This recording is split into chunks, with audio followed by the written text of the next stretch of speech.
That's where I would think. I'm happy to.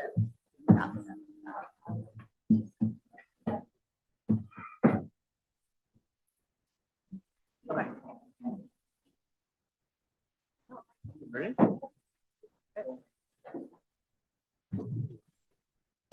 Welcome to the January 16th Board of Supervisors meeting for Trinity County. We will start with the pledge and Supervisor Cox will lead us. I pledge allegiance to the flag of the United States of America and to the republic for which it stands, one nation, under God, indivisible, with liberty and justice for all.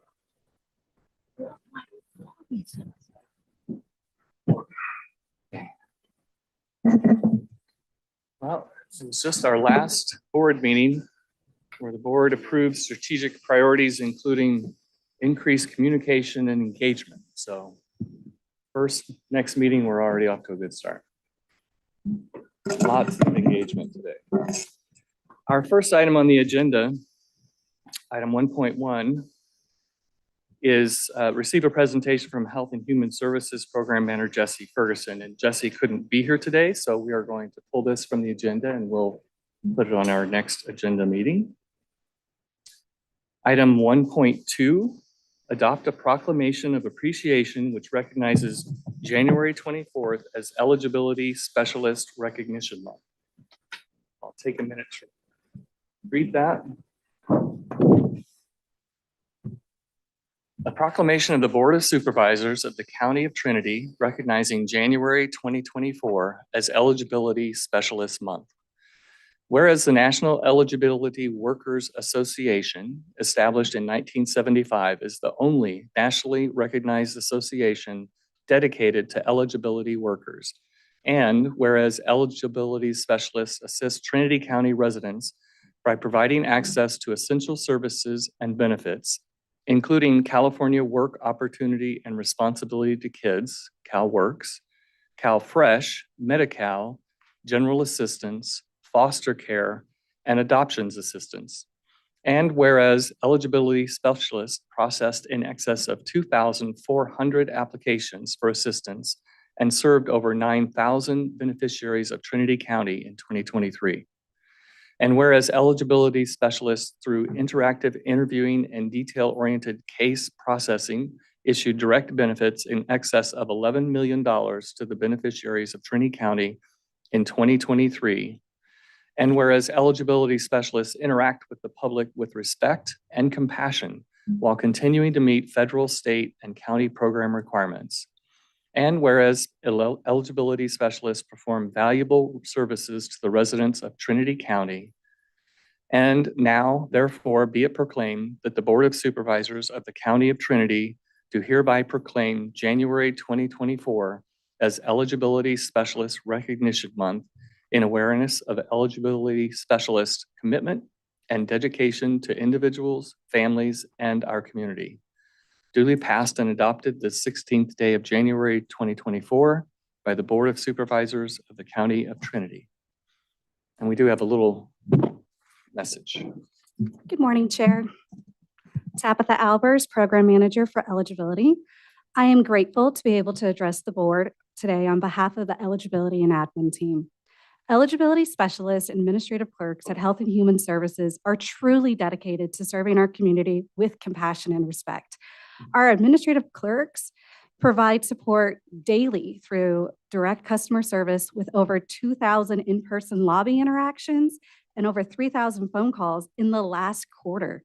Eligibility specialists are continuing to exceed state application standards, which are set at 90%. Trinity County's CalFresh expedited 3-day processing rate is 93%, with the state average being 86%. And CalFresh's 30-day processing rate is 99%. Additionally, CalWORKS processing is at 100%. Through the collective efforts of eligibility specialists and administrative clerks, our community receives timely access to health, food, and supportive services. Thank you.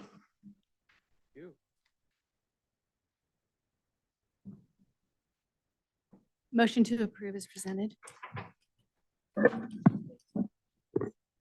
I will second. Supervisor Cox makes the motion. Supervisor Carpenter Harris seconds. Supervisor Carpenter Harris, Aye. Supervisor Cox, Aye. Supervisor Gogan, Aye. Supervisor Frazier, Aye. Chairman Lutwiler. Aye. Y'all join me?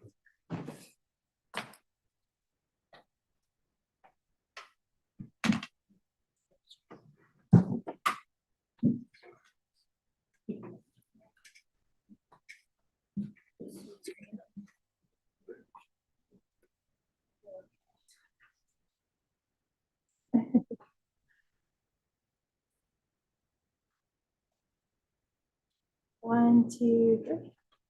Let's do the drum. Thank you so much.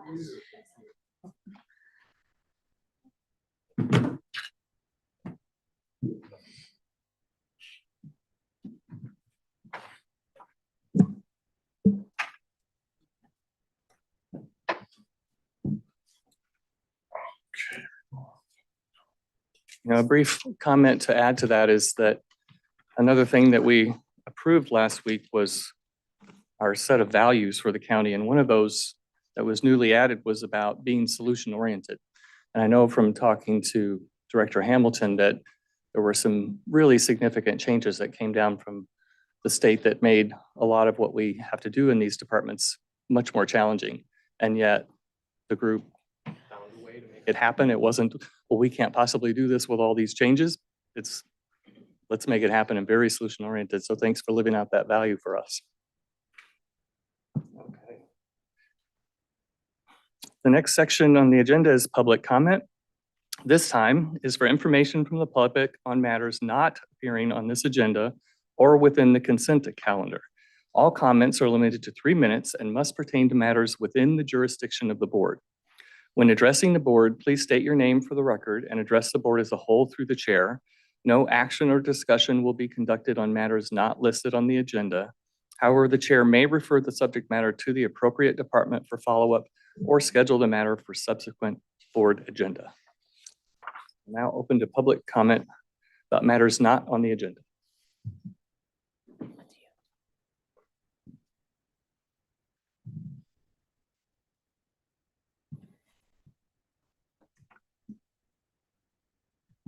This is how I do it. This is how you do it. Good morning. Patty Hymas, resident of Weaverville. Good morning, Trinity County Board of Supervisors. Thank you for serving the people of Trinity County. In December of 2023, R.A. Barnes wrote a letter to the editor of the Trinity Journal.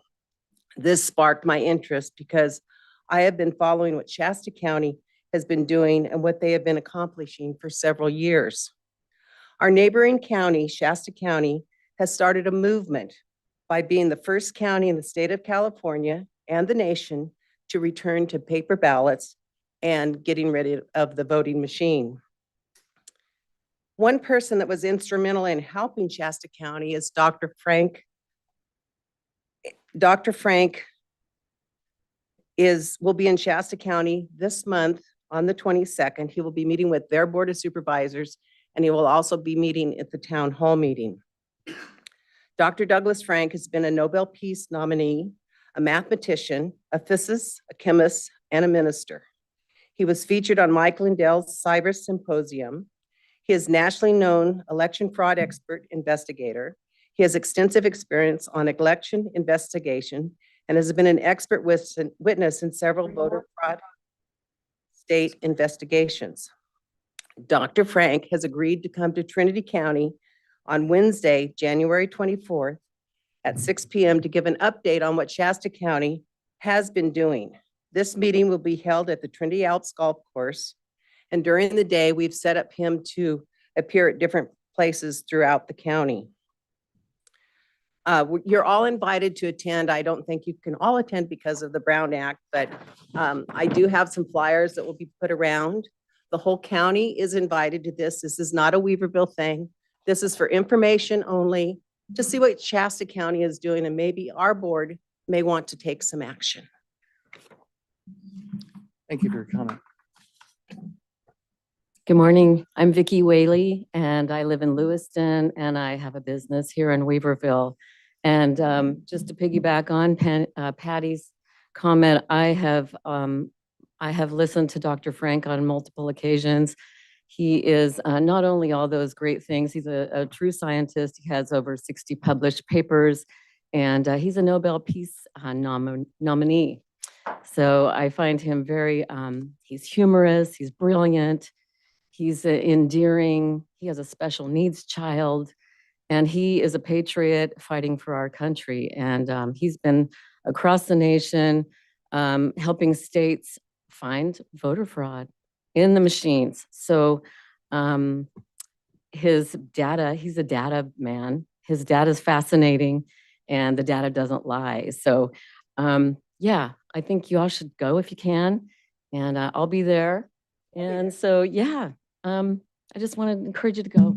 So And we will be taping this, so it will be somehow given to the county so they can view it. And if you do look at Shasta County, they do have a website where he was in Shasta County on the 16th of December, and you can learn a little bit about him. He's from the North State.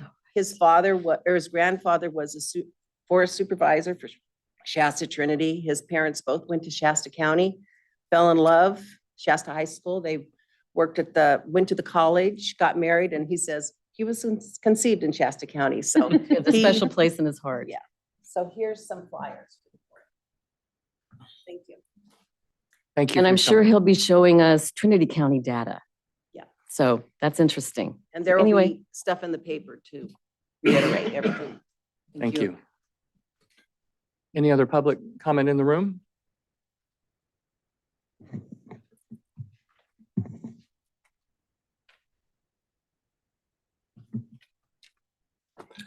Good morning.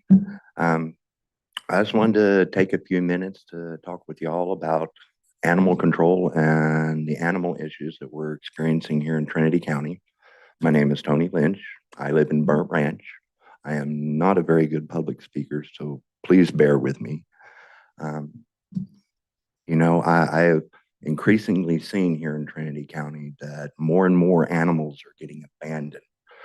These large scale grows that are going on, they bring in these monstrous dogs as protection.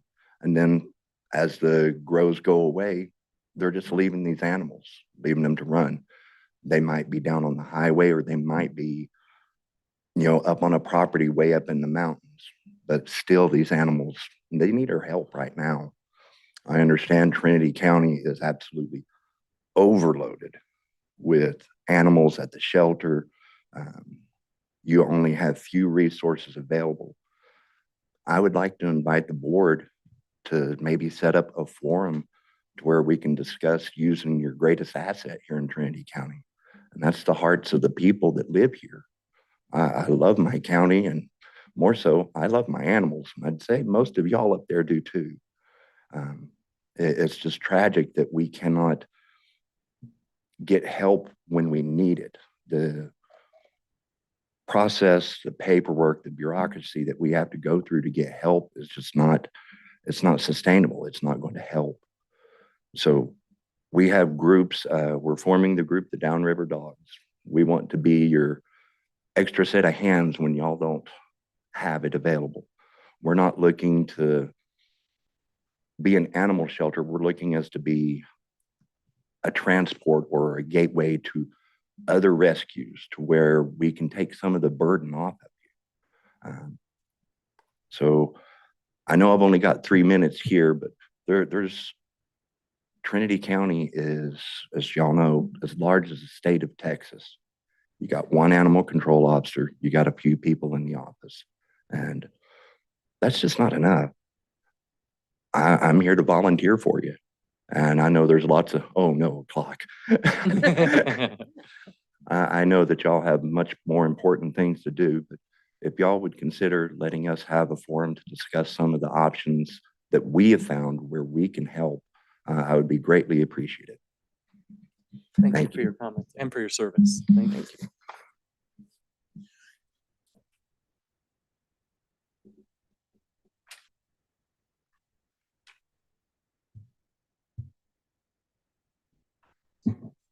Matthew. Good morning, board. Matt Jefferson, Trinity Center, Coffee Creek. I'm gonna try to just keep this short. But I'm coming to you today to ask you to agendize a discussion item to remove or modify the Trinity Center and Coffee Creek cannabis opt-out zones. I hope you were able to read the letter I submitted explaining the issue and the request. We feel that the Coffee Creek and Trinity Center opt-outs that cover 97,717 acres and approximately 1,400 parcels was created without majority support and no factual findings. Their petition had approximately 200 signatures, which was only 15%. We are just urging you all to reconsider the stance that was taken on this issue and to please agendize an item to discuss these opt-outs. Thank you for your time and your service. Thank you for your comment, Matt. I have no other raised hands. Okay. In public comment, we will move into item 2.1, reports and announcements. We'll start with reports from department heads. Seeing none in the room? Any online? I have no raised hands. Okay, we'll move to report from our county administrative officer. All right, thank you, Chair. So I have a few items. So our agenda software platform Novus will not be supported after calendar year 2024, as I reported during the last meeting. I just want to notify you that we've selected Civic Plus as our next platform, and we'll be beginning that transition process with a go live date of early May of 24. Our goal is to be on this new platform before the start of the next county fiscal year. There is no board-like decision needed for this. It's the dollar value is within my threshold. I just want to let you know that we're doing this. Second item, so as you're aware, the governor's office released their proposed budget for 24-25, and there are a few different organizations who have provided summary reports, some of which I'm sure you've read. There's still a large budget deficit in the $38 billion range. Expected cuts and adjustments to county-run programs, which are state-funded, will be forthcoming. We don't know all those details yet. Obviously, that will get fleshed out throughout this budgetary cycle, but just kind of putting the groundwork out there that we are expecting some adjustments or some changes in programs as this state budget unfolds over the next few months.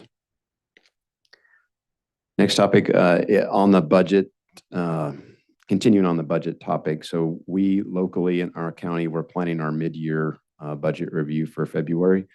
We're completing the internal review and in preparation by the end of this week. The February 6th meeting agenda already has a couple of appeals for the board to hear. So I need to work the appropriate what appropriate agenda date the mid-year review will be on. But that's my task. But just to let you know, we will be doing one this year. It is not going to be what I consider more of a review for looks. We're going to try to minimize the administrative piece of printing documents and creating budget books and all this kind of stuff. We're going to get down to the brass tacks of the numbers and at the department budget code level and at the budget officer level, and then run through all of those. We will do a separate one like we've done in the past, that it incorporates the cannabis side, but we'll look at all the revenues and expenditures for all the other departments and go through that with a focus on the general fund. But we're not going to do a bunch of printing and providing big, thick binders and all that kind of stuff. It's going to be much more focused. My last item is the conduit project in and near Weaverville that I'm sure we've all been part of the traffic adjustments lately is part of the digital 299 broadband project. So progress continues in that area. We're working with California Public Utilities Commission contacts on potential future efforts under the middle mile and last mile umbrellas. There are some upcoming deadlines in late spring and early summer of '24 for different funding opportunities, and we will work those as appropriate. We're also readdressing our CRC to see if Trinity County can be part of the ongoing efforts that they are pursuing on behalf of counties in the broadband area, and more to come on that in the future. And that's all I've got for today. Thank you.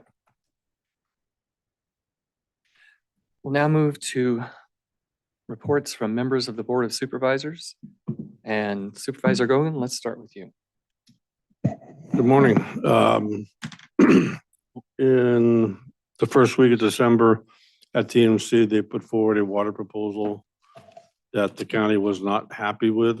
In the interim, we put in a proposal to them just about a week or two ago, and they looked at it and came back with their own proposal again, which we will discuss on this Thursday at our TMC call-in. So I think that's the best we can do for now, but we'll go from there and see what happens on Thursday, excuse me. That's all I have. Okay, thank you. Supervisor Carpenter Harris. Yes, both Supervisor Gogan and myself attended, I forgot the acronym, the North Coast Resource Partnership. Resource Partnership. I'm sorry. Sometimes it feels like I live in alphabet soup. We attended that via Zoom, and we're both sitting on a committee that is going to be working with that organization as well as many other counties to try to address some of the illegal dumping and environmental cleanup concerns that we have around illegal grows, and then also some of the abandoned grow sites that have left behind quite a substantial amount of trash and garbage. So we're looking at ways to collaboratively bring money to those landscapes within our counties to try to get some of those sites cleaned up. And then also I attended the Trinity County Collaborative, the recreational meeting, and we're still trying to get that boat ramp built. When that boat ramp gets built, we need to have the biggest party ever. That has just been an ongoing struggle for so many years. And then also just the continuance forward with Bowerman Barn projects and seeking more and more recreational opportunities to grow recreation in Trinity County. But I do want to take just a little bit of time to, since I asked Tony Lynch to come today, I did mention him last meeting, but I just wanted to take the time to give him a little thank you card and a little, just a little gift for his work and his effort in saving Violet the dog, but then also the additional work that continues. These folks have been going up in the snow up out of Burnt Ranch to some dogs that were left tied in horrid conditions, and they are using their own money, their own time, and their own everything, their own hearts mostly, to try to work on saving these abandoned animals. And it truly has been an amazing thing to watch unfold as people work together, collaborate, and begin to put together some infrastructure in order to be able to hold on to the critters until we can find homes for them. And they're donating their private property, their private funds, and everyone's pitching in, and kennels are being bought, and folks are really trying really, really hard to do a good job by these animals in the Downriver community.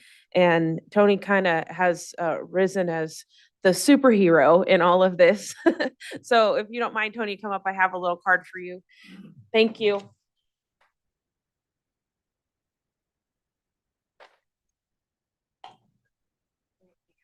I have a $50 gas card for you to help pay for you guys going up and down the hill.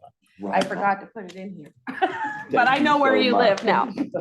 So you take care. Thank you, guys Tony. be safe, okay? Thank you all very much.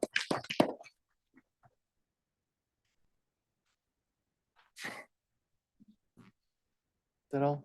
That is it. Thank All you. right, thank you. Supervisor Frazier? I had no out of county travel this past 2 weeks. I will be going to Reading for CGT CAP meeting on next Wednesday. My North Coast Regional Air Quality Control Board meeting next Thursday is canceled. Besides that, I don't know, it's been several weeks now since I reported out that I had a meeting with our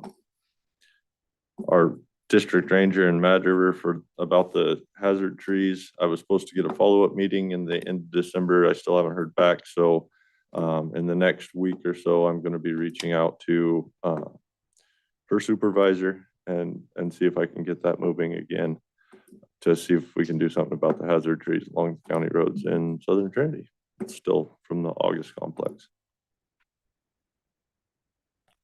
And Supervisor Gogan, can you tell me what CTG CAP is? Calusa Glen Trinity Community Action Partnership. Okay, that's right. It's the one that you keep forwarding for signature stuff, I think. Okay, Supervisor Cox. Okay, PSA 2 meetings do not occur in January or February traditionally, and so those will be back on track next month. I did have my quarterly check-in with Forest Supervisor Berkey. We discussed the Bowerman Barn project. Supervisor Carpenter Harris, are you aware? And there was an additional $20,000 that was needed for engineering of that beyond the funding that was needed for the refurbishing of the barn. And that had been submitted within the forest for funding and denied. So I brought that to her attention to ask her if she could please find $20,000 someplace. And so she's looking into that. I did touch base with her again on the Minersville boat ramp. Basically, we are all aware that the longer this takes, and the process is the process. I don't think anybody is intentionally holding up the process. It's what it is. And yet costs continue to rise around us. And she's aware of that. We're aware of that. And so basically, the connection I want to make with her on behalf of the collaborative was we here are willing to do anything that is necessary to support her in finding the funding and making sure that that comes through. Letters of support that are needed again for the Division of Boating and Waterways or to the Senator's office, what have you. And so she realizes we feel very much of a team spirit about the completion of that project, and we continue to elevate the importance of it, which she's well aware. I discussed with her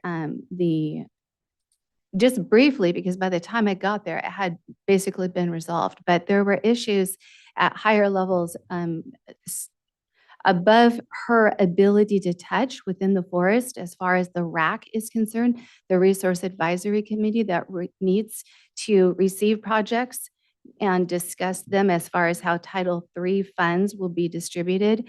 But there were issues that look like it just may not even happen this year, and those were resolved. And so the RAC will move forward, those projects will be heard, but good to touch base with her on that and also hear her perspective. It's interesting to find when things are at such a level that even the forest supervisor has challenges reaching into them. And so I guess if anything, it's an awareness that she feels at times the same things we feel at times, looking for those connections to find things, ways to make those move forward. But this is, so all is well. Regarding the Caltrans Sustainable Transportation Planning grant application that we discussed at our last meeting and the board gave approval to move forward with, I have, through the deputy clerk of the board, sent all of you the template of the letter of support that we are reaching out to all of our constituents to the best of our ability to receive letters of support from you as individuals, as entities, the different clubs and organizations that you all are a part of. Broad community support for this will strengthen the grant application from us. It was a very quick turnaround. This application is due in 2 days. And so I have forwarded already to Bob Burris at RCRC the letters that I have received to date. They can still come in and I will see him tomorrow. And so if you need a template and you're willing to submit a letter, just reach out to your supervisor and that template will be supplied to you. And thank you for that. And then the District 2 Planning Commissioner position. I just want to touch on this and give you an update. The Planning Commission serves a critical role in the various processes within the planning department. The role of a commissioner is time-consuming, challenging, often quite stressful, and offers only nominal compensation. I do wish to express my sincere gratitude to former Commissioner Sharp for his service the past 3 years and wish health to his family and every success in his future endeavors. The position was posted with his resignation on the 9th of January to be flown for 10 business days. Interested parties who reside within District 2 may send letters of interest to the clerk of the board. I have received a couple of letters to date, and so that remains open for your interest. I have requested a special meeting of Chair Lutweiler and CAO Title to fill the position before the next regular meeting of this board, which would be February 6th, as there is available training with a registration deadline of noon on January the 31st. So a special meeting has been set up for January 31st at 9 a.m. So we'll have a quick turnaround for that appointee to be registered and be able to take part in training. Moving on to the crosswalk situation, Caltrans officials have been considering a lot of different options for the pedestrian safety through the downtown section. And although we don't have a clear solution yet, I continue to be in touch with him as far as what they are looking at. And it's another one of those areas where we find, just like the Forest Service, we all want the best outcome. And then there are things you can do and places where your hands are tied. And so there is wonderful intent and hard work, and just want you to know that that process, we're not dropping the ball on that whatsoever, and the conversations are moving forward. If you have suggestions or observations that you would like to have me forward to the engineer I'm working with, please feel free to email me, and I'm happy to pass those on.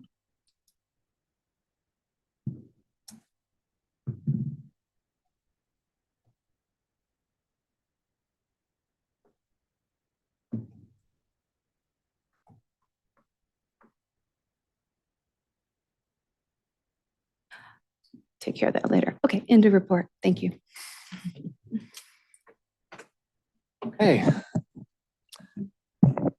An update from the committee side, the Trinity County Fire Chief Association, I handed back over the lead role to Supervisor Cox. So I was not at that meeting. I'll be an alternate as we go forward. So I did not attend last week's meeting.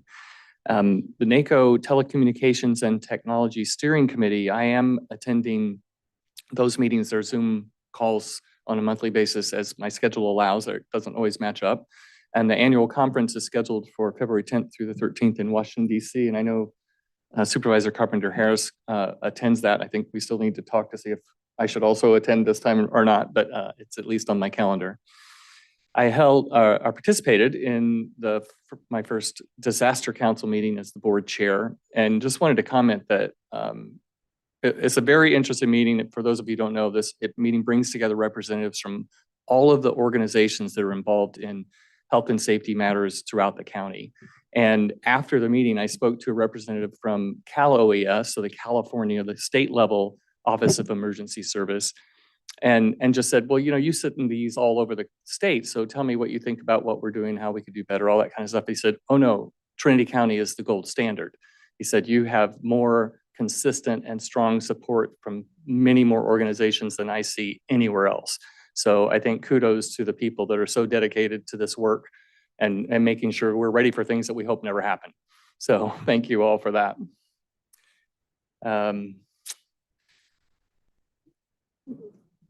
We had an interesting meeting from involvement in the TCDC. There was a mountain biking tourism meeting recently.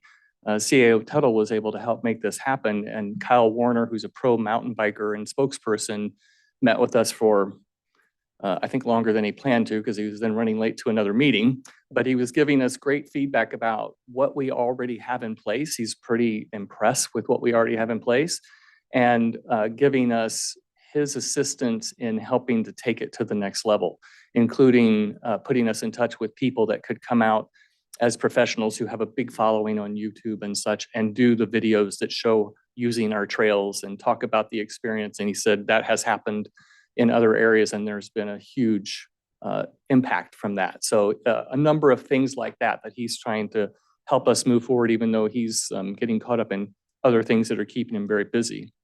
So that just continues to be a big item for us that we're trying not to lose track of. And it was great, and appreciate CEO Tuttle's efforts pulling that meeting together. California Jobs First, you've heard me mention that before, more often referred to as SURF, but it's basically an economic development. It's a big funding initiative where money is dedicated to Northern California region. So it's state money, but instead of us fighting against everybody in the state, we're working collaboratively in the North State to figure out how we could best use those monies.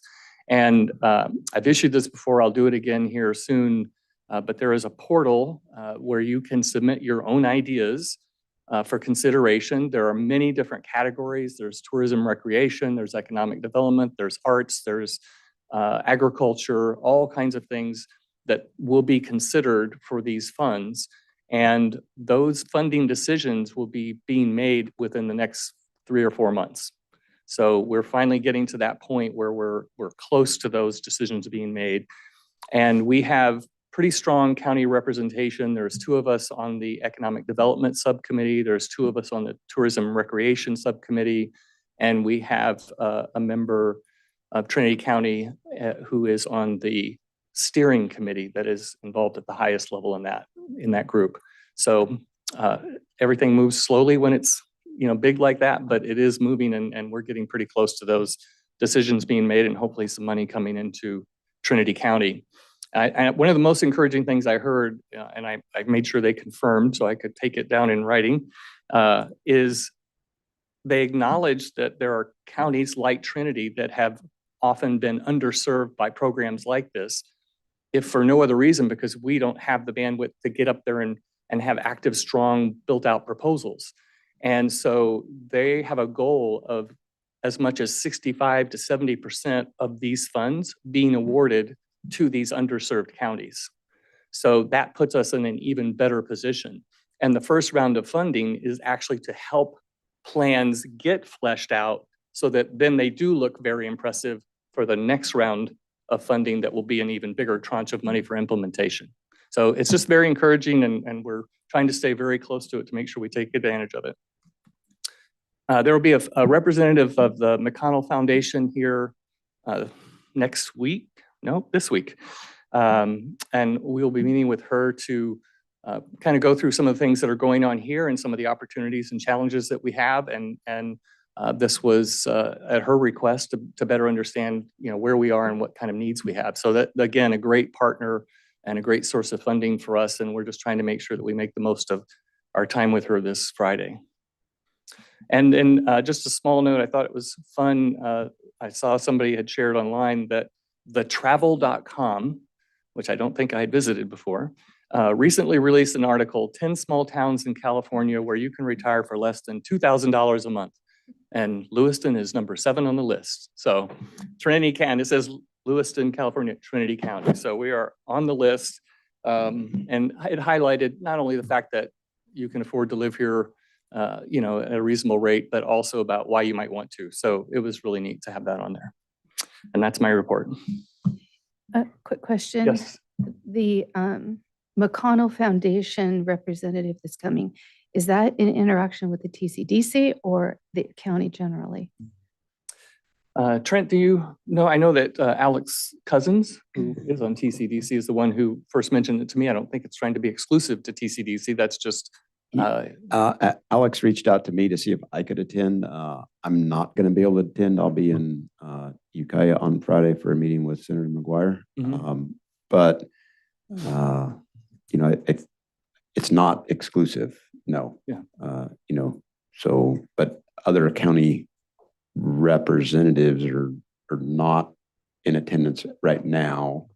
But if another board member wanted to be in attendance, I'm sure that could be worked out, we could only have two. there, Two, though. right? Yeah. So, Okay, so we could talk about the time frame. Sure. Okay. All right, thank you. With that, we'll move to the consent calendar. These items, Reports from ad hoc. oh, sorry, I had that up here and I didn't even cover it. So thank you, Supervisor Frazier. Reports from ad hoc. The only standing ad hoc we have right now is the Cannabis Ordinance Ad Hoc Committee. And at least my notes I have, our most recent meetings have been focused on developing a prioritized list of proposed changes to our existing ordinances that would be considered at this meeting. So it is on our agenda. And that was a lot of what we spent a lot of our time on, just trying to say, if we are coming to the conclusion that we might be better served to take some more bite-sized pieces of things and address them all throughout the year, then what would those be? So it's both a decision about should we break it up instead of continuing down a path of one single big update? And then if we do that, what would the priorities be? And so that's on the agenda for later. Did you have anything else? The only other thing I would add to that is we did, in our ad hoc, our most recent ad hoc, we were discussing some new stuff that came down from the state about possibly fines and stuff related to illegal cultivation. And we came to the conclusion that that wouldn't be under the purview of our cannabis ordinance ad hoc because it wouldn't fall under our cannabis ordinance because it would be people outside the program. So if we want to pursue that, then in the future, we're going to need to have that discussion, whether we want to include that into the ad hoc that we have existing as a separate subject, or if we want one supervisor to take that on, or how we want to do that if we want to pursue that further. Okay. Were you volunteering? I don't know if I want to volunteer for that, but Okay, we can talk more later. yeah. All right. Thank you for the update. Okay, now moving to the consent calendar. These items include routine, non-controversial matters and will be acted upon by the board by one roll call motion. If a member of the public has any questions or comments on an item on the consent calendar, they may provide them now. A member of the board or staff may request an item be pulled and considered separately. Public comment? I have no raised hands. Nobody in the room? Okay, did anybody have anything they wanted to pull for discussion?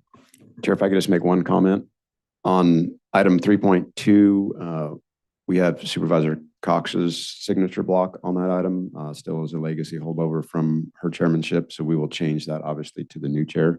There's no content that needs to be changed. It's just strictly an admin issue. And it doesn't need to be pulled for that, but we'll make that change. I just want to make sure everybody's aware of that.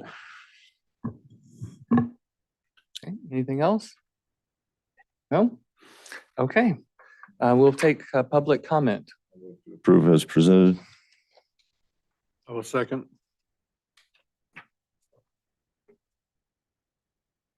Do we not need public comment first? You did. You already did. You did I'll do let- public comment. Oh, I and we had thought, I none. guess I forgot with his comments. I thought maybe we still didn't need, we needed to do that still. Thank you. Okay, we have a motion and a second. You. Supervisor Gogan, Aye. Supervisor Frazier, Aye.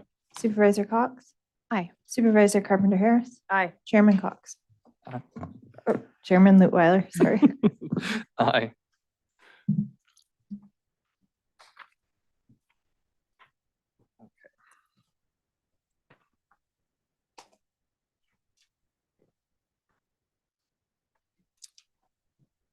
Moving into county matters.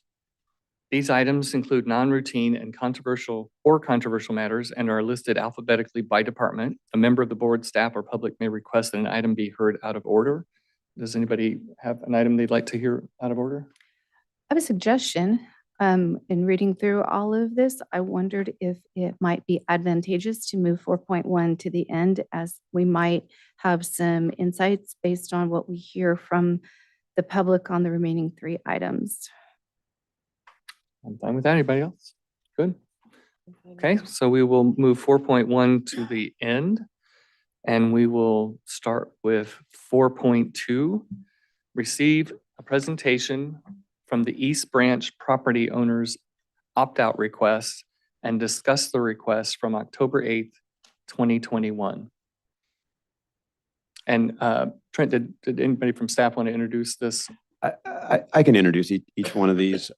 So the intent here is to offer an opportunity for the petitioners, if you will, for these three opt-out areas. Specifically on this item, it's for the East Branch property owners to have an opportunity to present whatever they wish to the board. This particular opt-out, as you can see from the agenda item, was from October 8th of 2021. So during this time period, I'm sure everybody recalls that, you know, the program was in a much different place than it is today. And these requests were never addressed. So this is the opportunity and attempt to bring them forward in a public forum and allow them to be addressed. And then the board can decide, you know, what kind of direction to provide to staff after these presentations. But that's the intent of these items. And then the owners or these representatives can provide whatever they wish to the board. Thank you.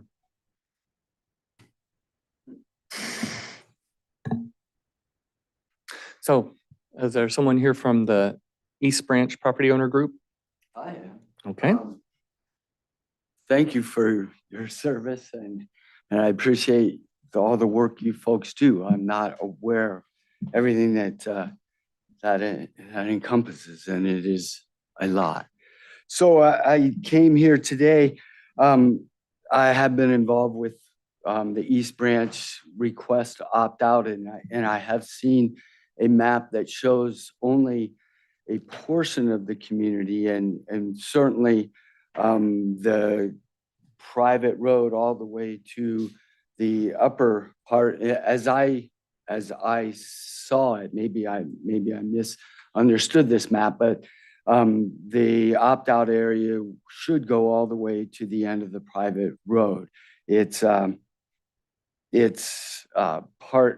within a Forest Service dominated area, and basically when I have looked at some of the requirements for the environmental requirements and such, I've seen that that water is the prime issue in this neighborhood, and really there's already, in most years, there's very little water in the creek, and the function of the creek needs all the water that it can get throughout the year, whether it's in the winter to clean and wash the gravels.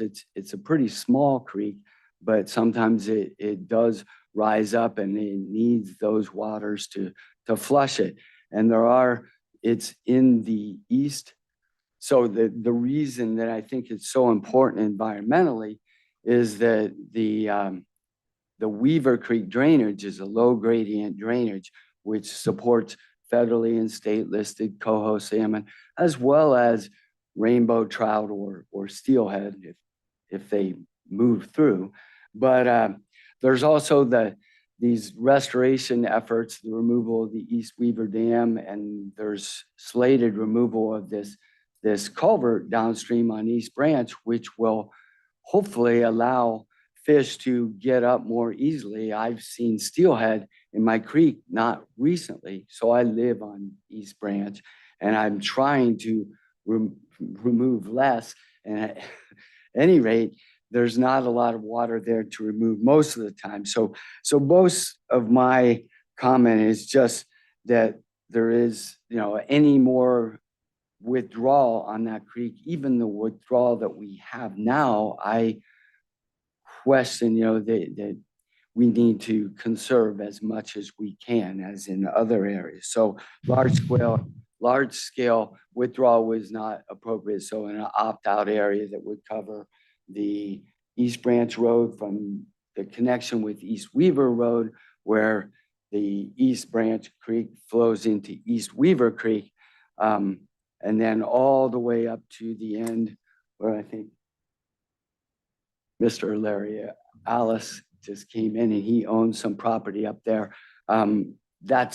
Well, he's pretty darn close to the end of the road. It's appropriate that that whole area is covered just based on environmental considerations, that the water is critical for this habitat area, and it dovetails with these projects that are already going on East Branch, the removal of that culvert, and on East Weaver Creek, which East Branch is a trib to, and East Branch can be as big as East Weaver.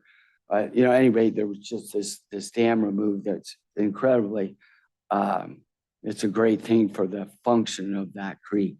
And then finally, my neighbors point out, my name is Brant Gutermuth, and they point out that there are other reasons besides environmental reasons why the opt-out is appropriate. And those are primarily, we have a small road that we haggle about quite a bit in terms of maintenance of the road.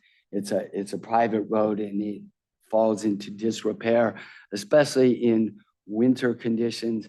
And so it starts to fall apart, and we have troubles maintaining it and figuring out the priorities for removing the water from the road so that it doesn't scour it out. And basically the increased use of increased traffic by commercial grow is not appropriate in that area. And there's a bunch of animals and small kids at the bottom of the road. So basically there's a disconnect between the between potential commercial cannabis on the road and the small nature of the road and the community that's pretty tight knit downhill, at the base of the road, I would imagine. Yeah, and that's already in the circled opt-out zone, the base. So that's down near the connection of East Weaver and East Branch, and that's where the youngest kids are, although the bikers have some there. Maybe they're wise enough to stay out of the road.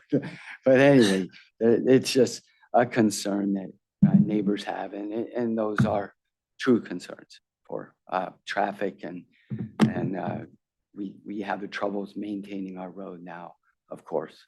It's a private road. And that is, maybe Larry has another presentation on East Weaver, East Branch property owner's request. Where does it stand? I have not followed the opt-out.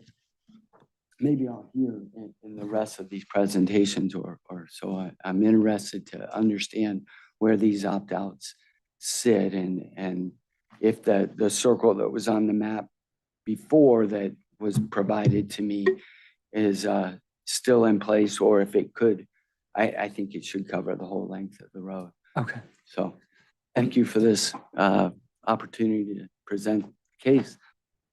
Thank you.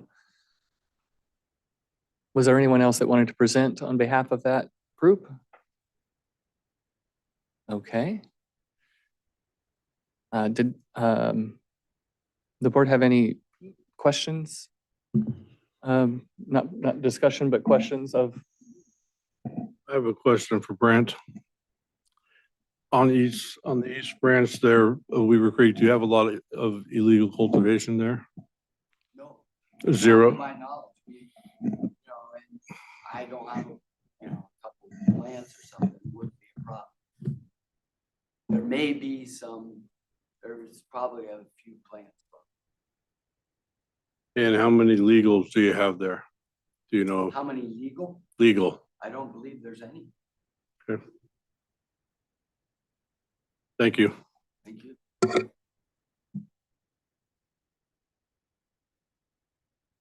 Okay. And open up this item for public comment.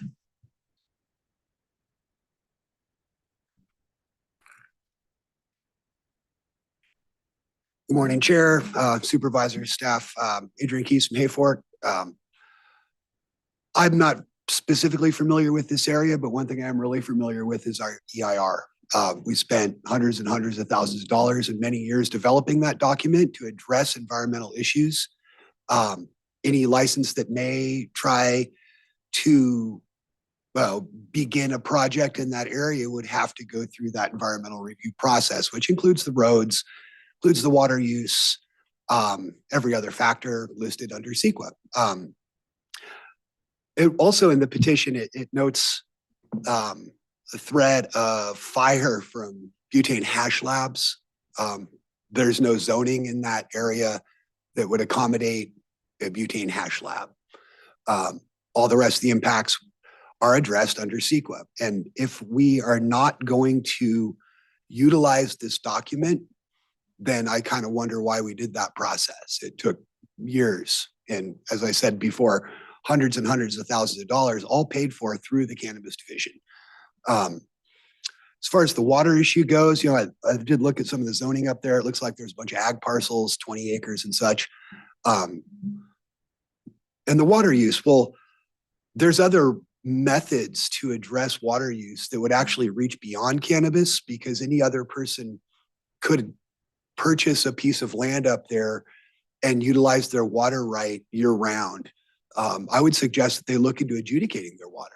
It's a process. It's one that would need to be paid for, but quite frankly, I would under the impression that cannabis division funds should only be used for programmatic, for the regulation of the program, essentially, the Proposition 26 language that we all have, discussed before. And so I would certainly hope that no cannabis division dollars will be used in the future to develop these opt-outs, if and when they do come around. It's pretty much a clear violation of that law. And just generally, apparently there's no or not significant illegal cultivation up there, but just kind of on a general level, it was mentioned earlier that the cannabis ad hoc working on the ordinance revisions isn't able to address illegal cultivation because it's not part of the program, nor should any data related to illegal cultivation or abandoned grow sites be considered in an opt-out process. That if people have a problem with illegal cultivation in their area, the department to contact for that is the sheriff's department. And I would hope that that would resolve their issues. Looks like I'm out of time. Thank you. Thank you for your comment. Any other public comment? Good morning, Chair. Welcome as the new chair, and other supervisors. Lisa Wright from Lewiston. My theme will probably be pretty consistent throughout these presentations, and that is that we have a certified final EIR, programmatic EIR. It did contemplate the creation of opt-out zones. However, any new opt-out, and the county actually failed to do this for both the Lewiston expansion carve-out as well as the Rush Creek, needs to be considered as a project under the CEQA guidelines.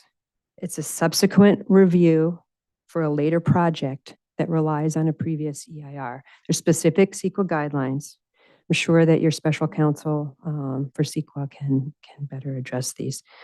However, that means that each would need to be analyzed as a project with an initial study,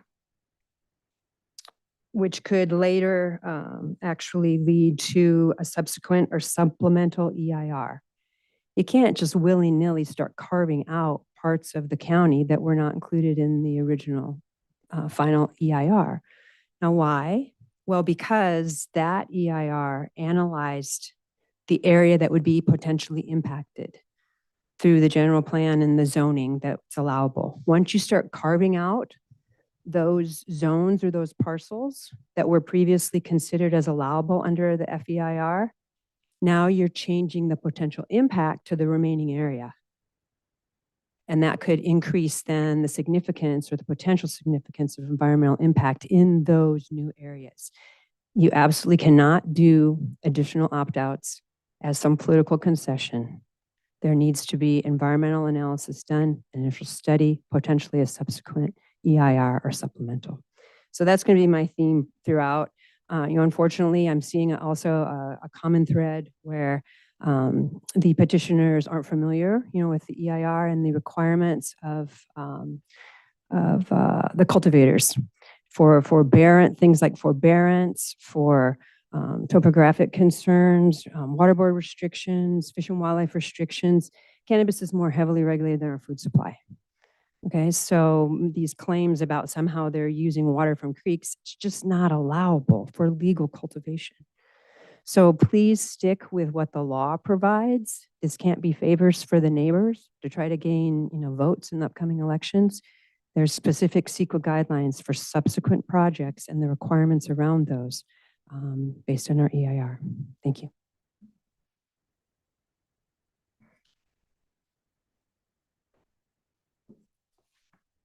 Catherine Sidman Lewiston.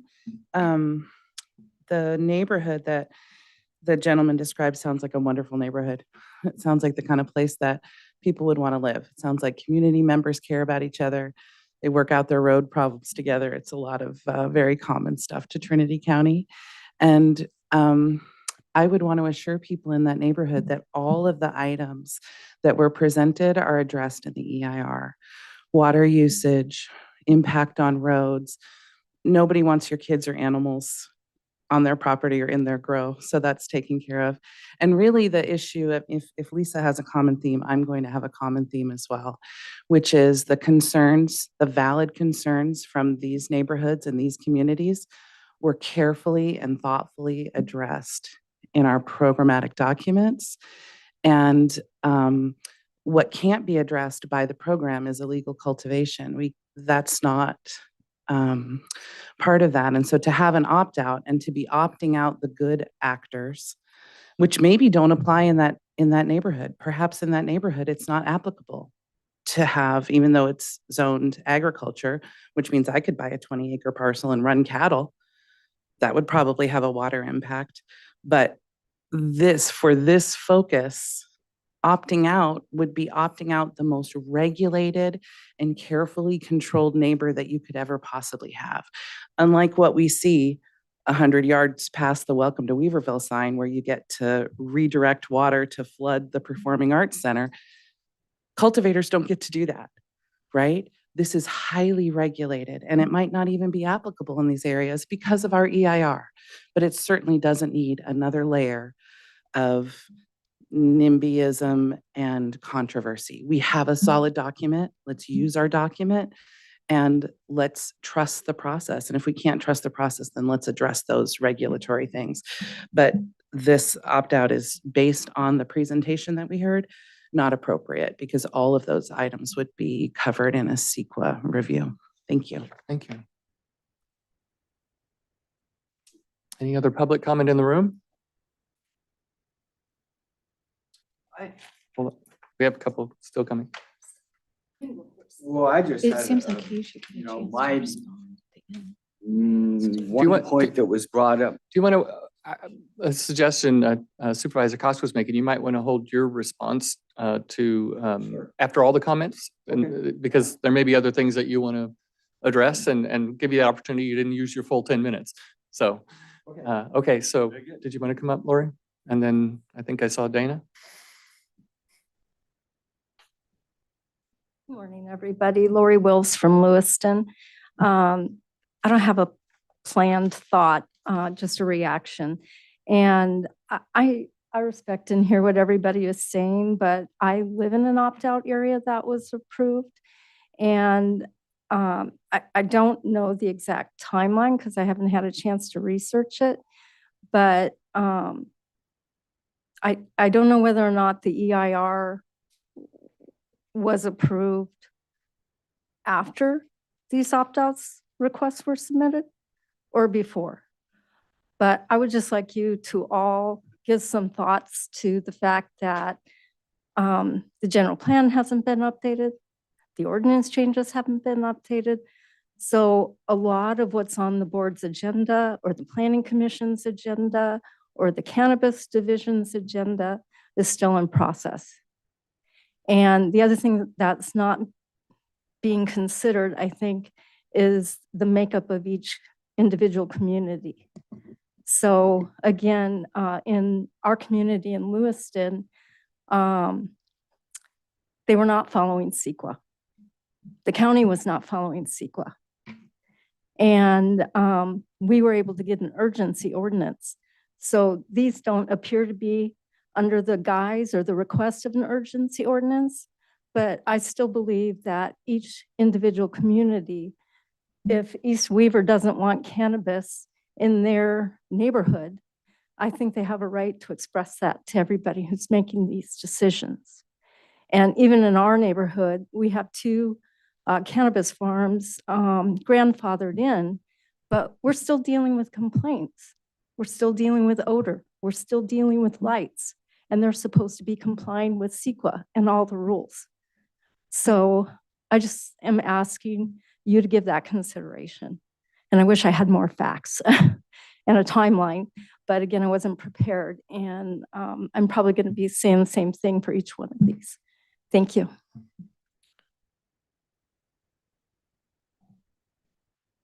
Thank you.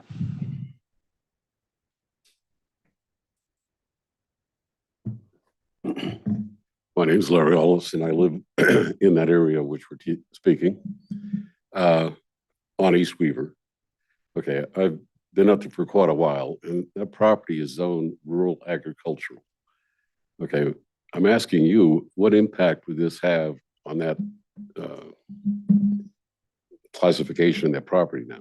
I've been taking water out of it for 50 years. I'm signed up with the state. They know what I'm taking. Will that be in any way affected if this opt-out happens? Does anybody know an answer to that or have an answer to that? We can follow up with you afterwards. I think probably Supervisor Carpenter Harris has a lot of information on that, but generally in public comment, we're meant to just hear and not respond. Okay, got it. You're okay with that? Yes. What was your name again, sir? Larry Ellison? Larry Ellison? A-L-L-E-S. Okay. Oh, Larry Alls, thank you.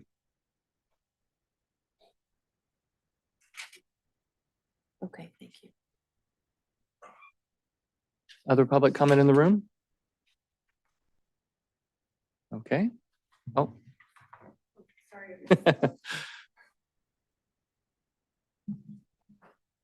Sorry to be so slow. Hello, board. Hello, chair. Dana from Hayfork. We have our EIR, and they could have an HOA. If their neighborhood doesn't want something, they could rezone into R1.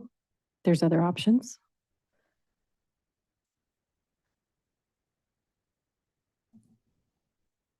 And I think it's probably a hard pill to swallow that they will have to fund that themselves. And it can't come out of cannabis funds through the county because that would violate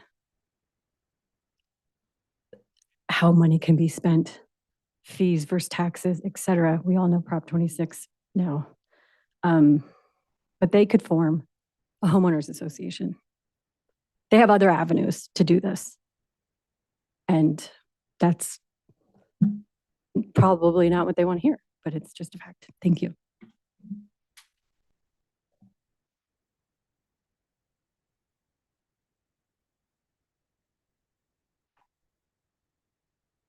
I don't see any other public comment in the room online.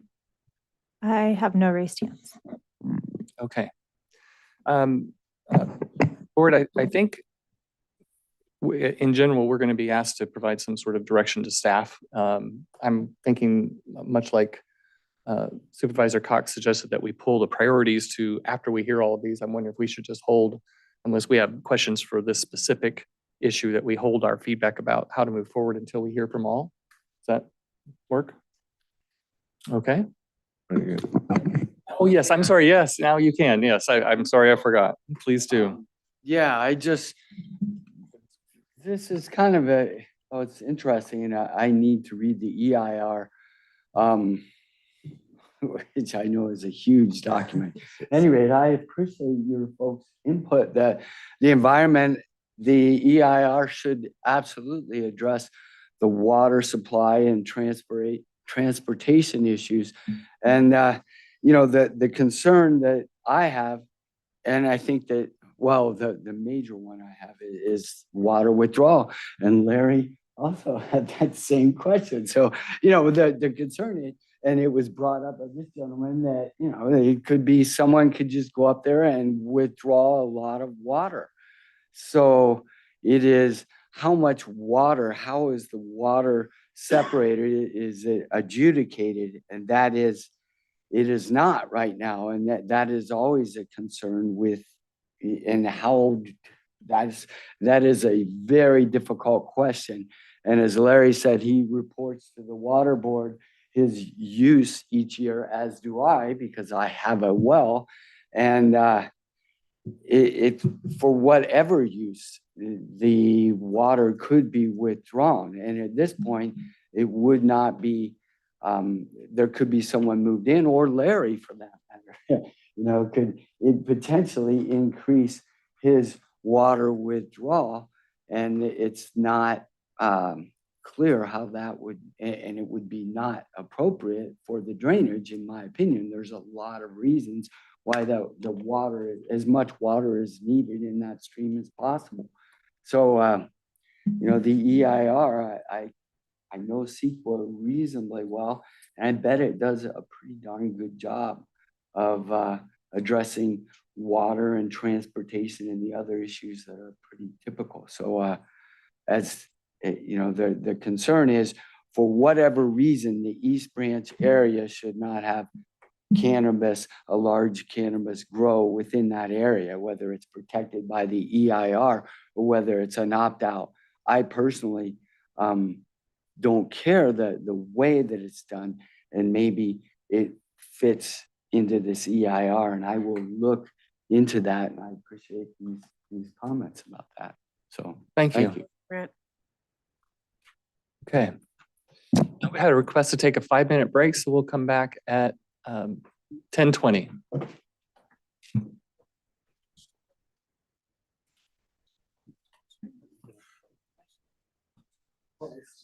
Trent, did you see an email come in from Bob? Your signature's needed on something on that document. I just saw it flash. I didn't read it all. Yeah, probably as the official.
Okay, thank you.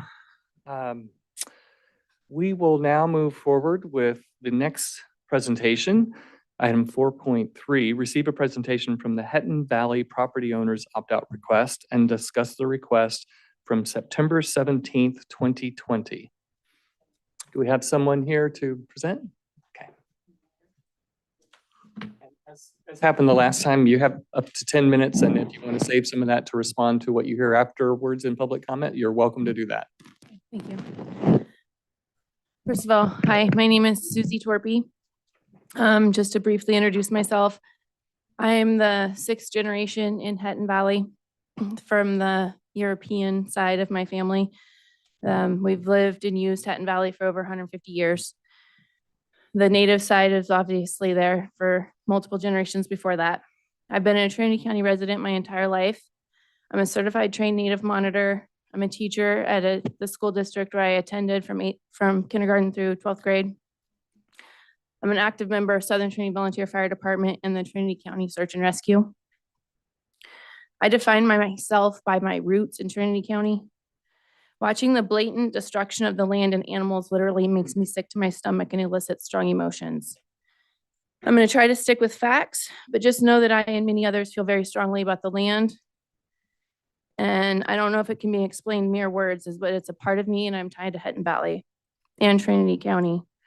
The pride in that is deep, and there's also a deep sadness at being forced to watch the wanton destruction of land and resources by people that have no ties to the area or regard for its history. Over the years, land's been sold off in chunks, and those no longer held by the original families are the ones that either attempting to get permits or are growing illegally. The lack of concern for the history of the land and the residents is appalling. Hetton Valley landowners requested this opt-out in September of 2020. The EIR was adopted in November of 2020. There is a process listed in the EIR for establishing opt-out areas that includes criteria and additional direction for creating or modifying areas where commercial cannabis cultivation is prohibited, may be included in a new ordinance. Potentially, other non-cultivation license types within the cannabis program may also be considered as prohibited activities within the opt-out area. This process may consider factors such as public input, population size or density, operations or abandoned cultivation sites, proximity to sensitive receptors, nearby land use, general planned land use designations and zoning districts, parcel sizes, existing licensed commercial cannabis operations, and other factors. The process for the addition, modification, or removal of opt-out areas, including specific provisions, may be done through the adoption of a resolution by the Board of Supervisors rather than an ordinance amendment. This is 2.1.1 of the final EIR. The map I submitted of the proposed area is the area defined as Hetton Valley, completely surrounded by United States Forest Service land with a couple of sections of Forest Service inside. As far as public input and population density, the landowners and residents are in agreement with the opt-out. The majority of residents want the opt-out. It's approximately 70%.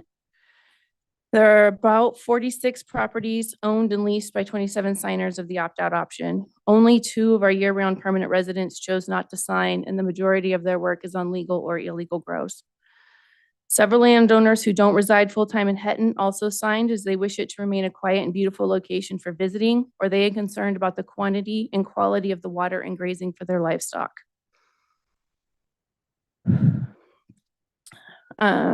Land use concerns are for the water, the grazing, and our wetlands.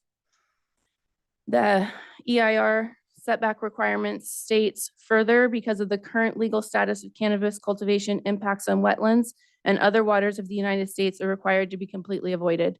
A majority of the flatlands of the valley are in fact a wetland. On the EIR page 313, Hetton is listed as one of the areas with low groundwater production in Trinity County. So it's already been established that we have a groundwater supply issue. In years past, when all or most of the grow sites shown on the map were active, many wells went dry before the end of the summer. This meant an impact for residents of either not being able to grow their summer vegetable gardens, and or hauling water for home use and for livestock. Nutrient enrichment increases on grows, increases the number of pests and pathogens, and the use of imported soils can contain invasive species of plants and animals that can be harmful to native biodiversity. Excess nutrients and chemicals from soil and fertilizers can run off into watersheds that can cause nutrient imbalances that kill fish and other wildlife and decrease the activity of aquatic species. Fertilizer runoff can also cause algae outbreaks. In fact, we have seen this happening in the valley already, which can lead to suffocating the fish and other impacts. Many sensitive species and habitats are reliant upon groundwater to sustain them, including springs, streams, and wetlands. The unsustainable use of groundwater can impact the shallow aquifers and interconnected surface waters on which the sensitive species and habitats depend, can lead to adverse effects on fish, wildlife, and livestock. The valley is a sensitive site with historical and cultural sites throughout it. The valley was a summer hunting grounds for natives, as evidenced by the many church sites, lithic scatter, home sites, and a village site. The history of the early settlers is also of historic importance and significance and shown on the map as many of the early homesteads. Ketten, or the camas lily, is what the valley is known for. In fact, its original native name was Ketten Chow, Ketten Valley. It was used as a food source in the summer months when they were there for hunting. Ketten needs certain conditions in which to thrive, and the valley is one of those areas where it thrives naturally. The fields are wetlands for several months, which allows the Ketten to bloom, and then the ground dries, assuring that the bulbs don't rot. The bulb was the source of food, and for several generations, we have not harvested it, just let it continue to multiply.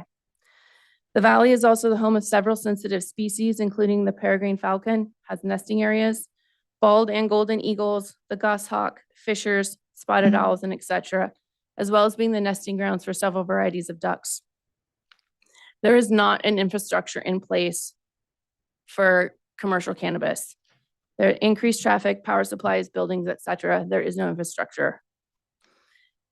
Utilities, large-scale grows only draw on the existing utilities or use generators and increase noise pollution. There's an unnecessary drain on the power grid. Infrastructure is not designed for it, and our transmission lines are limited, and the electricity is down a lot in the winter months. There's also a concern for safety, as there is a lack of law enforcement on our side of the mountain. Law enforcement is minimally reactive, and we have no proactive enforcement. Most calls are generally basically ignored, the complaints noted, and nothing happens. We are surrounded by illegal sites, abandoned sites that are started and then stopped due to application issues or were busted for illegally growing. Filthy and have so many violations that have not been fixed and some that cannot be fixed. There are over 20 properties with old or current grows. One grow site has already destroyed our Lassick Village site with a bulldozer and gravelled over the top. That cannot be replaced or repaired. Multiple properties for sale with liens, etc. There's approximately 10 with damage done currently. We have one good neighbor, existing licensed cannabis operator in the valley. That's Jeff Gadela. Thank you. I don't know how to say that name. There are also 7 that are trying to get licensed. Some of those, there's been many incidents. One has encroached on a neighboring property. One blew a well onto another property, causing immense long-term damage to her water yard and property. And an incident where soil was dumped in a driveway and a creek, causing massive long-term damage to the creek, algae, and the runoff led directly to the Van Dusen River. In the EIR, the project objectives are stated: regulate cannabis operations in a manner that ensures that the county is a safe place for all residents to live and work. Most of the growers in Hetton do not actually live there and therefore do not deal with the repercussions of their actions, nor do they care about the history, land, or environment as evidenced by their actions. The vast majority of the residents do not want commercial cannabis operations in Hetton. Protect the county's quality of life and natural environment. The natural environment is rich in native history and native sites that need to be protected, as well as historical homesteads. The quality of life for those who live here should not have to deal with noise and smells and decreased water and upset to livestock. And residents have horses, cattle, sheep, goats that graze and rely on the creeks running through. Ensure that cannabis operations avoid environmental damage and detrimental impacts on communities and neighborhoods. There's no monitoring system in place, means there's no way to stop the detrimental impacts on the environment. Maybe issue a fine after the fact. Hetton is in the Van Dusen and Eel River watersheds. Our community does not want cannabis in our neighborhood. Regulate cannabis operations to protect the county's reputation as a tourist destination. Our community of Hetton Valley is a tourist destination for the Ketton flower. Many people travel through to take pictures of the meadows covered in the purple Ketton in the spring. No monitoring to ensure that they're staying within the permit parameters is also a concern.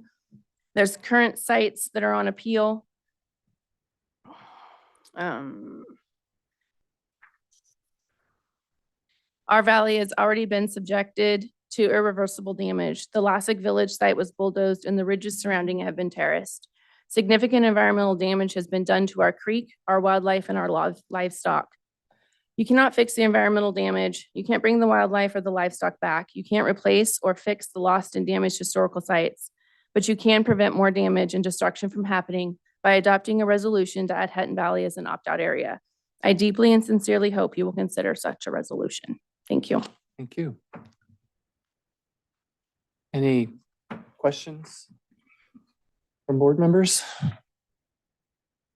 Okay, we'll open up to public comment.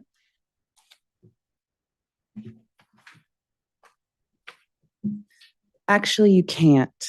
You can't prevent the kind of terrible destruction that she described by creating an opt-out zone, because those bulldozing a historic native site, horrifying. The things that she described, terrible. Those things did not come from regulated cannabis, which is what you would be opting out.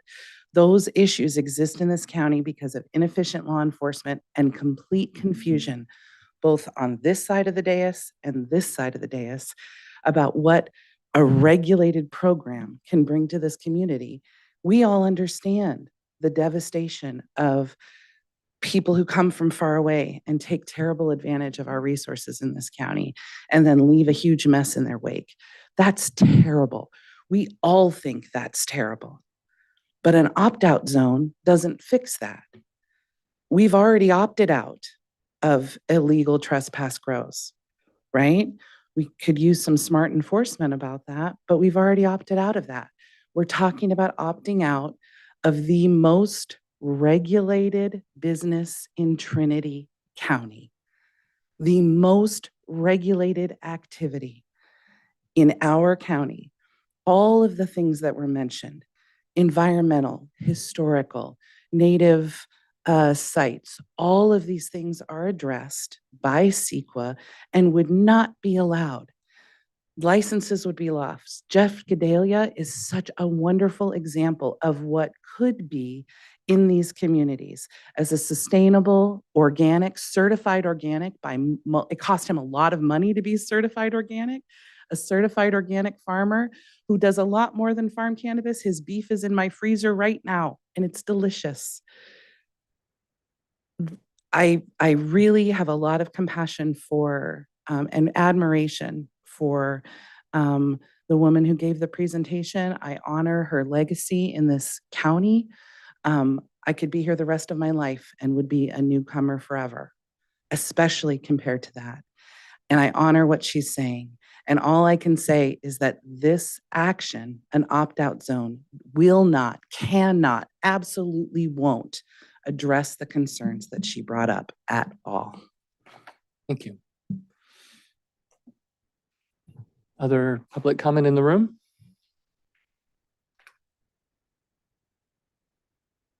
Adrian Keys from Hayfork. I'd start exactly where Catherine left off, and I read this packet really thoroughly, and I've been through the Hetton Valley before. It's a beautiful place, and I couldn't agree with the presenter more about how horrible it's been treated by some of the folks who've shown up there. And I could say the same thing for many other places in the county.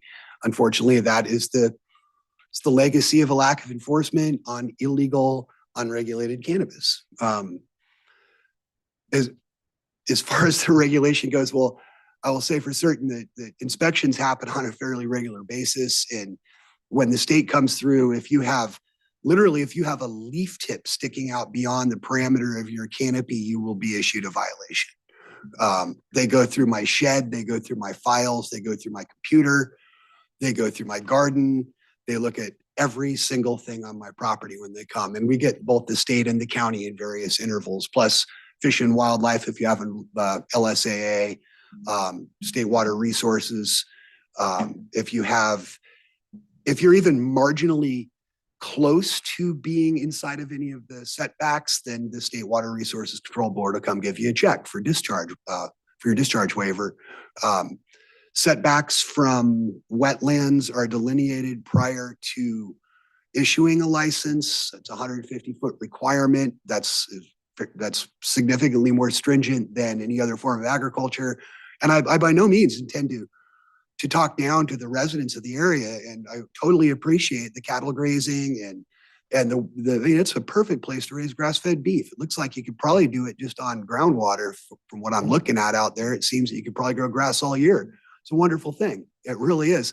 And will there be, I suppose there is a license out there that was appealed recently. I think maybe they made it through. I can't even quite recall, but the Hetton Valley does have some really special features. The archaeological sites, well, those are included in CEQA too. And if any are identified in your parameter, you got to mitigate for that for aesthetic reasons and to protect them from impact. Water use, if you're drawn off of a stream, State Water Resources Control Board requires you to forbear from the end of April to the beginning of November. You must store all your water. And State Water Resources has done many inspections. They basically look at the ins and outs on your meters. If you got more water in your tank than you should after you drafted, you'll get a violation. The stream gauges have to be above the flow rate requirement, and you're only allowed to take 10 gallons a minute. So it's the impacts to water, if used properly and regulated, are minimal. The most important thing here is that farms are allowed to transfer their licenses in the future if they choose to, because people sink their entire life investment, their entire life's work into their property. That's their physical property. And if they're prohibited from selling that at any point, transferring the ownership of it, I mean, might not be illegal, but it just doesn't seem right to me at all. So that's all for me. Thank you. Thank you, Adrian. Other public comment in the room? Online? Oh, one more. Same speakers coming up every time. Lori Wills from Lewiston. I just want to commend her on an excellent presentation. She did a great job representing what's going on in their community in that valley. I understand that there's a lot of opinion that cannabis is one of the most highly regulated industries, but it doesn't mean that everybody follows the law and follows the rules. And, so please keep that in mind. There are still complaints, like I said earlier. There's seems to be protections where even when complaints are filed, they have 7 days to correct.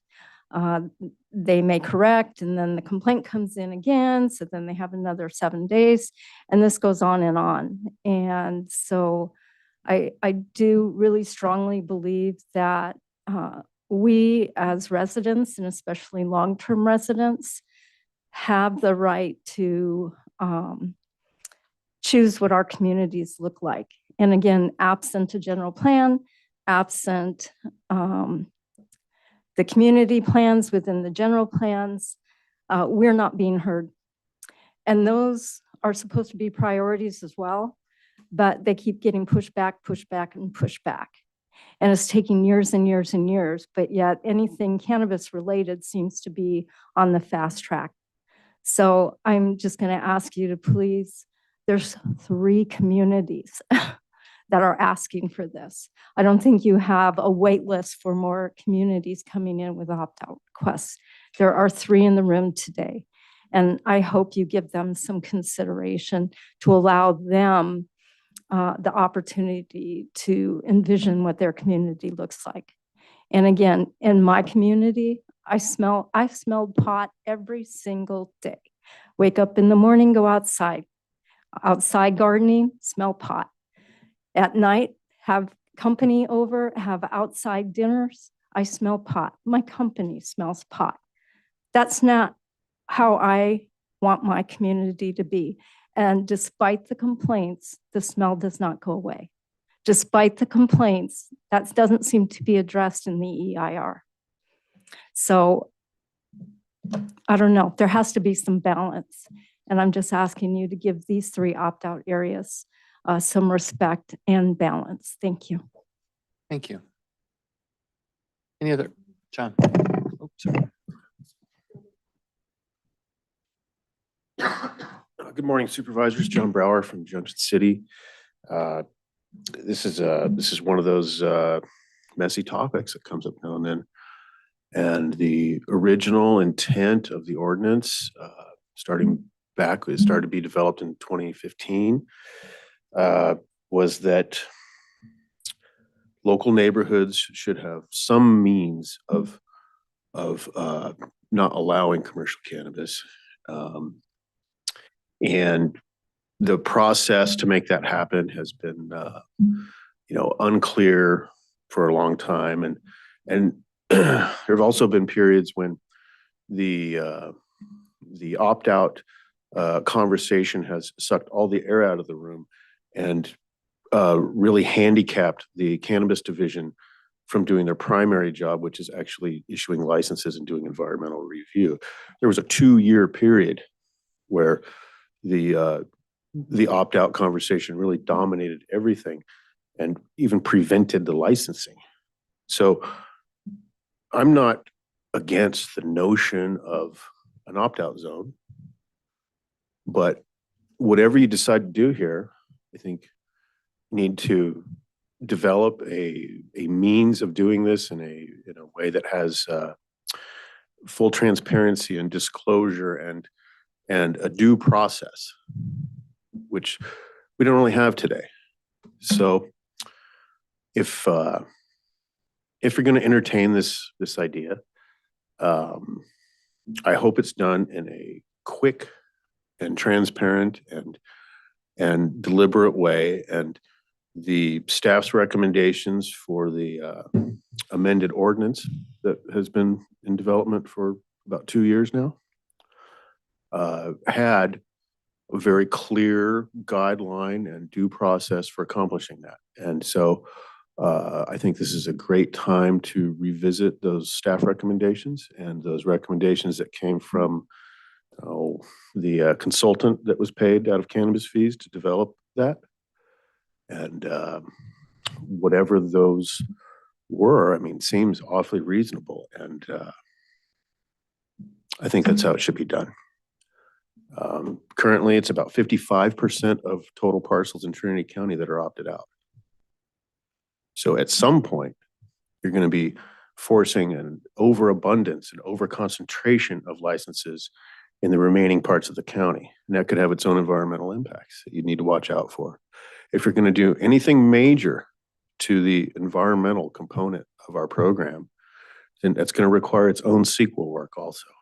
So I would encourage you to honor these people's requests in as fair and forthright a way as possible. And don't let it gum up the gears for another 2 years like it did last time. Thank you. Thank you.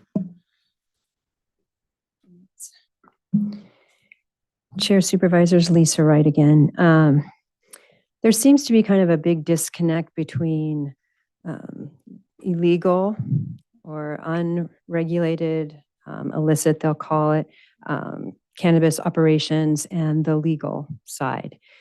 What I might suggest is that perhaps a public workshop to explain to the public the extensive nature of the environmental analysis that's required for every single farm on a project-specific basis may help to people to understand what the legal side needs to go through. It sounds like much of what was described was likely done through unregulated cannabis, because certainly, as was mentioned, we're not able to, in the legal side of things, destroy wetlands, to bulldoze over cultural resources, to harm animals. It's just not allowable. We're not able to drain the power grid. These are quarter acres of cannabis. We're not talking acres and acres that are going to cover a valley. If there's protective plants or animals, those have to be avoided. There's mitigation measures. So in the EIR, the potential for significant impact environmentally in all of these different areas, water use, biological, noise, wetlands, is all addressed through mitigation measures. There's an Appendix C, as you're familiar with, that every farmer has to go through to address the 20 different resource areas required in CEQA analysis, and to adopt mitigation measures that would take down the risk for environmental impact to less than significant. It's just required. And then we have a mitigation measure summary table that is going to be inspected every year. So unfortunately, I think that the legal farmers are still being put kind of under that umbrella of all cannabis is bad. The county stands to benefit greatly from legal cannabis, and it has been delayed because of issues like this coming forth. There's also been potentially the misuse of cannabis funds to go towards these efforts of the opt-out creations. That really needs to be reimbursed by the general fund and tracked. If you're going to have cannabis staff work on any of this related to opt-outs, that does not benefit our program. So it's contrary to state law requirements regarding the use of programmatic fees. So a lot, I think, of perhaps education could help in some of these regards, so we can stop associating legal cannabis with the unregulated illegal side. Thank you. Thank you.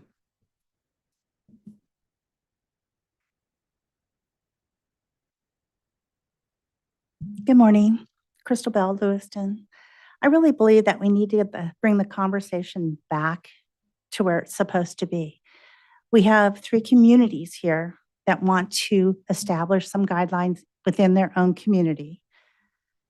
They have a right to do that. There's a general plan with community plans that are within it. We're not allowed at this stage to update our community plan, which does not have any indication that cannabis could ever exist. And we're not allowed to do that by any other means at this point in time. So it's about the community and what these people want in their own neighborhoods. It's not about what's legal, what's not legal. It's not about the environmental impact. It's not any of that. It's about what the communities are asking for in their own area. And that focus needs to come back to that, because that's why these individuals are here. That's why we've all been here before in the past, is to regulate and have a say in what's going on around us. You know, there is a lot of misunderstanding probably about the EIR, but the EIR really isn't the point. It's the community plan, and you don't have a means for these individuals to update their community plan until the general plan is done. So how are they supposed to accomplish this goal? Maybe even suggest having a moratorium on issuing of licenses within these opt-out areas until their community plan can be implemented with the general plan. But really, it's not about the EIR and, you know, what should be here and not there. It's about what these communities want. So thank you. Thank you.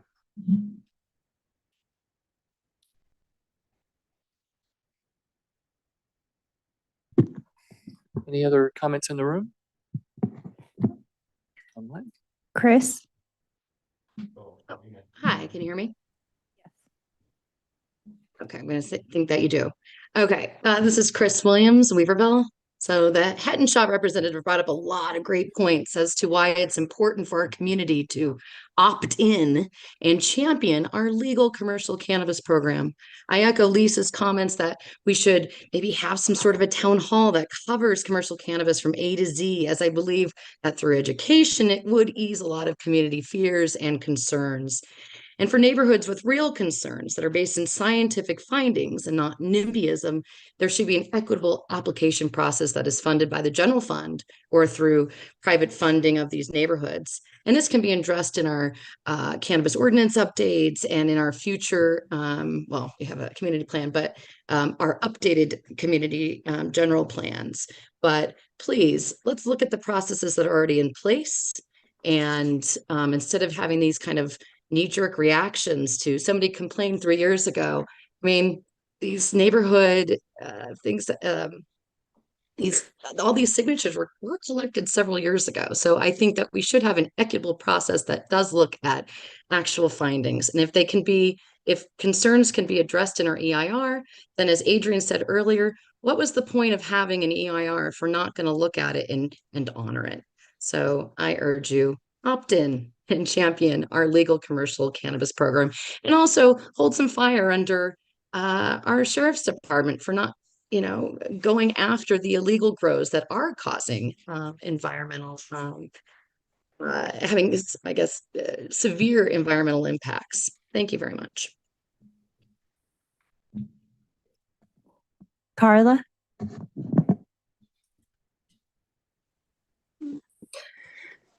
Hello, this is Carla Avila from High and Palm, and are you able to hear me? Yes. Okay, great. Thank you. Thank you so much, Chair Lutweiler and board. I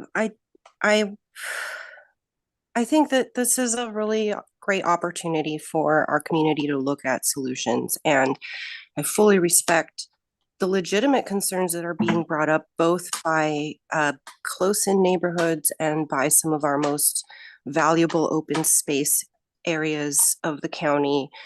And I'm living in High and Palm, which is kind of a combination of both of those things. I am the first generation in my many generations of Native Californian to own my own land, and hope that my children will be able to carry it forward from me.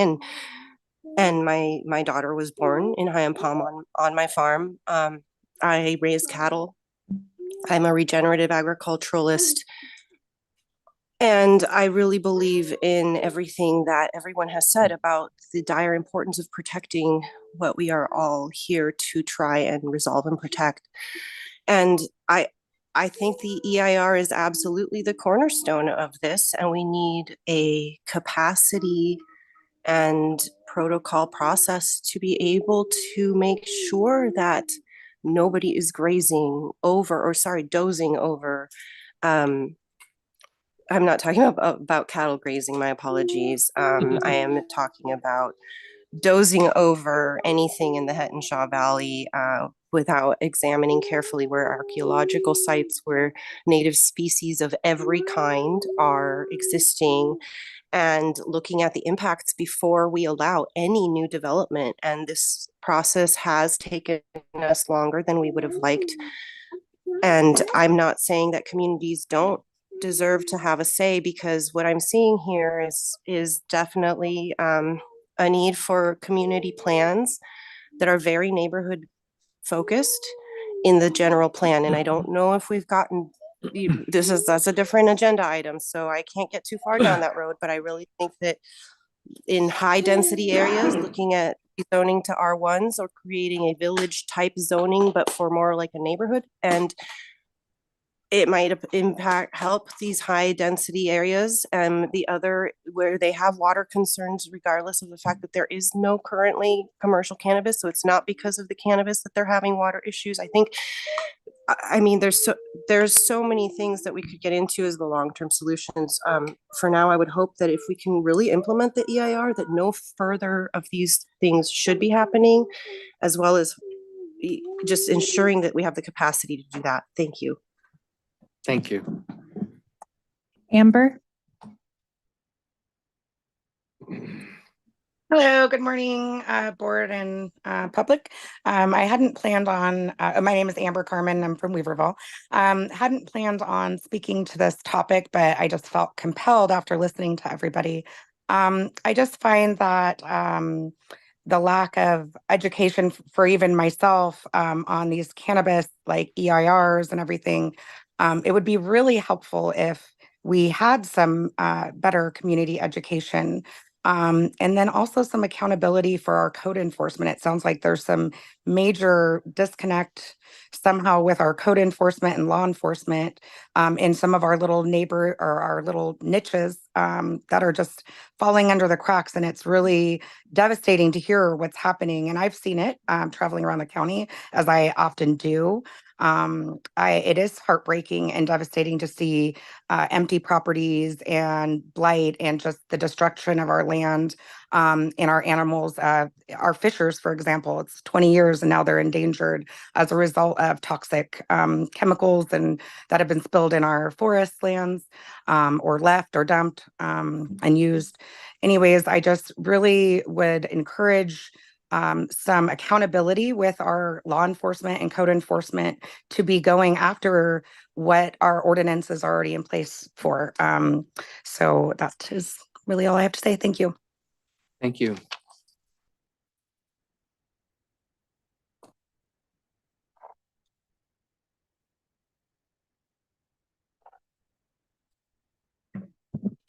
I have no other raised hands. Okay. Yes, you do. Oh.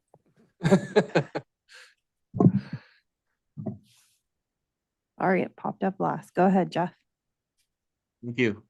Jeff Godella, Xenia, or Hettenshaw. I'm the good neighbor mentioned in this presentation document. I don't have a lot of arguments against what Susie said as far as the bad actors in the valley and around the valley and really in the industry as a whole. But I'm not one of them. I'm the antithesis of all that. I've done my due diligence. I'm required to do a lot to be licensed and to get my CUP, which was unopposed in January of 23. My biggest issue right now is that this opt-out well may happen. The only way it affects me, as I'll be grandfathered in, is if I'm not able to ever sell or transfer my license with the sale of the property. Now, the CUP is tied to the property forever as long as conditions are met, which is a fairly easy task. There were no crazy conditions to meet because I've put this garden in the best place possible. And it's a large property and there's only one spot really to put it. So my biggest issue is if I'm not able to transfer my license with the sale of the property many decades, hopefully down the line, when I decide to retire, I'm going to lose all my equity, which is also my life savings, which is also my retirement plan instantly if I can't transfer the license with the sale of the property. I'd like you all to think about what that would mean for you if you were to lose your retirement plan or the equity in your house or everything you've built, your nest egg. That's a tremendous burden to put on somebody who's doing everything right. I mean, I'm doing my best to be a good neighbor. I'm friends with members of the Wilburn family.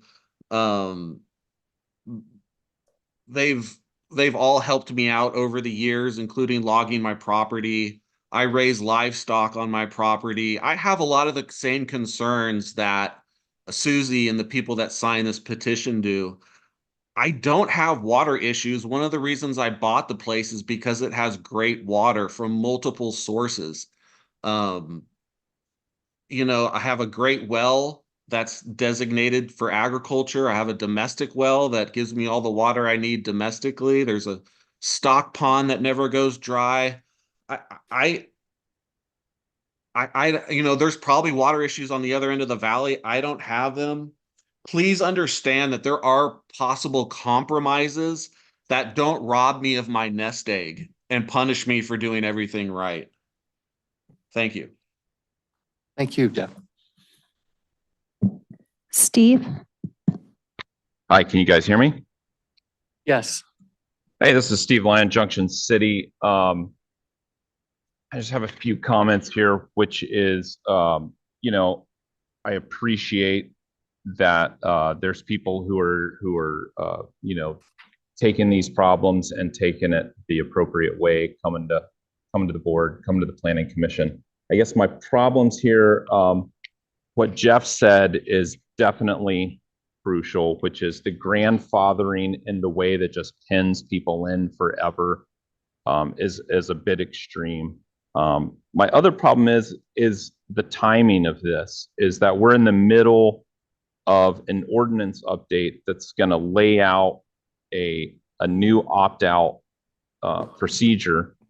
And this is like slipping one in right at the end outside of that procedure, which I think we've laid out a pretty fair process for doing the opt-outs, and slipping a couple of these in right at the end just doesn't feel right. Also, the reasoning behind these opt-outs is it's a false reasoning. You can't take the actions of unlicensed, illegal cultivation sites and punish the licensees for the actions of those who are never going to be licensed, who aren't licensed, who have no intention of getting licensed. So you're punishing the licensees who are following all the rules, doing the whole licensing procedure. And I see that a lot of the concerns are environmental concerns, and they're addressed in the FEIR. They have to be addressed in the CEQA documents by the licensee.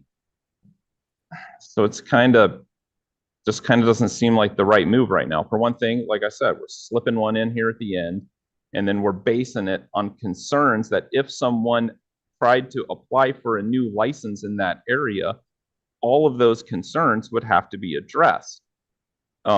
Every single one of those concerns is thoroughly addressed, like ad nauseum addressed with a CEQA document. So at the very least, I would say postpone this until the ordinance update is complete and do this the right way.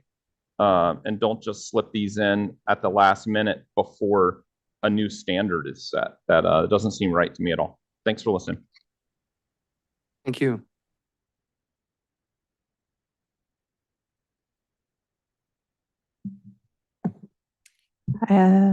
No other raised hands. Okay, thank you. Is the board ready to move on to the third Could and somebody final? just finish his last sentence for me? Postpone these until the which document is complete? The ordinance update process.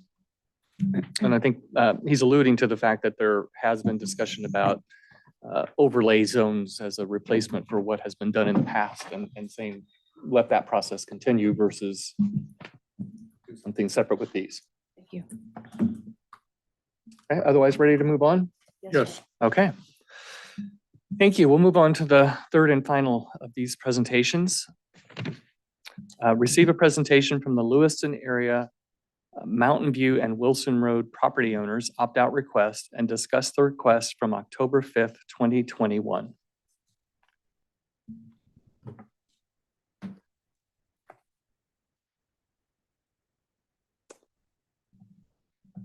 Hi, I'm Laurel Edwards from Lewiston. In June of 2020, we began our opt-out process, our journey, when the first of the commercial cannabis grows was permitted, and a second one was being considered. We went through the laborious process of going door to door, sending letters out to get to answer our surveys. Would you like, are you okay with this cannabis grow in our neighborhood?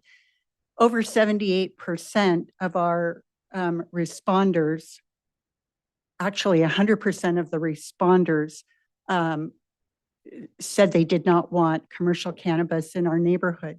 The others, approximately 21% that didn't respond were either growing cannabis commercially or they lived out of the area and they just didn't respond to our survey. In September, October 5th of 2021, we submitted our survey results and requested that our area, which included Wilson Road, be considered for an opt-out designation. Since then, we've been waiting. And since then, 2 more permits have been granted. We had not received a answer for our opt-out request, and we feel like we've been slapped in the face for that. I'm going to be done with this and let the others talk about their experiences. Thank you. Thank you.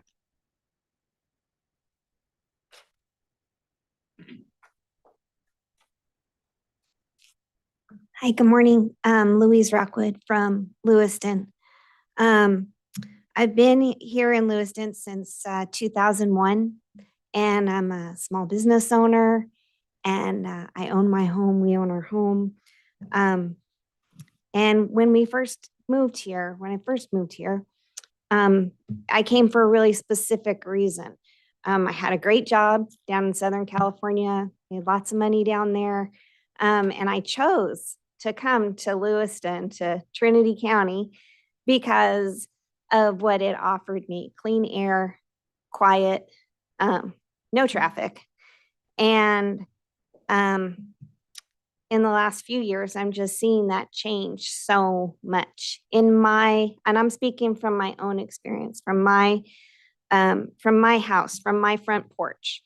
So after I work, and come home in the evening, I hear generator noise. I have dust from trucks on our road. It's a nuisance for me, and it has decreased my quality of life here. And I'm hearing a lot of people talking about their property value. Well, I consider that my property value has gone down because of the grows in our area. And I feel like we've done everything that we were supposed to, but we didn't, we're not getting the results. And I'm not sure why. We, did the petition, we got together as a group, and I'm really glad that I was here today to hear some of the, the other side. But for me in my neighborhood, it's not a good fit. So that's what I have to say. Thank you for listening.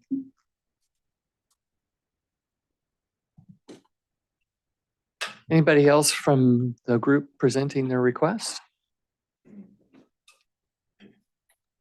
Well, you have to be in their group. We'll have public comment here in just a minute. Thank you. I can wait till the end, can I not? If you prefer. Thank you. It'll just be the 3 minutes that everybody else will have, if that's what you prefer. How much time do we have left on our 10? You have 6 minutes right now.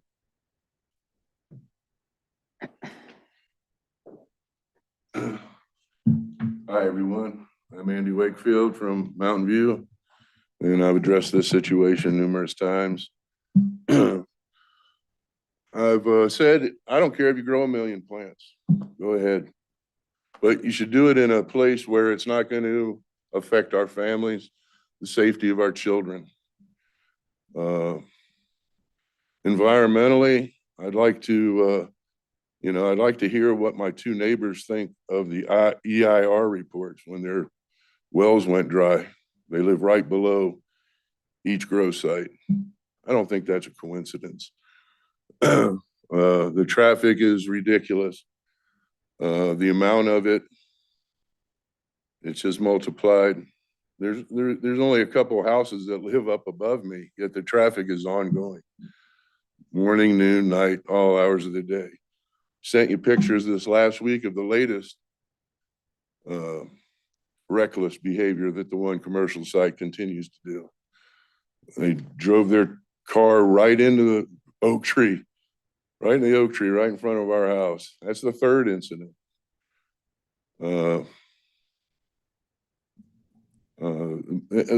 Safety is the main reason. An incident that happened after one of these hearings. We were out at the coast and we got a 911 call from a neighbor, or a message with a 911 behind it. Said that we thought that you better know this. So we live behind a gate generally. This gate hadn't been operated for probably a few weeks. So we live in association with these groves. One's across from us. The other two are at the very end of this subdivision, if you will. That road goes right in front of us, 5 feet from my property. So she gave me a call with this 911. I said, "What's going on?" So, well, thought this was very odd and you ought to know. Suburban just drove up our road. With very, very one lane, really small little gravel road.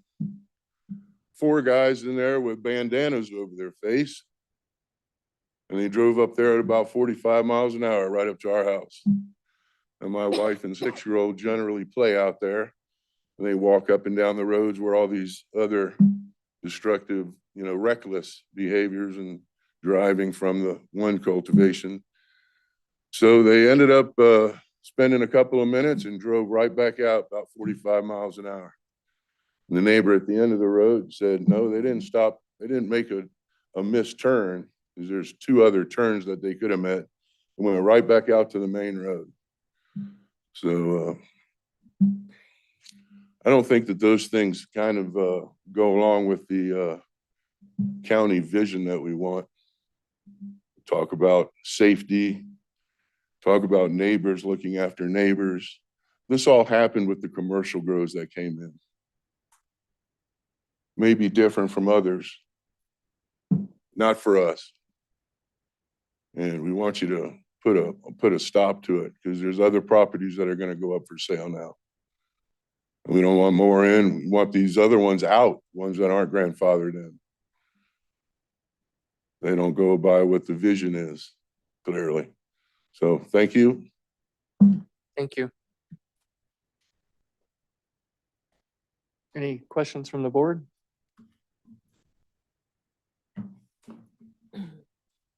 Okay, we'll go to public comment.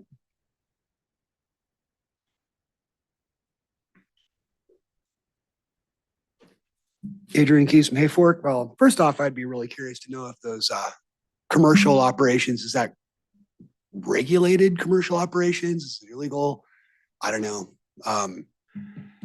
When you do your Appendix C, you have to designate how many employees and how many vehicle miles traveled, how many cars will be at your site. If there's a violation, send it up the chain.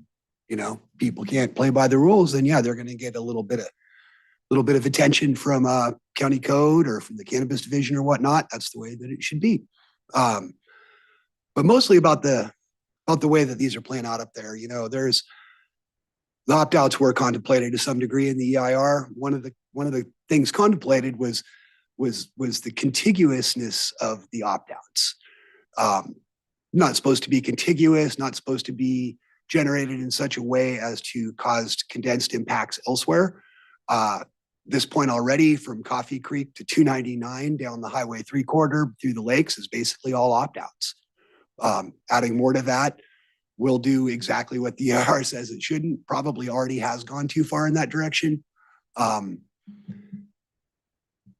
So at the very least, any opt-out process should wait until we have ordinance opt-outs. We don't have an opt-out ordinance. There are no grounded mechanisms for this. There's a lot of opinions. I understand how people feel intimidated by people that they don't know. I've felt the same. I've lived in Hayfork since 2002, owned my own house too. And weird stuff happens sometimes out in the country. You can't control who comes up and down your road. And that's unfortunate, but does it have to do with regulated cannabis in Trinity County? I'm not really sure.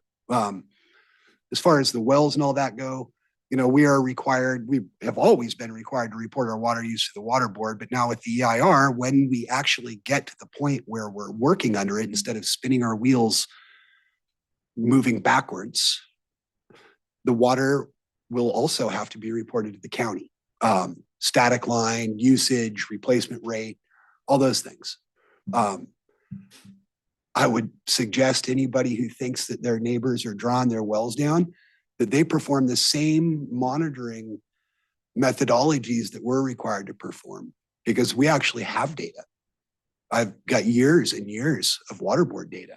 I live in the neighborhood with the highest concentration of cannabis cultivation in Trinity County, and my well is fine. My creek is fine because of the mitigations. Once the water board came through and the Fish and Wildlife pulled out everybody with the illegal water diversions, my creek hasn't stopped flowing. It's been flowing the whole time. I got steelhead up in there. I get to go look at them. And I grow, my neighbors grow. Everybody out there is cultivating, and with the ordinance in operation and in effect, those have been successfully mitigated. Thank you. Thank you.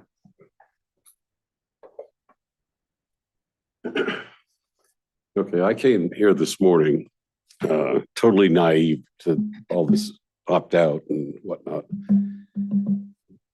It seems to me that the biggest issue here is enforcement of the laws and regulations that are already in place. Does that require the sheriff's department to get a little more active? Do they need more funding? Of course, they need more funding. They've always needed more funding, but what's the sense of having these rules and regulations if you have no way of enforcing them? I mean, I came here almost in favor of opting out, and now I'm starting to have second thoughts. I mean, what's the sense if nobody's going to enforce it in the first place? Okay, thank you. Thank you.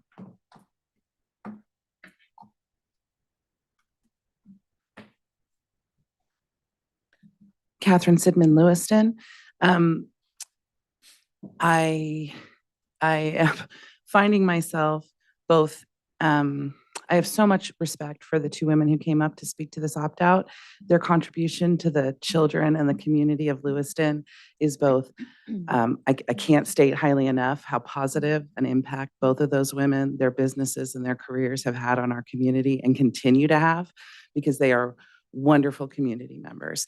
What the gentleman described as some sort of whatever the scare was with the Suburban is why we should, again, as Lewiston, be looking to our sheriff's department for increased enforcement and protection of all of our neighbors and all of our neighborhoods. The opt-out will not address, the opt-out process won't address the concerns of my friends and neighbors, right? The opt-out will not stop any neighbor who wants to from having their 6 personal plants and whatever odor is associated with that, plants, llamas, whatever. We all get to do things on our properties that our neighbors in small, close parcels like that neighborhood aren't going to like. It won't address any sort of illegal cultivation that's happening there. And there is a process to address concerns from regulated cannabis.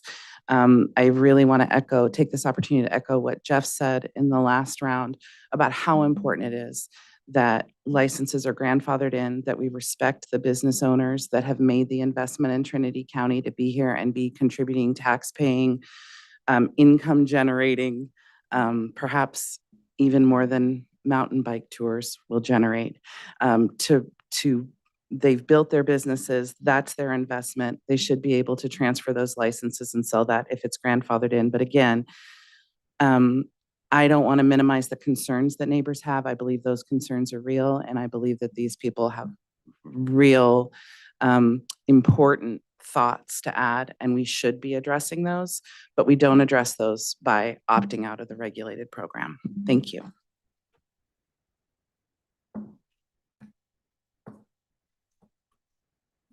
Other comments in the room?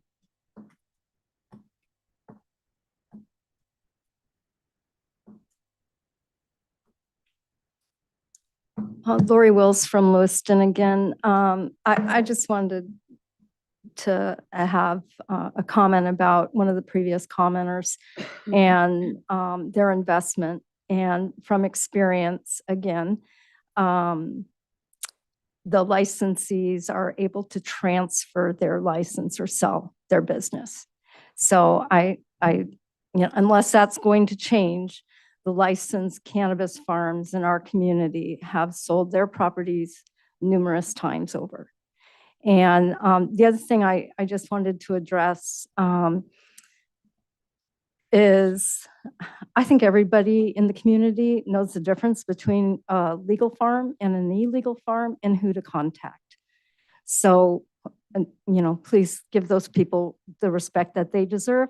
They know to contact the sheriff's department. Again, when it comes to violations within the licensed participants or the licensees, that's where a lot of frustration builds, because when complaints are filed, the farmer has 7 days to correct. Those problems are not going away.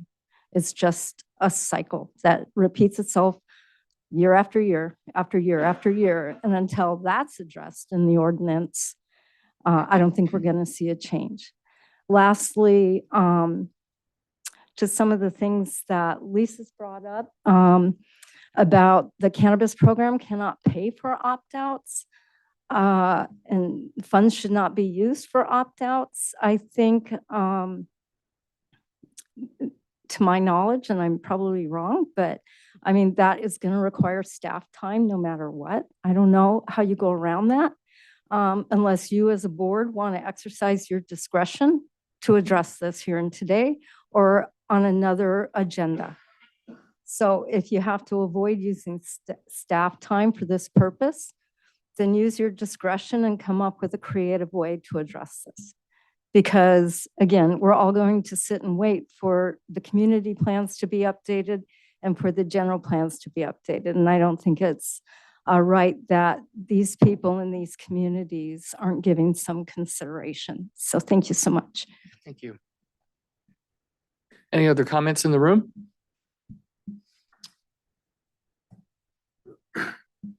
It's again John Brower from Junction City, and in the early days of our ordinance development, the opt-outs were the original 3 or so of them were kind of part of the grand compromises that led to the first urgency ordinance.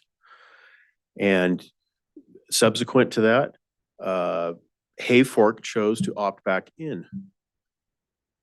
And now we're in a position where much of the Coffee Creek giant opt-out zone would also like to opt back in. These post certification of our programmatic EIR era opt-out zones perhaps could be treated a little different. And I think the consultant and staff recommendations to require 60% of the parcels and 50+1% of votes within that proposed opt-out zone to either opt out or opt back in seems to be pretty democratic threshold, especially for land use. Also, perhaps a given term of opt-out zone. We're talking about poorest county in the state with the lowest health and wellness outcomes in the state. So to balance the economic interests and the cultural legacy of this as a premium cannabis growing region in the world with the desire of some of these neighborhoods that just don't want it, perhaps a limited term, say 3 years, 5 years for an opt-out zone to be revisited or reinstated or opted back in or opted back out would be a democratic way to do this, and also allow the flexibility for industry and also the protection of these very special neighborhoods. Something like that could, I think, add to the balancing act that you guys are going to have in your hands here as you work your way through this. And the ordinance update really is supposed to address this. And that's been going on for quite a while now. And I would hate to see these last minute opt-outs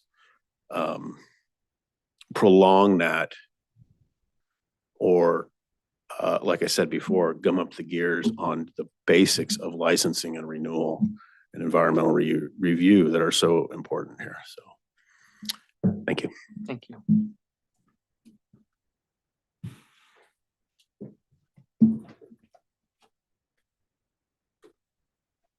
Hello again.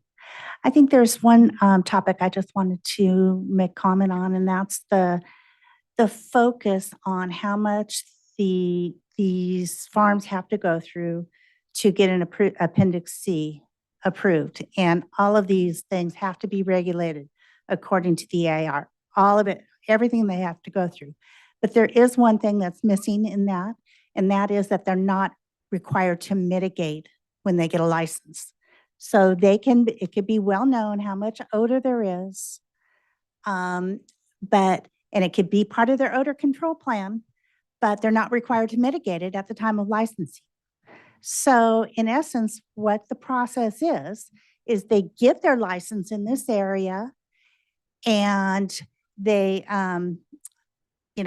just get their licenses to sign no matter what the odor control plan says. And then through the option of complaints, it's readdressed. So, and maybe that whole process will work in the sense that, okay, a cannabis farm goes in and there's odor, the neighbors complain about it, the county comes out and they say, yes, it's true, you need to mitigate this odor. So now let's talk about the layers of mitigation involved. So the only requirement that will be, and I know this from experience because this is what happened when we questioned a license being approved without having to mitigate these measures. So the first stage is, okay, well then you do the first layer of mitigation for odor. Okay, they do that, they're approved. Guess what? It doesn't work. So the complaints will go through again, and then it'll go back. Okay, that's great. On the next renewal, that's not working. Let's do another one. So we've got 5 layers of odor that can, for mitigation purposes. And so what, we're talking 5 years before the neighborhood then has accomplished the goal of not being overpowered by the odor of the cannabis farm. So, although, yes, they're going through all this, but they're still not required to mitigate those measures until after their license and there are complaints. So just to bring that up in the conversation. Thank you. Thank you.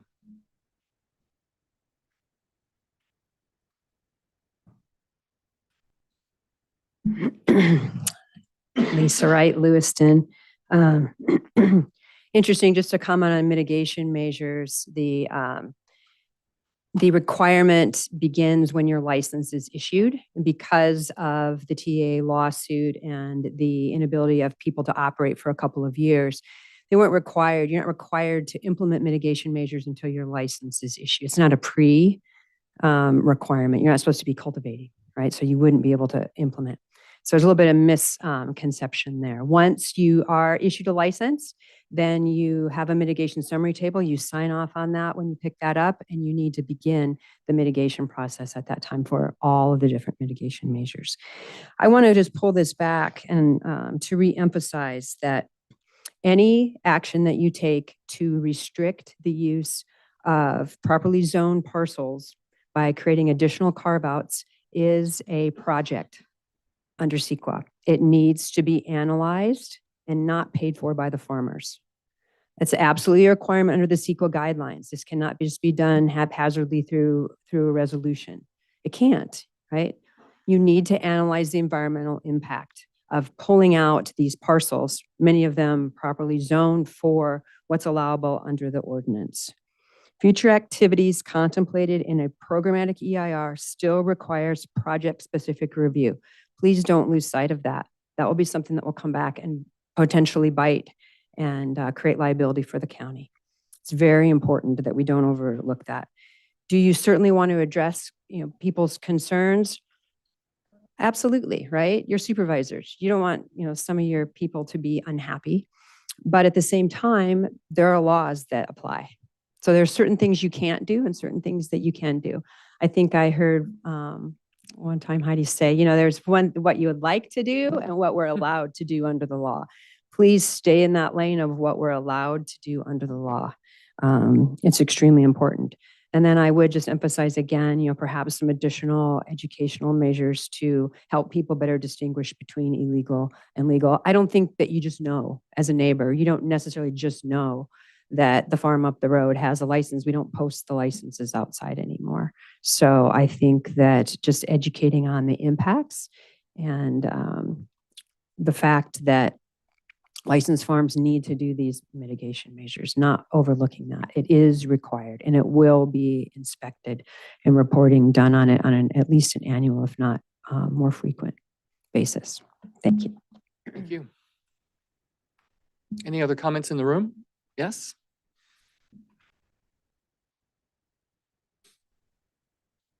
Susie Torpy from Hetton. I think most of us are aware of the difference between illegal and legal grows.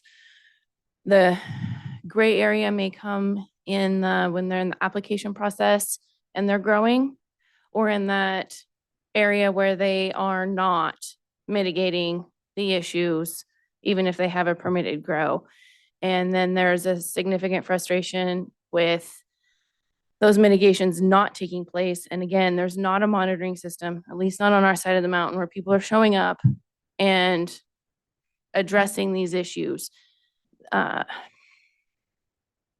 doesn't seem to, there's a disconnect, there's a piece missing where they're permitted or they're getting their permits or they're in the application process. In the meantime, they're bulldozing, they're putting in roads, they're growing.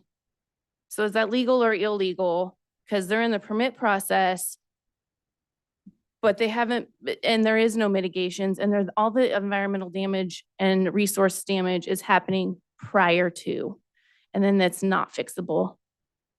So the concerns are still there. There might be a concern based on an illegal situation, but what's going to make it legal? We've been called in as native monitors to monitor a site so that they can get licensed that's already been bulldozed. There's no way we can check that. You can't, it's already been done. The damage has been done. So there's a disconnect. There's some things missing in this entire process that's not happening correctly. And our environment is damaged and not fixable because of it. And just as a thought, I've heard it a lot of times that Trinity County is a premium growing area for marijuana. My question then is, then why do we need to haul in soil, fertilizers, build greenhouses, run generators, and in many cases haul water or store massive amounts of water if it's indeed a premium growing area? The valley is a zone 9. We have a very short natural growing area for vegetables and gardens and such. And it's interesting that it's known as a premium growing area when everything has to be imported to, in fact, grow it. Thank you.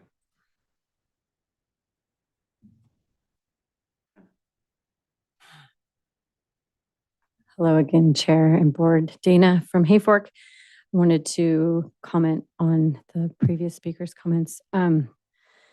When you apply for a permit, one of the forms you have to sign is guaranteeing to maintain existing site conditions. So you cannot start your project until it's approved.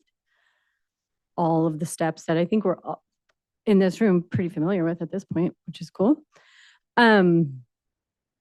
So I'm not saying that it didn't happen. That's just not how the program is intended to work. And in the past, I think people could get away with that before there was a grading ordinance and such, but there is now, so that there is a pathway to deal with that. And then second point is as far the reference to the comments of importing soil, importing nutrients, and forbearing water. You would forbear water if it were surface water, but not everybody does import soil. There are regenerative farmers, and that is just different cultivation practices. And that is a longer story, which is a sad one based off of in order to actually succeed now in the economic reality of the cannabis industry, you have, like, people need to grow more. And because you need to grow more, you need to add more inputs. And it's like this vicious cycle rather than just growing quality. And that is a whole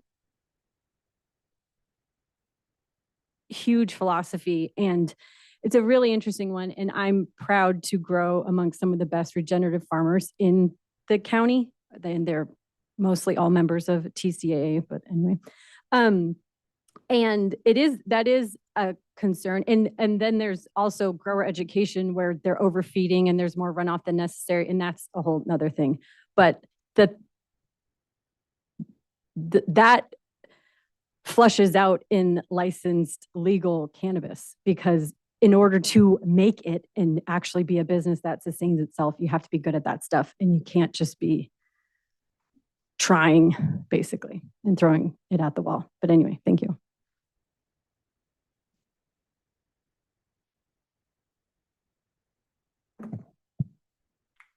Any other public comment in the room? Okay, online. Matt? Hello, board. Well, I mean, I could write a book on the opt-outs. You guys can probably tell from the comments I submitted to you. I mean, just in short, I really don't think opt-outs are the answer. Every single thing that all these people are talking about, it all goes down to the same thing. We need regulation, education, and a functioning program that people want to participate in. All these issues are stemming from illegal grows, and well, that's about all I would say. You know, regulation, education, and a functioning program. Thank you. Thank you. Carla? Hello, Carla Avila from High and Palm, and formerly in District 5, and really identify with a lot of the issues here. So I'm just trying to figure out how we move forward. We know that our general plan is, well, we don't know. We don't know how far our general plan is. We don't know why we're not talking about that right now. But, you know, assuming that there's some reason we can't, then, okay, we're directing staff to figure out how to stave off things that are supposed to be not allowed already. We can't go back and fix anything that's already not been done. And there, you know, there was a process here to get to the point now where we can sit here and talk about the fact that now enforcement is the issue, and there's all kinds of enforcement, as Sheriff Saxon has pointed out to me in the past, a lot of which is not under the jurisdiction of this board or this program, but trying to address right now, at what point are you licensed? At what point are you regulated? And what are there people trying to sneak stuff in before that? Well, that all leads back to the fact that we need to have people under regulation.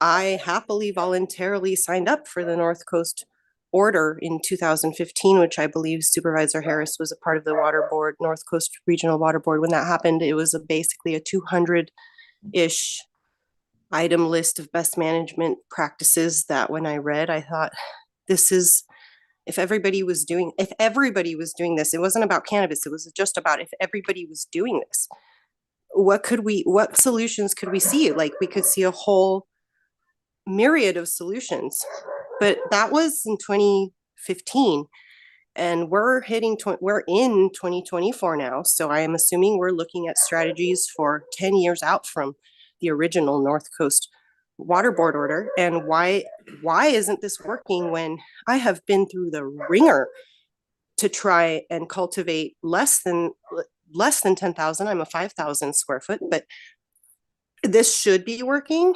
And we go back to obstacles, we go back to polarization, and we go back to enforcement, which is under multiple agencies and multiple people's purview.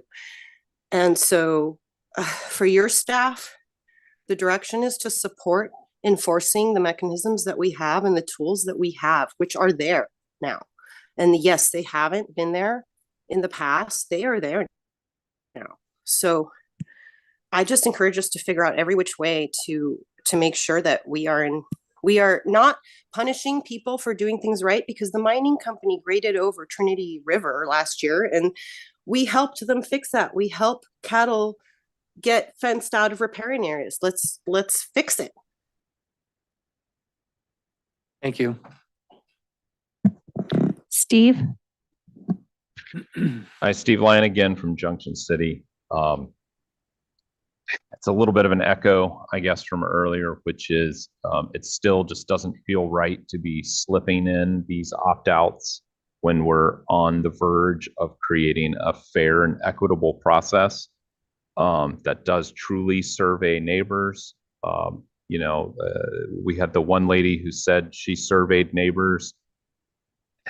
I would take that with a grain of salt. How many doors does she knock on? How many, there's locked gates, there's people not home. That's a big difference than something more official that comes from the county.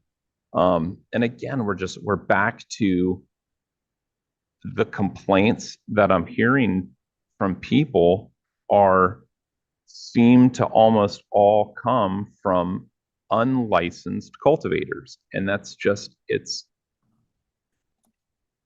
a kick in the knees to punish those going through the system, doing the work, getting all the licenses. It's not just one license. It's not just one Trinity license. There's over 6 licenses and permits you have to get, going through the CEQA process, and then being punished for those who aren't. And, there was only one commenter who's dealing with a licensed grow.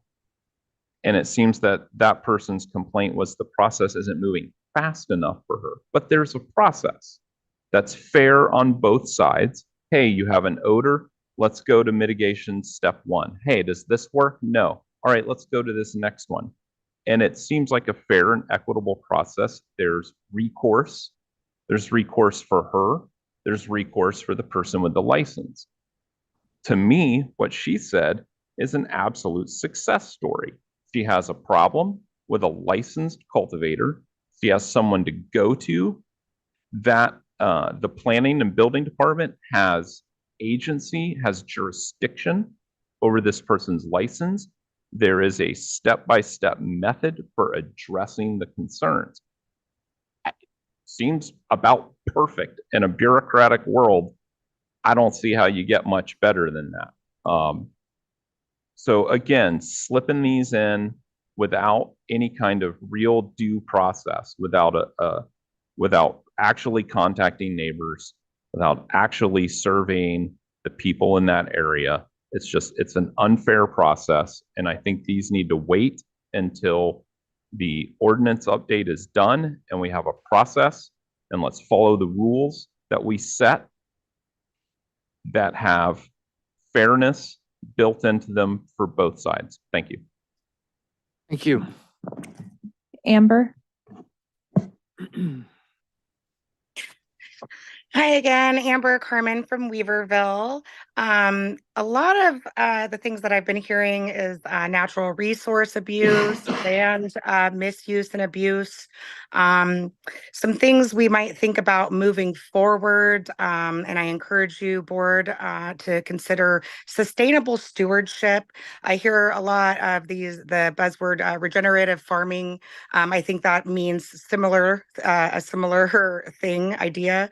But it would be really nice if Trinity County, as we're moving forward with our plans, to have a gold standard for our agriculture. And I mean, that's agriculture across the board, whether it's cannabis or growing food, that we have a sustainable stewardship practice as commonplace here, and maybe even setting a standard for other rural counties. So just some thoughts. Thank you. Thank you.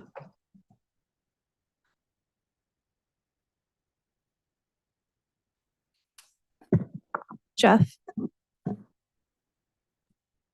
Hi, Jeff Godella, Xenia. I'd like to reiterate what Steve Lyons said about there are mechanisms for enforcement. And honestly, if the farm's not licensed yet, everything they're doing is out of compliance. So I believe that did shut down farms in Hettenshaw. Moving forward with these opt-outs, I think the board needs to keep it in perspective that pre-existing farms are small businesses, and we're working with margins now that are pretty typical for farming. Cannabis is not a high value crop any longer. And the pre-existing farms that have signed up and jumped through the hoops, it would be a travesty to sweep the rug out from under them. And that's my main beef with the Hettenshaw issue. But it could be a problem in every potential opt-out zone where grandfathering in compliant farms, they should be treated as any other small business or small cannabis business in the county, and not be phased out or somehow have their rights taken away or altered for doing the right thing. There's two sides to every story here, and people have brought up the EIR and CEQA a lot, because it is a lot. You know, we had to pay a lot of money. These farms pre-existing paid a lot of money to become compliant and had to hire very expensive experts to do studies. And these opt-out people are basically, to me, it's all conjecture until you hire an expert to do a study on the scientific matters. On the compliance matters, that's different, obviously. But I don't know, I'll cut it short. Just keep in mind that there are people doing it the right way, and as the community decides what they want to do, the landowners decided far before them to do what they wanted to do, which they had a right to do on their property. And at some point, the ball's got to stop at a property line. And especially when some of these farms are out of sight, out of smell, out of mind of the rest of the neighborhood, like mine and the other licensed farm in the valley. So thank you. Thank you.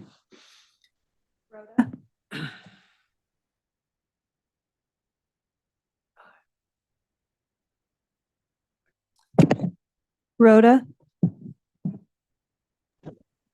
Hi, this is Rhoda Kane from Trinity Center. I'm actually driving in a car, so I hope I don't break up too much.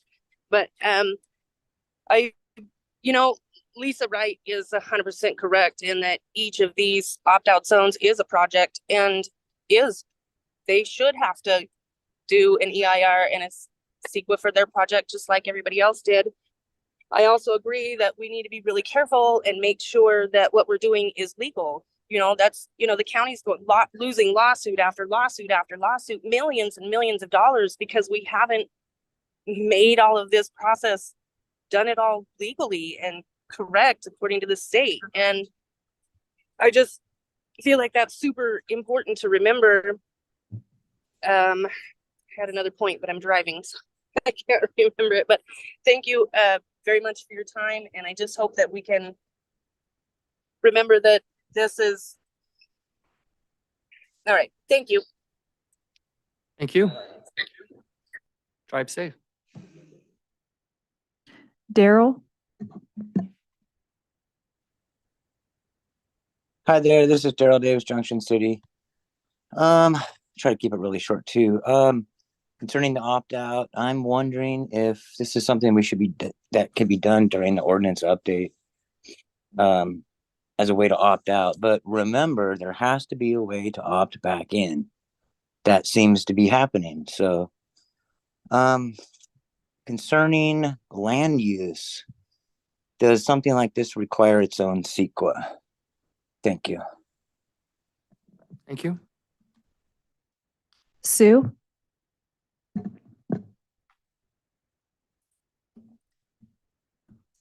We can't hear you.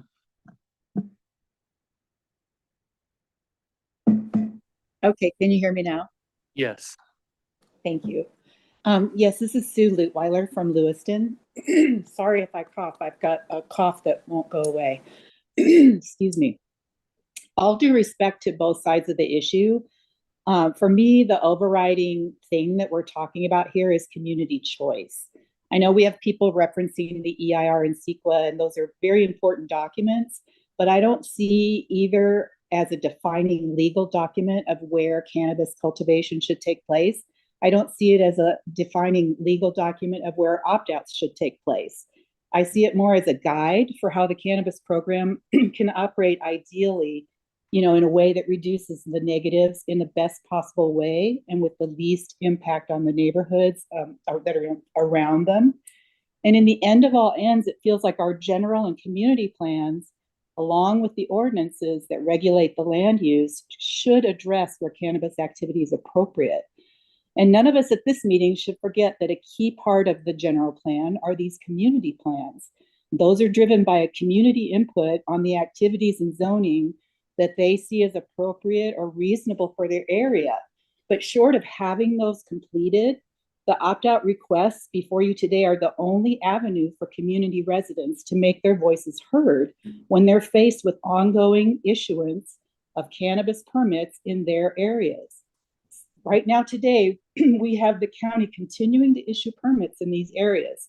I would respectfully request that the county honor these opt-out requests before them while continuing to move forward as quickly and efficiently as possible with these general and community plans. This is just an outreach of a community plan request. But even if it can't be resolved today, maybe consider putting a halt to issuing any additional permits in these opt-out areas until the whole matter can get resolved. Not to say to stop the whole cannabis program, but maybe put a halt, a moratorium on issuing the permits that are directly affected in these opt-out areas. And that's kind of all I have to say. Thank you. Thank you. I have no other raised hands. Okay, I know you were waiting. This time, I'm Brant Gutermuth from the East Branch again, and I've learned a good deal today. I appreciate your folks' patience and thoughtfulness on this. The opt-outs were originally envisioned, and I bought into the idea to protect the community, and that's a good idea. And as Sue on the phone or the the Wi-Fi said, that the opt-outs need to dovetail with the community and general plan somehow. So, so that legal process is followed. However, today what I've been hearing is so much about the EIRs, and they do protect a lot of the resources. And so, and the EIRs are very encompassing. And the one thing that I know John brought up when he spoke, there's apparently, and I'd like to hear more about it, the EIR made some recommendations on how to work with the opt-outs. And that's just something that the timing is really key here. Well, I think that the EIR, and again, the mitigation measures, which Lisa has brought up, those need to be enforced. And whether you have a permit or not, you cannot do the mitigation measures, and then you got to have the enforcement guy come out there and say, hey, you're running a bunch of dirt into the stream or whatever, then that's not following your permit measure, so there needs to be enforcement. So bottom line, what were the recommendations from the EIR for opt-outs, and how do you do these multiple measures? I think that the pot growers that are doing it legally need to be supported, and we need to move forward with that. But the opt-outs, they're looking for protection of their communities, our communities. So how can we meet that recommendation or protection of our community with what is already in place, whether it be, and I think a lot of my concerns can be addressed with the EIR now. But now the one thing I'm looking at is, how did the EIR, because a bunch of smart people were putting that together, how did it address the opt-outs? And then it's your job to dovetail with the community and general plans. Thank you. Thank you.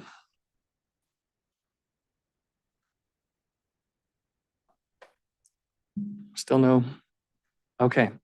All right, we'll close public comment. The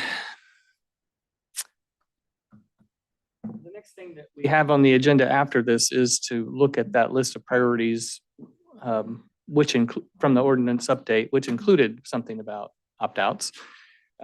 My suggestion is that we take a 10-minute break and come back to address this particular set of subjects that we've just received that are all about the potential opt-outs, as we have the discussion about priorities, and give that direction to staff in one cohesive piece. That work? Okay, we'll take a 10-minute break, come back and try to do that. And again, I know people might be ready for lunch and stuff, but I imagine a lot of people that are here for this would like to hear the discussion that we're about to have. So would like to move forward with that, and hopefully we can wrap that up before too long and then give people a lunch break.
Problem solving.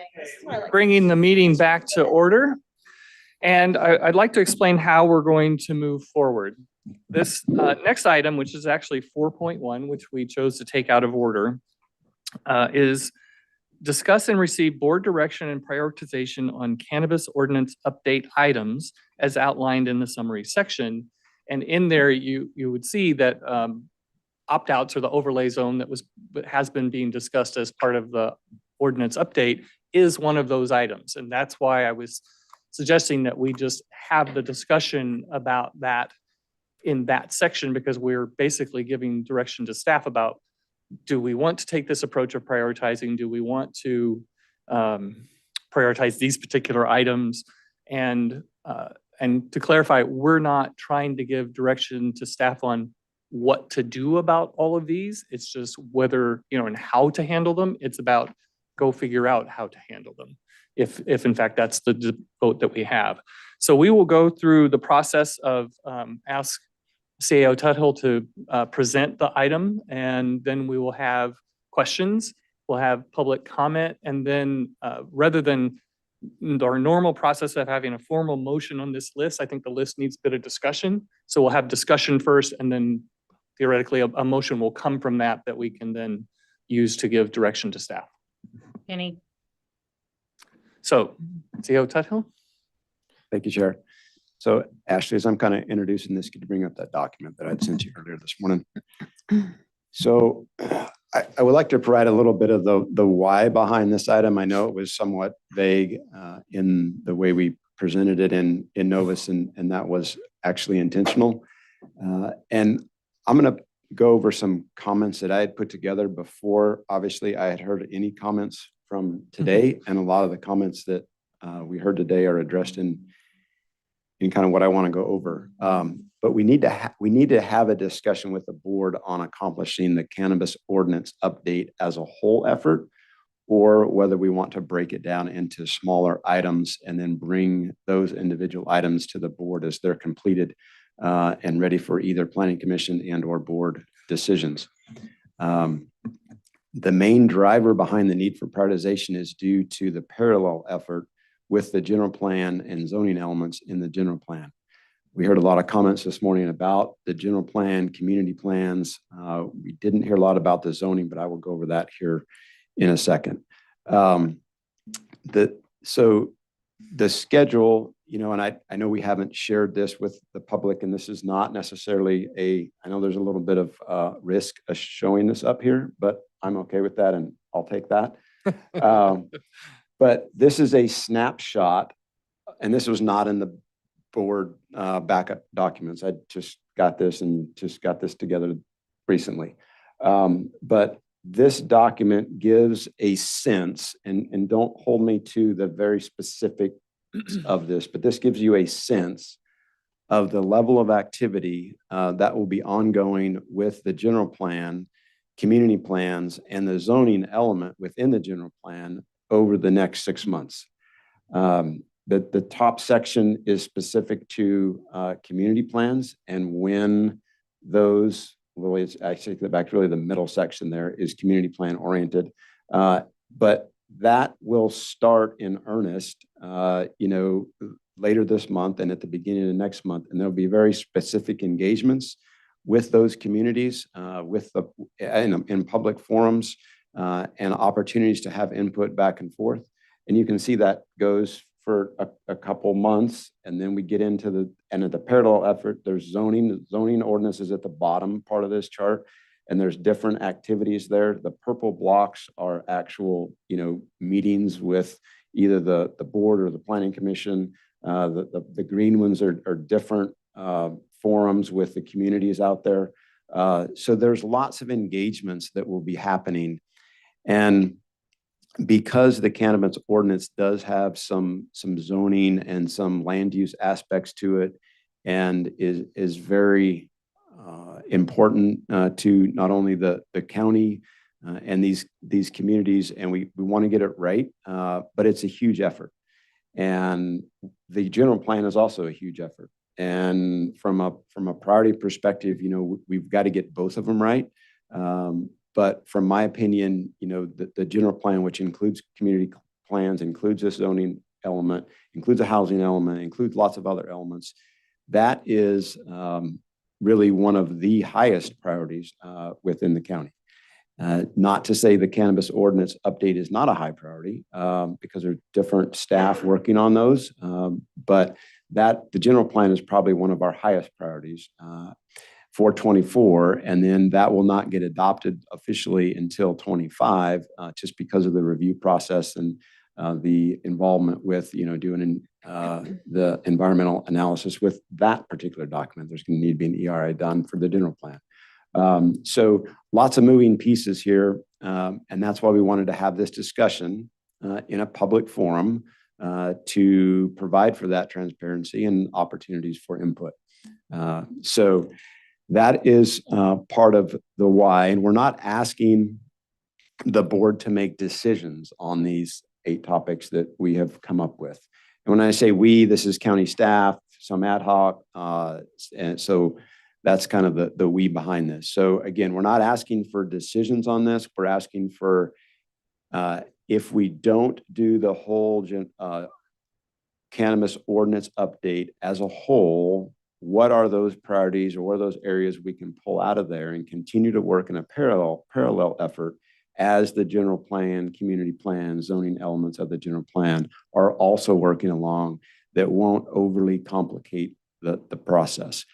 And then the last item, just as far before the introductory part of this is, there were some comments made about, well, these opt-out presentations were just put on this agenda to try to, slip something in before we do some major revisions or before, we do something. And I want to be clear that, the county's not trying to, slip any of this stuff in. We're not trying to, do something that is not transparent. But there are lots of moving pieces, and there's lots of critical elements to the general plan and to this ordinance update that will have a long-term impact on our county. And we want to make sure we take the appropriate time and get it right this time, or as right as we can. So those are my introductory comments. And then I would turn it over to the 2 ad hoc board members if they want to make any introductory comments too, or you, Supervisor as a chair, as we get into this topic. Okay. Supervisor Frazier, do you have anything you wanted to add at this point? Not that I know of. I think we could end up somewhat getting sucked down a rabbit hole of opt-out discussion regarding the 3 presentations we just had. So my ask would be that you make it perfectly clear what we're talking about when we're talking about opt-outs. Are we talking about the presentations we had, or are we talking about the process that we had discussed earlier in our ordinance update ad hoc and with at the public workshops that we held in that capacity? Okay. So if we want to discuss the 3 presentations, we should keep that separate from the discussion of the moving forward, our proposed language for opt-out creation. So, okay. Thank you. I guess first, some comments in general to follow up on what CAO Tuthill presented is, as we looked at all this, the approach that we've been taking for all of last year was to try to look at all of these various ordinances that are in place to support the cannabis program and look at inconsistencies and opportunities to strengthen them, including things like we've heard today about enforcement enhancements and things of that nature. And that has been our approach. We've had the public workshops, and even in the public workshops, we had people saying, can't we break this down and take it in pieces because there's just too much to do all at once? And so even in 12 hours of public workshop sessions, we never got to all of the aspects. So then we started to say, well, if this is going to take a long time, especially with general plan work going on, would we be better served to identify some things that have perhaps time sensitivity and should be considered as priorities and tackle those in pieces, and you could get something done and implemented all with an eye towards still staying cohesive, but instead of waiting to do it all in one shot. And so that's how this kind of came to play, and appropriately, CAO and staff wanted to make sure that it wasn't just their thoughts about if that's the right approach and what the priorities should be, or what two people on an ad hoc committee thought, but what the board thought as a whole. So that's kind of context for why we are where we are in the discussion we're going to have. I think specific to what Supervisor Frazier just brought up, I think very relevant. When we talk about these items, we're not trying to say, here's how we think we should solve this item. We're trying to say, should we take this prioritized approach, or these are priorities we think we should have? The cannabis opt-out zones, and we just had those 3 presentations. We thought it was very important that, since these had been sort of sitting in a cabinet for sometimes, in some cases, 2 or 3 years, that they get the light of day and get some air, and we get public comment, and we have that input, so that as we talk about things like whether that overlay zone process should be a priority or how we should deal with these, we have the benefit of all that to make those decisions. I think there were, I don't know, maybe a dozen comments that highlighted the potential legal aspects of how that might be approached, and the opt-outs, and whether it should be done as opt-outs in individual projects, or should it be an overlay zone, and should it be a part of an ordinance update. And so my view is that I think it's great that we got this input and great dialogue, that we should, I feel like, because there's potential litigation risk associated with any decision we make about how to proceed or not proceed with opt-outs, that we need more guidance from county council. And so I would rather that we delay that specific conversation till we get that guidance. So not, I hate to be that these people have waited all this time and now they've had their say, and now we're not going to formally make a decision. But I think this was never set up to formally make a decision, but to give direction to staff. And I think direction is, we need county council guidance so that we can then have a discussion about how we move forward. Is everybody okay with that? Well, yeah, that the opt-outs are on this list, but I'm also referring, as Supervisor Frazier said, we just heard 3 items, and we didn't give direction to staff on each one of them. Now that we've heard all 3 of them, and we can give that direction, my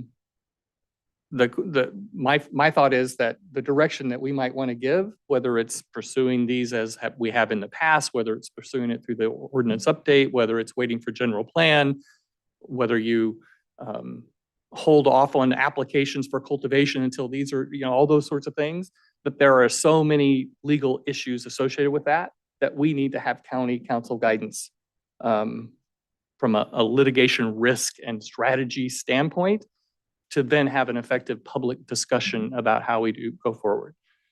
But I just want to make sure that we're all on board with that. I just want to make sure I'm understanding. So in the statement that you just made, you're pooling together direction to staff, conceptual idea on 4.2, 4.3, and 4.4. Yes. Okay, so we're kind of closing that up before we jump into what Trent already kind of gave us an introduction to. Yes. Okay. I agree with that, but I'd like to say something. May I? Yes.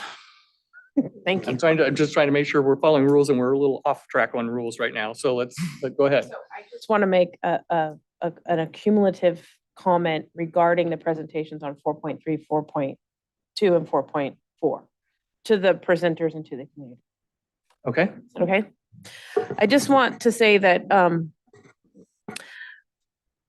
I hear you, I see you, and I'm trying to know you. I think that that's all important when we take on some of these scenarios and situations where at times there can seem like there are chasms between us. But I do believe that what I heard in the commentary on these 3 issues is a tremendous amount of care and hope that somehow the folks who have given solid due diligence in creating a lifestyle around proper growing of cannabis and being legal can become neighbors, like the neighbor that was mentioned in the Hettinshaw Valley as the good guy. I have some of those good guys that live near and around me, and I do appreciate all of their effort. I do also appreciate the fact that amongst the good guys, amongst the good seeds, there are also bad seeds. And what I see and what I hear in the voices of the folks who are doing everything legally is a little bit of fear, probably, that when you go to pull out the seeds of the bad guys, you might pull out some of my life around me as well. And so oftentimes, even when we're the good guys, we want to protect the bad guys because we're worried that if something happens to the bad guys, it's going to inadvertently overflow and happen to us when we're doing the right thing. And my hope is that we can truly go after individual problems that are presented by the bad players and truly protect the folks that are doing everything that they can to make a living and to be honest farmers in their areas. But I can't say all of that without feeling a little bit of a heart for the gal from Hettinshaw. My family, as many of you know, has been here for what we'll just call ever. We're from the dirt. And there truly is a significant amount of wounding that has happened, I think, because of bad players, if you will. And the unfortunate truth in that is that no matter how good the good players get, there's always going to be a taint on that mirror that or those glasses that we look through because of the wounds that were generated in the beginning of all of this. I can't make my pain go away from the stuff that I've seen in our landscapes. I can't make the pain and frustration go away when I watch deer ram themselves into the side of 20-foot tall fencing on my road because a corridor has been created where they have no way to get out because cars are coming at them and they ram into one fence on one side and ram into another fence on the other, and you stop and you wait and they can't calm down enough to find their way out. I can't make that anger go away just because a lot of people are doing a good thing. So we need to heal. And I think the best way for us to heal is to recognize that what we heard today was a lot of care. There's a lot of care on both from all the neighbors that live who are trying to do the right thing. And my hope is at the end of all of this, that we can sit together at picnic tables and laugh and say, gosh, those days hurt us all. And those days left us with scars, but we've healed together as a community, and that we can make agreements and social arrangements within our communities to live amongst each other in peace. There's no sneaking here. We've had these things on the books for a while, and we wanted to put them out so that everybody could have the time to speak to them. And I'm glad for the folks that did. My hope is that we solve these problems together, because it's only going to be through community and through healing that we're able to solve these problems together. So let's work on that. And I'm super grateful for everybody who took the time to have a comment on these today. So my hope is that the county can walk hand in hand with the citizenry, and together we can make a path forward that leads to a better tomorrow. So Happy New Year. That's our goal. Thank you.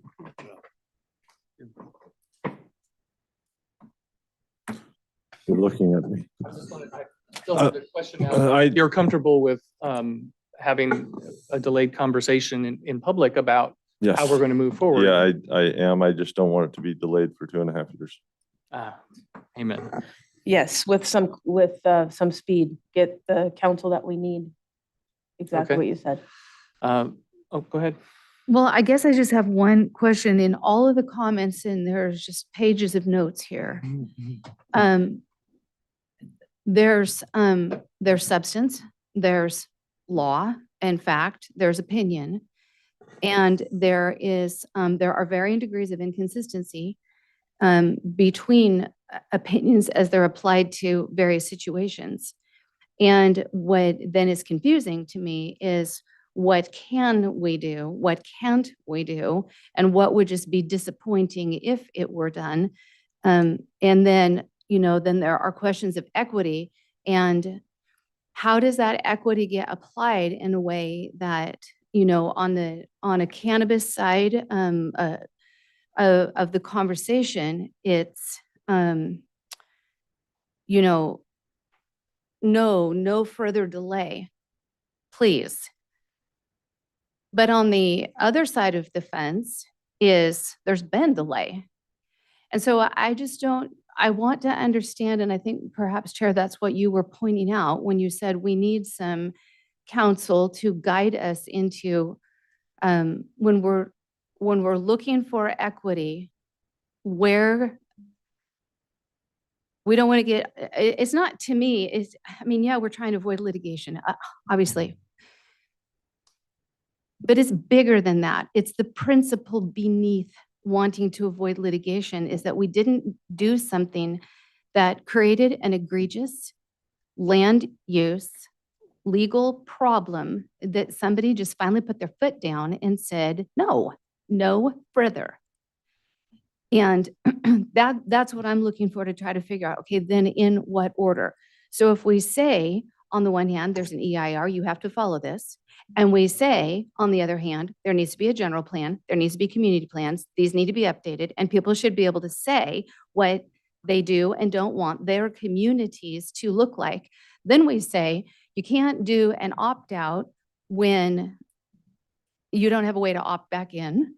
And then, well, you can't opt out without grandfathering things. You can't have everything. You can't have someone start their thing, take it away. And I'm getting into too much discussion, and I'll stop with the specifics, but you understand these are the conflicting, the places where it just, the conversations are not congruent. And so figuring out how to do that in a way that is truly fair and equitable. And I appreciate Supervisor Carpenter Harris, you have encapsulated the desire, as I see it, of what I think is all of our desire is to find that peaceful way forward that makes for communities that wherever you moved here, whatever you did, what it is that you did and are doing, you get the equal right to live in a place where you feel safe and you feel supported and you move forward. But it has to be based on not, well, it just seems as though it has to be based on law. And so I agree with you. That's where we need this kind of guidance. And so it's going to be challenging. And at some point, you know, somebody's going to have to wait. And so it's, you know, does this person wait? Does that person wait? Do we all wait? Yeah. Do you have anything you wanted to say?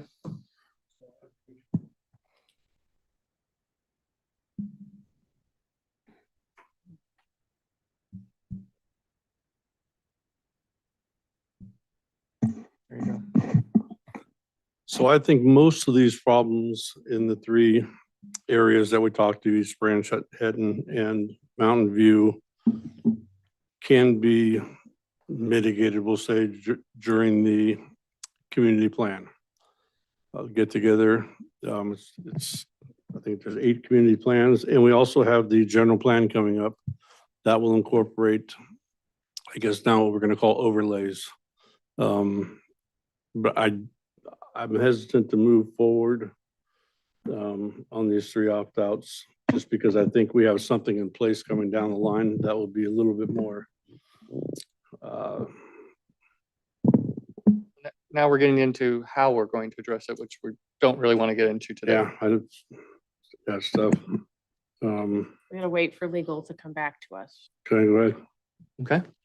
Well, so again, acknowledging what I've heard today and out here, the reason that we heard today what we just heard for the last 4 hours is because we felt when we became aware that for, in some cases, over 3 years, communities had taken the action that they saw other communities take that was acted upon.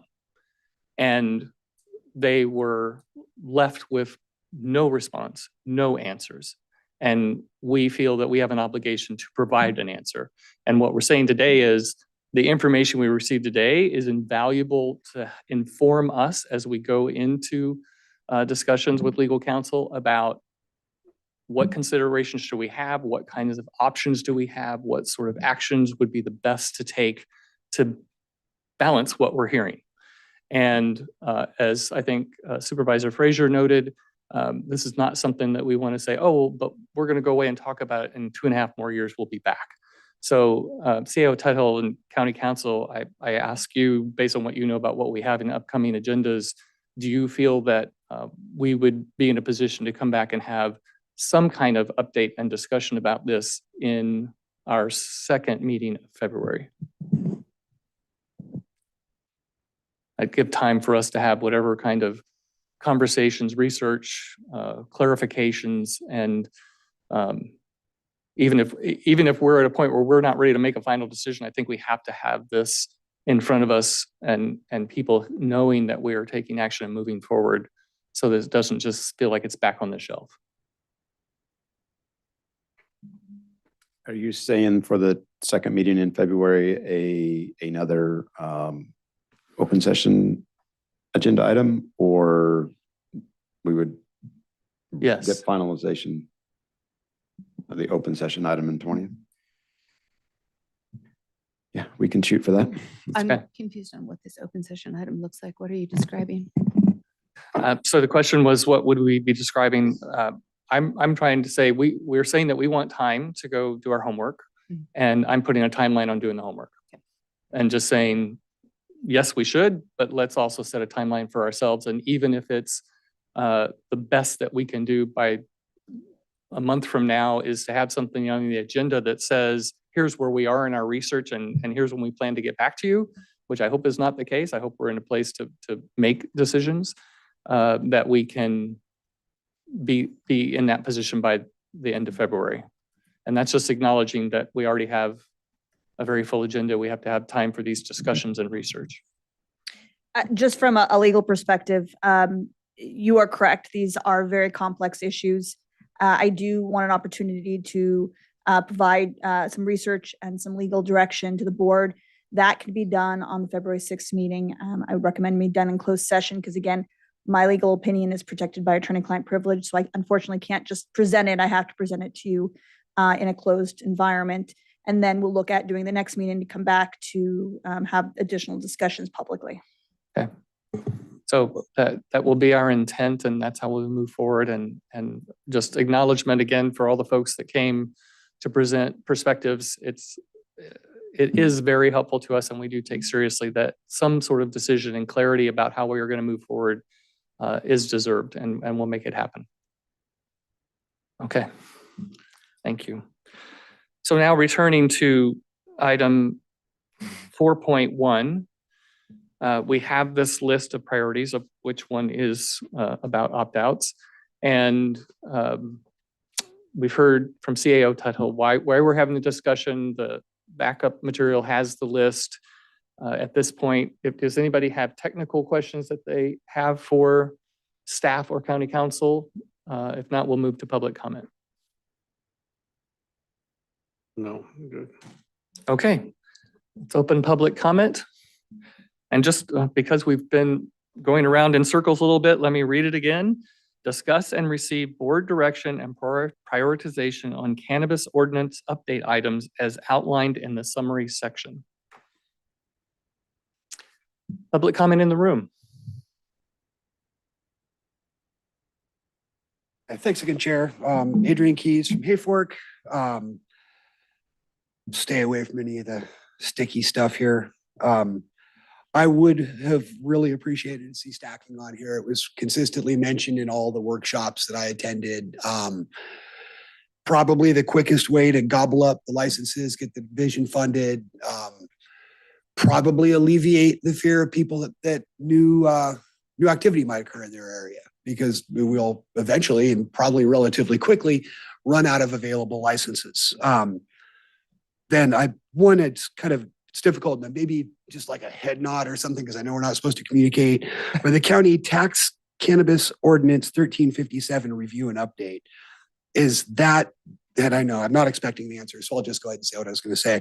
If that's related to our existing actual cannabis tax and and it could be, I didn't have a chance to look up the code section related to the tax little deferral we got for a couple of years. I'm not sure which it is, but in light of, opt-outs, saying that word, potentially overlays in the future, I think we'd be interested to consider allocating those taxes by districts and their participation in the program. It becomes hard as a taxpayer in Hayfork, where we have about half the farms in the entire county, to watch our money disappear into the general fund and not receive any benefit. If the tax is here, because we owe a debt of some sort to our communities, and the communities would rightfully be deserving of the benefit of that money. So that I would love to include that in the conversation. I know how voting works, I know how the law works, taxes and all that. So I know it'd be a difficult process, but maybe it could even be done internally through like a memo or a referendum, or not a referendum, a resolution, that money be looked at to be divided amongst those communities based on the number of licenses present in their districts, versus trying to run a new initiative and getting another 2/3 vote and so on and so forth. That'd be extremely costly, extremely time consuming. Plus, we would have to wait until the next general election because tax issues have to be decided at general elections. So it'd be years out. Anything else in here? No, just I would really like to see stacking being considered, because I think that would help alleviate some of the existing concerns that we're looking at now. Thank you. Thank you.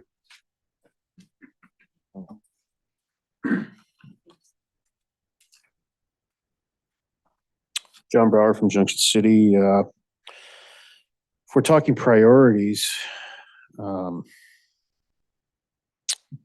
curious water board enrollment date and associated conditions.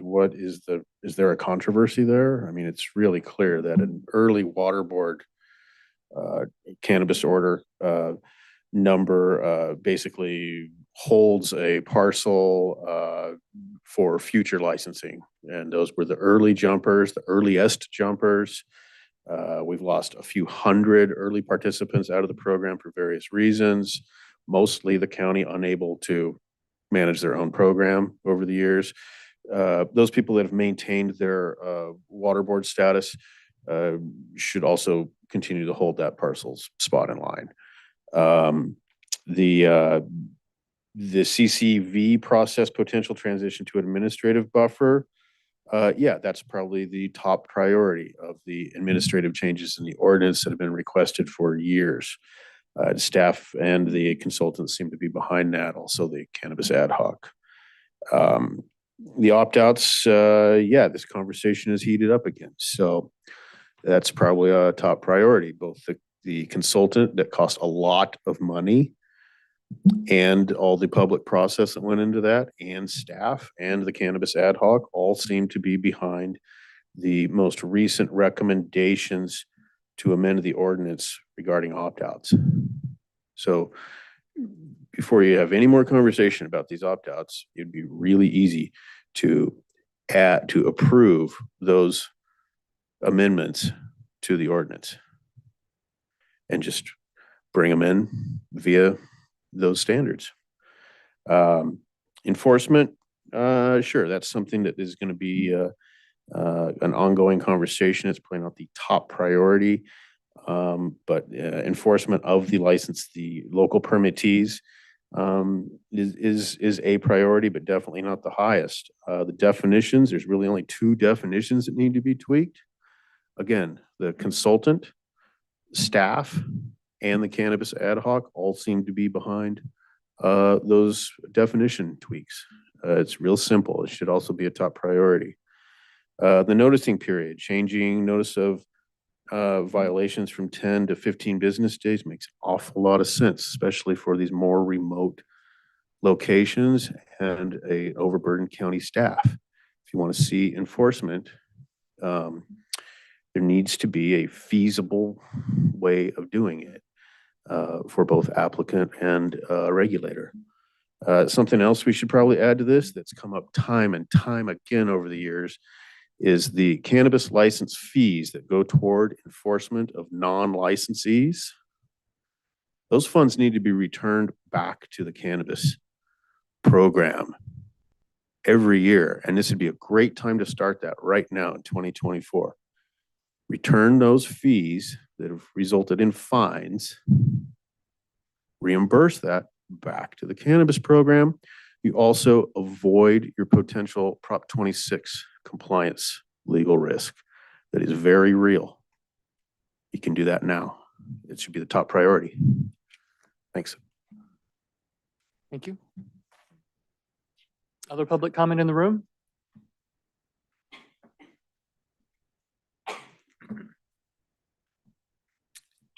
Catherine Sidman, Lewiston. I understand what County Council said about not being able to discuss those matters in an open forum because it's attorney-client privilege, but I wonder if there isn't some avenue for us also to be educated about what you learn so that so that we have this information so that we're not coming up here and harping on things that would not have any legal grounding. So help us understand and get the knowledge that you guys are getting from County Council in a way that doesn't violate attorney-client privilege. That would be great. We went to a lot of meetings. We had a lot of meetings to talk about the ordinance, and you asked what we thought, and then what we thought isn't at all reflected on the priority. Stacking isn't there. It was the number one thing that came up at every meeting. And as much as I resonate as a taxpayer, I resonate with what Adrian said, that perhaps funds from cannabis taxes should benefit the communities that haven't decided to opt out. Maybe opting out of cannabis means opting out of those benefits. As a resident in Lewiston, that would make me really sad because Lewiston could use that help as well. But Lewiston is consistently a loud voice in opting out. What I would say is that my sense of the prioritization should be economic development, should be sustainable economic development and supportive an industry that's having a terrible time in the state. So you think things are bad for regulated operators in Trinity County? The lion is at the gate everywhere else as well. So when we did all of the economic development meetings that Rick was so good to moderate, cannabis was always at the top of our low-hanging fruit in terms of economic development for this county. So I would prioritize things that move those initiatives forward, that get some more money for roads. Maybe we could even fix District 5 roads. I don't know, it could happen. But let's focus on the things that move us forward, that move the program forward in smart, deliberate ways, that quickly return funds to our general fund. And then also I would ask that we do look at an audit or review of any cannabis program funds that have been used for improper uses other than supporting the program and the people that pay into those funds. Thank you.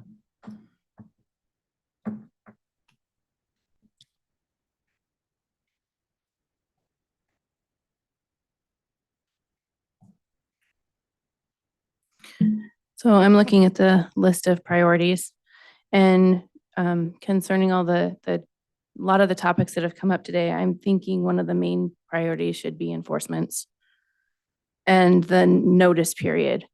Because I know with us, there's that 10 days is not always enough time. And even 15 may or may not be enough. It feels like sometimes we get it and we've got like 5. By the time we get it, our mail's not, it goes to Medford and San Francisco and stuff before it comes to us across the hill. So we don't get notices in a timely fashion. So if we could expand that, that'd be, give us a little bit more time. And then obviously I think the opt-out should be a priority as well. Thank you.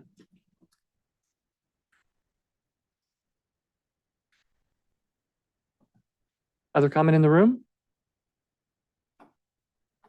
Okay. Rhoda? Hi, this is Rhoda Kane from Trinity Center. I do kind of agree. I mean, there's a lot of things that have been said. Stacking obviously is something that's important to a lot of people that we've said over and over again that somehow managed to be missed on this. But I do think a priority, if we're going to keep talking about opt-outs, then a priority really should be writing the rules for how you opt out and in making sure they're fair, making sure they're equal on both sides. You know, the sooner that we have a successful functioning thriving program, so many of these problems that people that are asking for opt-out zones are going to be solved. You know, if we could actually get this program functioning and running, then the people that want the opt-out zones might be able to see that having legal cannabis is a good thing. And so I feel like getting that written is such a high priority, since we're just going to keep having this issue over and over again. You know, I might get a lot of flack back from the cannabis community for saying this, but I mean, I'm not against the idea of a moratorium in these opt-out zones until they can be finished, but not on new licenses. Those people already have applications in. You can see that the application dates were long before the applications were turned in for the opt-out. And so maybe a moratorium on new applications in the area, but you can't put a moratorium on new licenses for people that are already in the application process. But these continued delays are in getting all of this written and done are costing the county millions and millions of dollars in lawsuits. And I'm just going to reiterate this: the sooner we have a successful program, the sooner we're going to be able to tackle these harmful, damaging environmental effects that none of us want to see. None of us want to see that.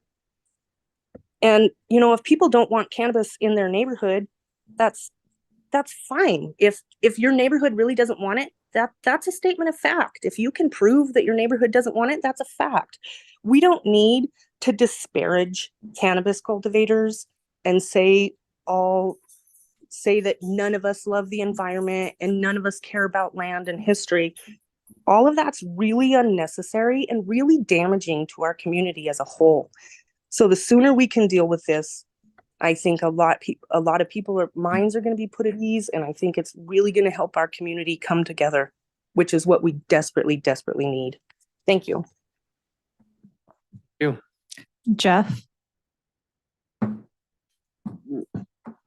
Hi, Jeff Godella, Xenia.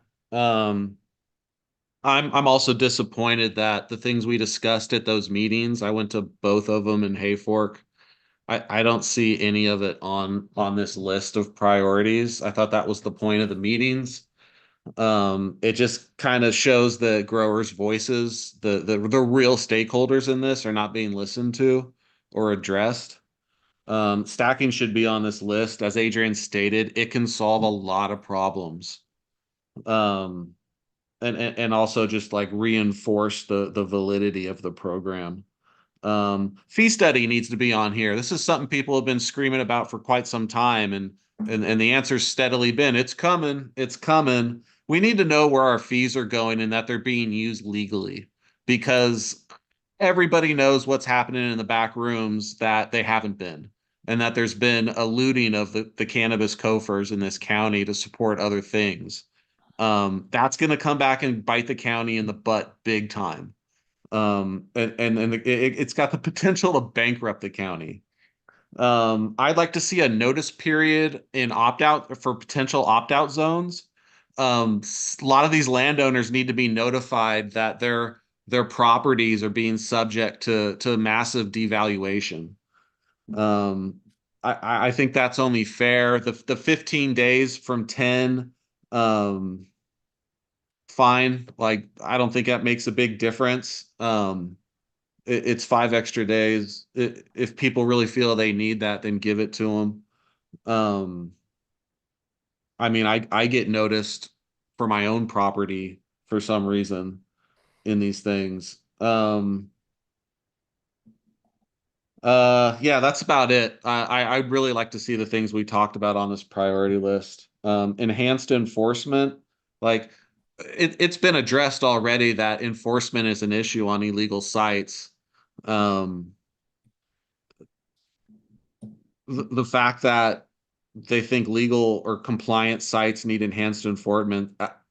I've had so many different agencies over the years at my place, including yearly inspections by the county and state. I mean, I don't know what else. I don't know what else they can realistically do as far as inspecting the compliant farms. it's been worked into the program from the beginning at both the county and state level. You know, I've had unnoticed inspections before. I had about 90% of the planning staff show up at my farm one day. That was a while ago, but that was during this legalization time. So to say we're not being inspected is just not true. Thanks. Thank you. I've got a quick question, if I may interrupt, Chair, and you tell me if I can't. And I know I can't interact with him, but could somebody explain to me what he said about massive devaluation of property? I missed that. I can speak on it if you want. Well, I can't really interact with you, I don't think legally. It is. Clarify myself. That's up to the chair. Yes, go ahead. What do you want me to do? Go ahead. Sure. What I meant was, property had a value when they bought it, because of the potential of cannabis, and if that's eliminated, that value in the property is also eliminated. So Okay, thank you, I appreciate they that. might have bought it at an inflated price. That inflation goes away. Now it's worth a much lower price. And I got that comes back to the county fees and county property taxes. Thank you. Thanks, I appreciate that. Clarification. Carla?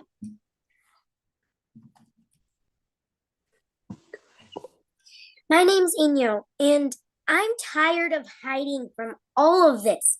I want to be able to have a future in farming. Thank you. Thank you, Enyo. Steve? Wow, it's tough to follow that compelling public comment right there. I agree with that kid, though. You know, future in farming is being eliminated, and you know it's hard to keep our graduating teenagers to stick around. So on the ordinance update issues, as somebody else mentioned, what was the point of all the public meetings we did? This list doesn't seem to really reflect the extensive public engagement that was done, including voting to show what's most important. Doesn't really reflect that, which is super disappointing. I thought we were engaging in good faith again, and it's hard to keep coming to the table in good faith when it doesn't seem like it's reciprocated. I guess one of the items that I think that should be a priority is fixing the microbusiness language, allowing all these small cultivators to have microbusinesses, really allows them access to a market that keeps those dollars in Trinity County. All transportation, all distribution, everything like that has to come from out-of-town providers. When you have a microbusiness, you're allowed to, move your product to the dispensaries and to the testing labs as needed. Versus right now, what has to happen is we have to have large batches because it has to make sense to pay for the exorbitant transportation and distribution fees. If we were able to have micro businesses, we could distribute smaller amounts and really get that value added product, keep those dollars in Trinity County. I'm not explaining it super well right now, the value of what a micro business would do and why the current micro business language in the ordinance is based around the zoning. So you keep the same zoning for the full-blown business as it would for the micro business, which just doesn't make any sense. What's the point of a micro business? Obviously, the opt-outs and the variances seem to be the most highly voted on at the community meetings. But regardless, I'm glad that we're moving forward, making progress on this ordinance update, and I continue to come here in good faith and believe in this group of people that we want to seek reasonable solutions and like Ms. Carpenter said, in a peaceful manner. Thank you. Thank you. Matt? Hello, board. I would definitely like to really strongly reiterate everything that Steve just said about the micro businesses. without diving into it too deep, there is just huge, great benefit to the county and the cultivator from figuring that out. So just to go short, but in my opinion, the number one thing should be getting the variances to the administrative buffer. And opt-outs obviously should be number two. That's what everybody's beating the doors down about. But stacking, it for sure, I agree with everybody else. I don't know why stacking isn't on this list, and the rest of it I don't even really have comments on about, but for sure we need to get those variances through so that all these farmers that are waiting to get licensed can start farming. And yeah, I just really wish that we could see stacking of small licenses and the micro business on here. Thank you.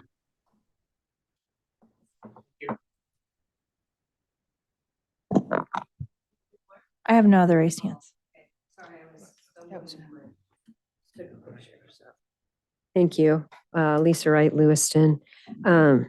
Looking at these priorities, water board enrollment date and associated conditions, that's always kind of been a requirement of our program. So I'm not sure exactly why that's hitting the list. CCV process and potential transition to administrative buffer. I'm going to challenge the Planning Commission to really question whether we still need CCVs at all. Because we now have an EIR. When that concept was originally created back in 2016, it was because of, some negotiations and proximity to neighbor. There's nothing magical about 350 feet, for example, but all of the associated potential impacts are now covered in the EIR, and you must address if you have someone surrounding neighbors with noise, light, odor mitigation, attenuation plans. So I really question whether we need that additional administrative function of the CCV at all anymore. Should be able to challenge your neighbor should under the Appendix C if they don't agree with the mitigation measures that have been proposed. If in the interim we need to go to some kind of change to administrative buffer and move it to a director decision, I would support that. But I think look at the bigger picture. Let's try to do some paradigm shifts in how we can be more efficient and save everyone time and money. Late fee for license renewal, I think something like the DCC does, right? I think if you miss you have, what is it? Once you're approved, maybe someone else can correct me, you have like 30 days to pay. If you don't pay, it goes up 50%. And then after a certain time period, you have to start back at the line again. I want to say 90 days, but there is something we could potentially do to kind of mirror what DCC does because people expect that anyway. Opt-outs, I'm opposed to without land use based, and you're going to get your council direction. I would suggest that you get second opinions on this because we've been doing carve-outs what I feel is probably in an inappropriate way in the past. So nothing personal, Margaret, but I feel like this board should get a second opinion, or at least that of Derek Cole, who we've relied on as our CEQA specialist. Enforcement, enhanced enforcement, definitely. I'm not sure about the definitions within 17.43. Anything to improve that would be good. Cannabis tax ordinance, I'm not sure what you can do as a board because it was through an initiative. Noticing period, I think whatever we do for other noticing requirements in the county, you need to match it with cannabis, right? You can't treat or discriminate, or so if there's other things that need noticing to neighbors, it should be handled in the same noticing period as you might for cannabis. I don't know if what the code allows for. And then finally, updates to 17.42. 17.42 is our personal grow ordinance. That's not administered by our cannabis program, nor do I think it should be. But it would benefit from some revisions. There have been some attorney general opinions about medical caregivers and 35 plants, et cetera. Thank you. Thank you.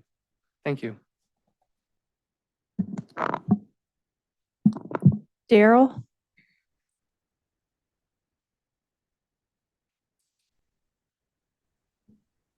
Hi there, Daryl City. I wanted to at least say that I complete agreement with the last four speakers at least. Number one, stacking. Can you really please get that on there? And then I also think that maybe this is a quick moment. I want to say, remind anybody who doesn't know this about CEQA, as far as I'm told, I could be wrong. As far as I know, cannabis farmers in California are the only farms that require a CEQA. So it's strange to me that you can have a farm that is just a regular farm, has no CEQA standards, complaining about their neighbor who's a CEQA farm that is, undergoing all those standards. So just wanted to put that out there. I think that's about right now. Thank you. Thank you.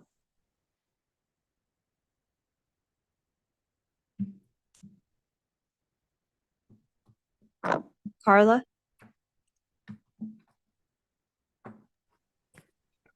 Hello, thank you so much. I just want to acknowledge that my another person in my family who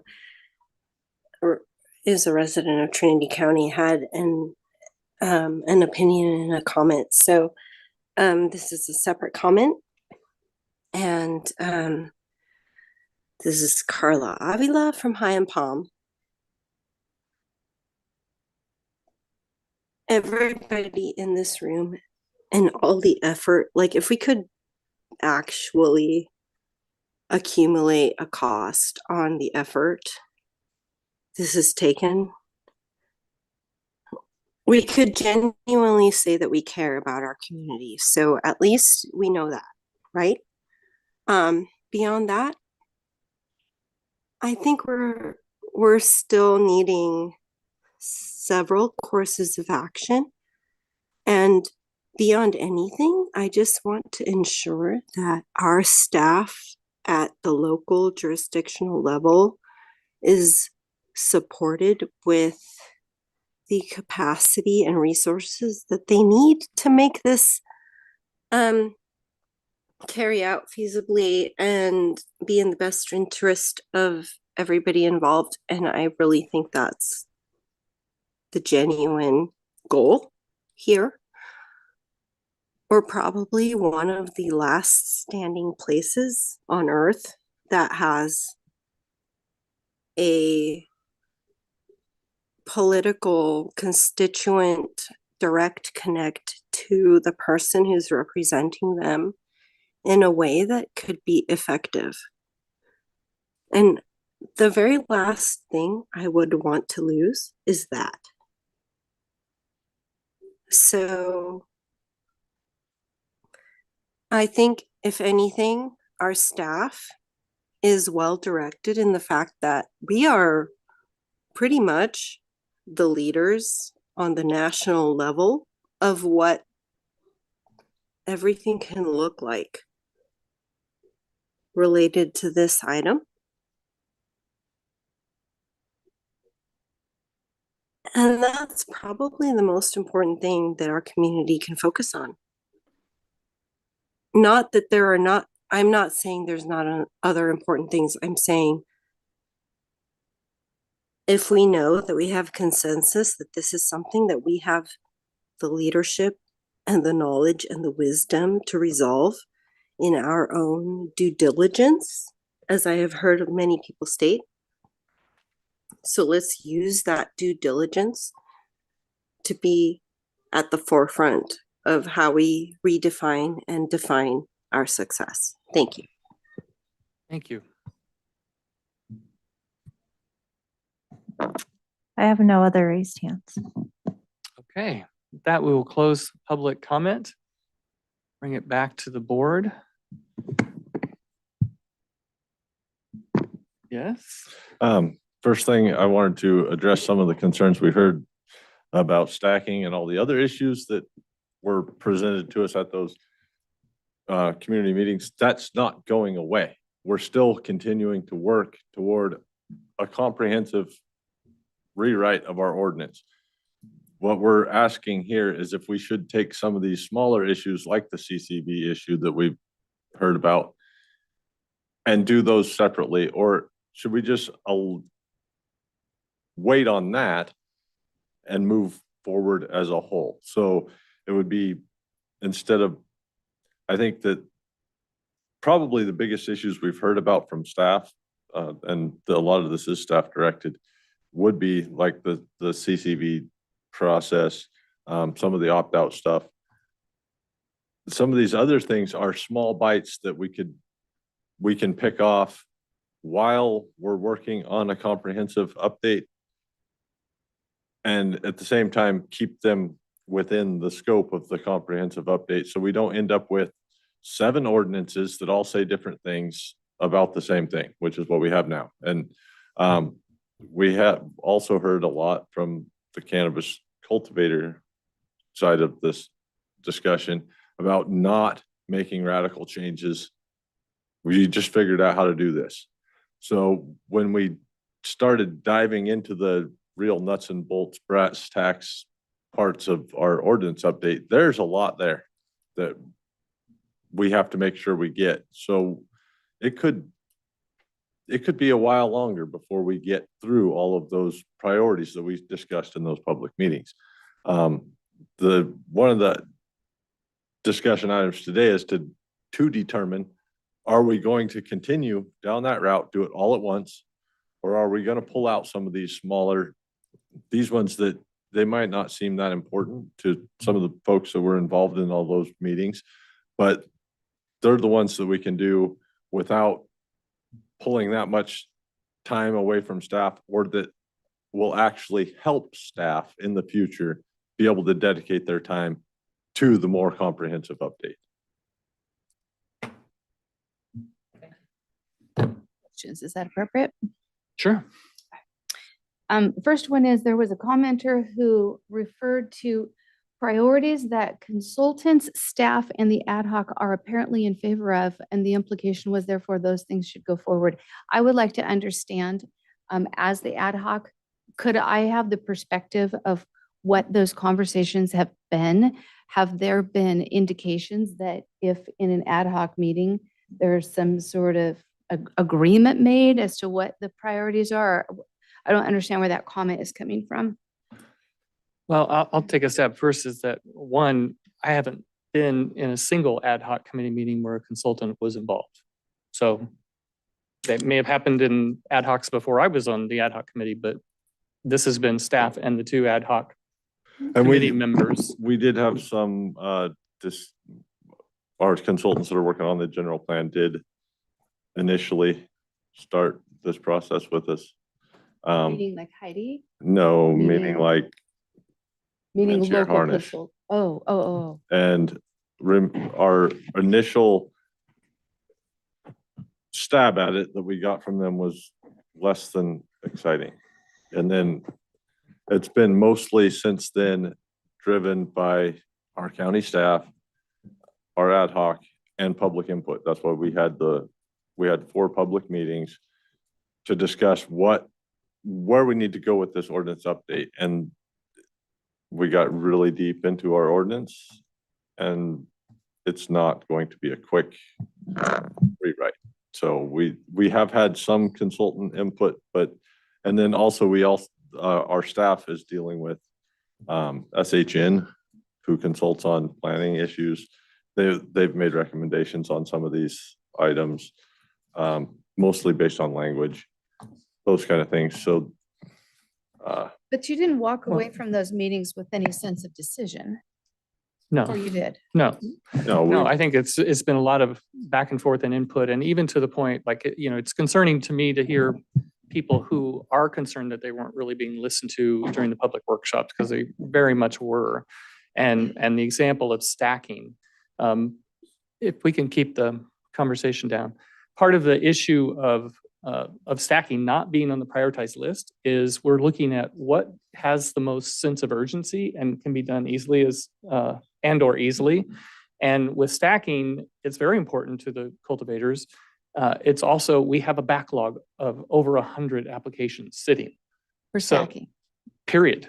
Just open stacking or open cultivation permits. So adding stacking can double, triple that, while we're still trying to work on things like enforcement and notice periods and so forth. So we were looking at what are the things that could be done relatively quickly, address some of our key pain points, and not diminishing the importance that we heard or feel about the other things that are on the list, but really just trying to be strategic about that. But it was again, even within our conversations that we've had, and again, I don't recall being in a conversation where in our ad hoc committees where a consultant was with us. We were never saying, this is our agreed upon list. We had discussions in the staff and Supervisor Frazier and I about what we thought should be on the list. And then there was some discussion, but then CAO Tuthill was able to go back with staff and come back with this proposed list. Okay, I have that Drew helps. on the line as well. He's raised his hand. Pardon me? Drew has raised his hand. I think Okay. he has. Drew, go ahead. Good morning, Chair, Supervisors. I just wanted to see if I could provide some clarification to your question, Jill. Okay, thank you. And so I'm not entirely sure. I believe the commenter you're referring to was Lisa, right? But No, it wasn't actually. Okay.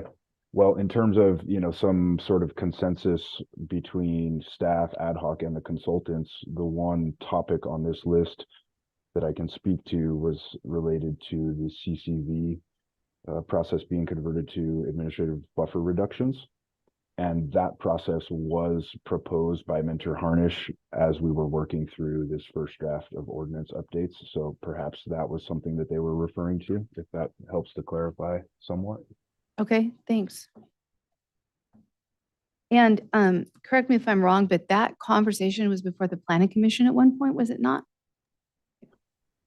We did actually have, a discussion / study session this last week with the Planning Commission related to Resolution 2023-071. And I thought the discussion was quite productive. And so those recommendations from the Planning Commission related to that topic will be before you at the next board meeting when we will bring back the resolution. But no, the CCV to administrative buffer reduction process has not been formally discussed or agendized with the Planning Commission as of yet. Okay.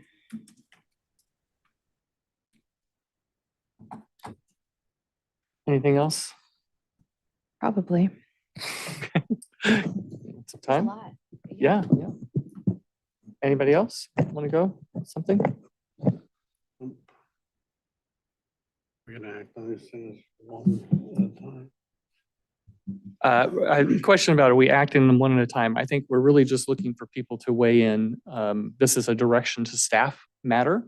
So if the board feels like we have the right list, they're in the right priority item, we say go forth.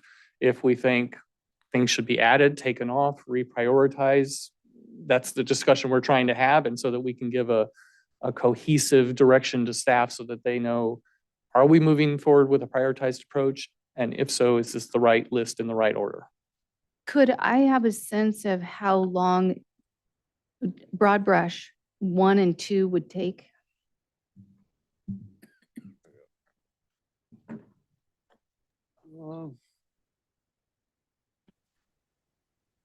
Is that a question? Drew, for me, Jill? what are your thoughts on that first? As far as item number 1, we can actually have that to the Planning Commission for the February regular meeting. If we get the newspaper notices out by this Friday for the potential changes to 1743.050.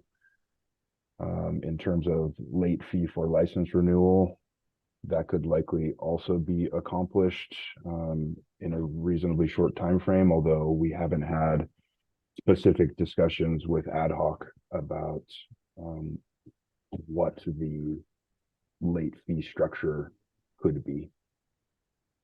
And a clarification, because I do appreciate the fact that Supervisor Frazier and I have spent a fair amount of time talking about all these things. So we have a sense of why they are on this list. And those of you who are just seeing this list have whatever knowledge you may have from just being exposed to it. An example of the late fee is that we actually have a fair number of approved licenses that the applicant paid half up front. They pay the other half when they pick it up. We've approved it and it hasn't been picked up for months at a time. So the county is fronting money to those folks because they choose not to come pick them up. And so we're saying, okay, this is why it's a sense of urgency, is if we're making sure that we have the money to run the program, then we need to make sure that we have the appropriate incentives for someone to come pay the rest of the money that they owe for the work that we've already done.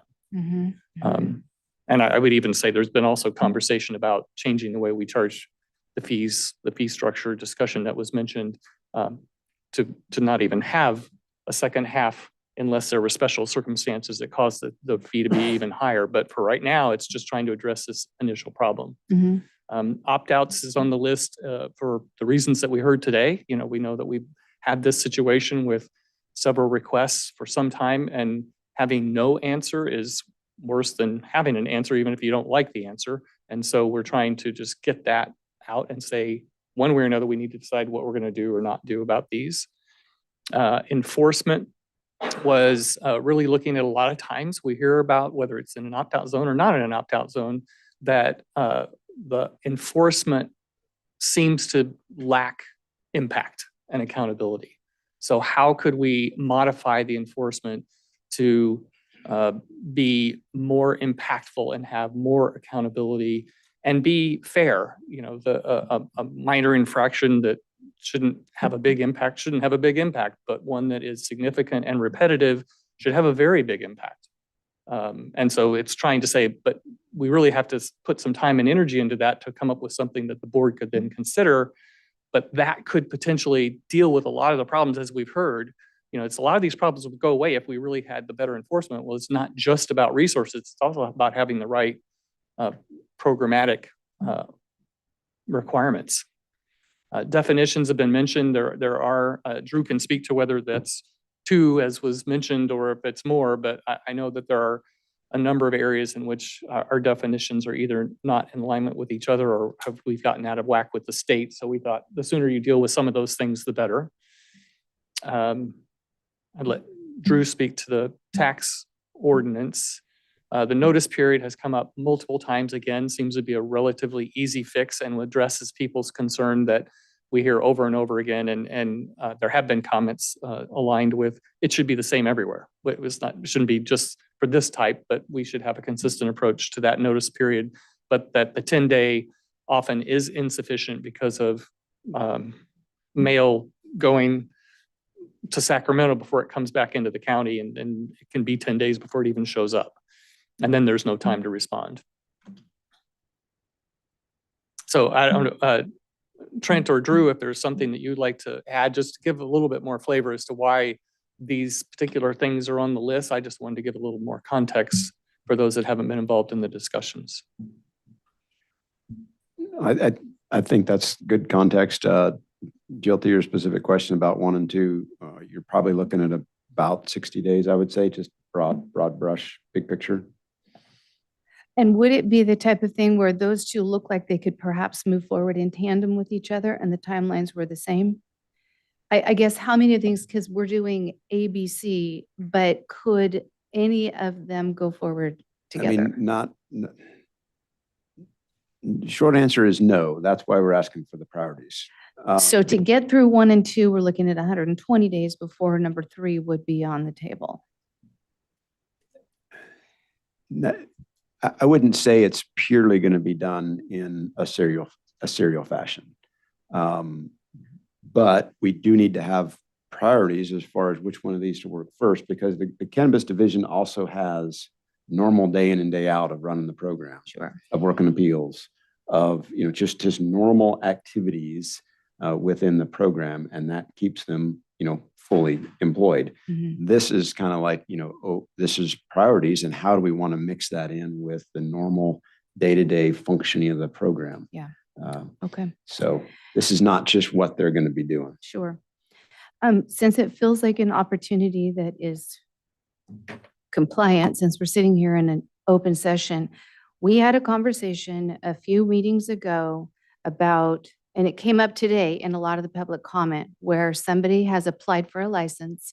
There is activity that's already begun on that property, and then they can just have their time to abate or whatever the problem was, fix that.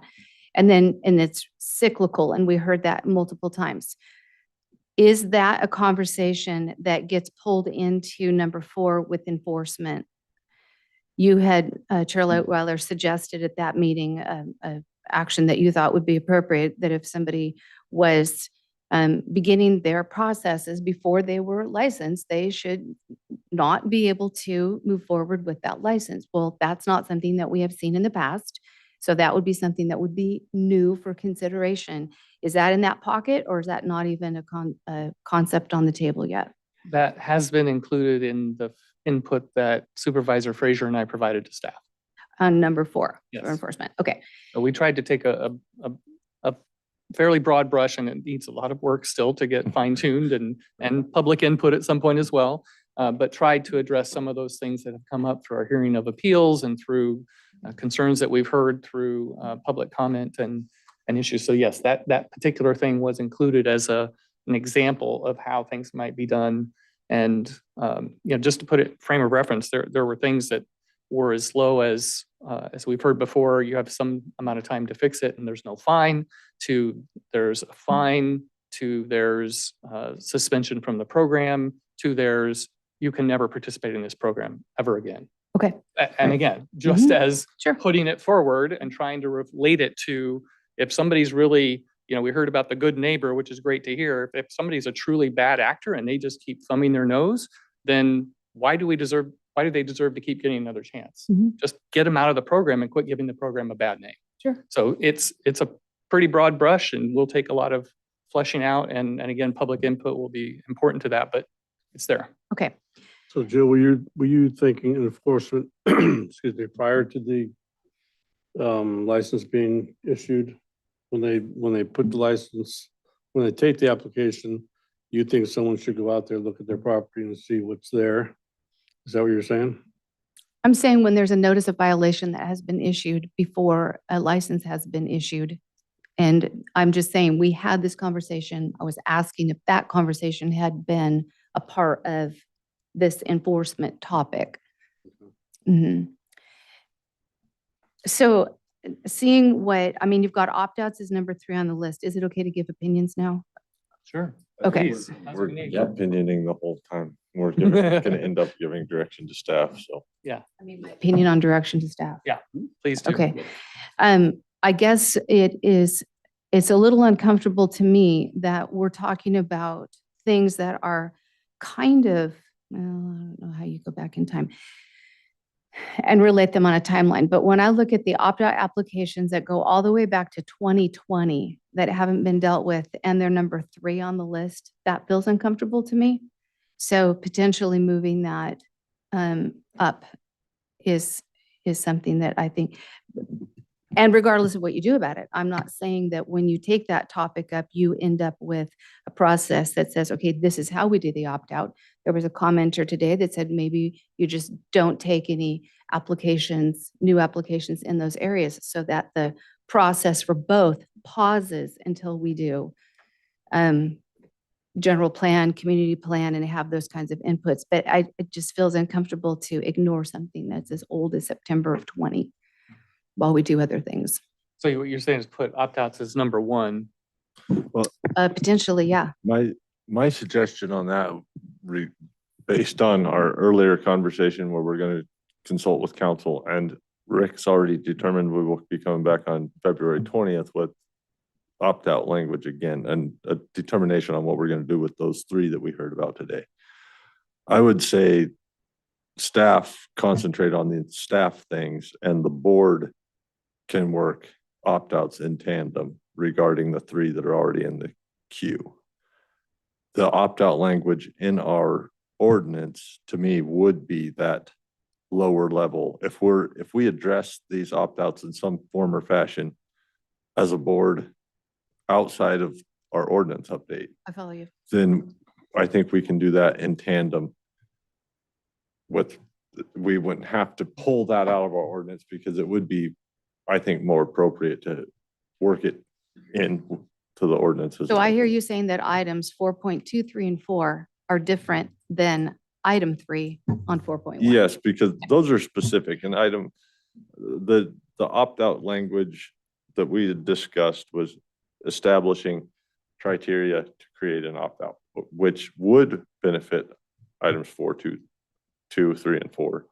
But if we've already dedicated ourselves to talking to council and having this discussion again, then we don't need to bump that to the top of what staff is tasked with. Okay. I agree with, I hear. Would working on enforcement, as we've discussed it today, alleviate potentially future requests for opt-outs to where flipping 3 and 4 would be advantageous? I think that once again, the enforcement side, Supervisor Lutweiler and myself kind of offered to do what we could there. We might need to do a little bit more and then bring that to staff. I don't like the idea of pushing too much of the big stuff to staff without the board taking more of a role, because they don't have time. And if we just tell staff, okay, you guys do this, and then we harp on them, that's not fair to them. I think if we want it done, we need to take more of an active role. And that's, I think it was actually my suggestion, sorry, Rick, that Rick and I would take that on instead of tasking Drew with that. And I think the same thing with item number 8 on this list. I kind of brought it up earlier. I think that would be something that works in tandem with this, but is not even related, and I wouldn't say would be a priority for staff until somebody takes the lead on that from a board level and starts to push that forward. Okay, understood. Thanks. And then where in the ad hoc minds and in the public discussions, where does stacking fit? Is it number 9 that isn't here yet? Is it something else that goes in tandem and the board or the ad hoc needs to work on, or does that create other problems? I think it would. Solve some and create some. I think it would. I think stacking personally, along with most of the other stuff we discussed in our public meetings, that continues to move forward as the ordinance update. And then staff can gain ground on that as we pick off some of these small things that are what's taking time away from actually accomplishing the goal. And I think the biggest one, and Drew, you can jump on me if I'm wrong, but I think the biggest one we need to address right now would be number 1 with the CCV stuff, because that's just a drain on staff.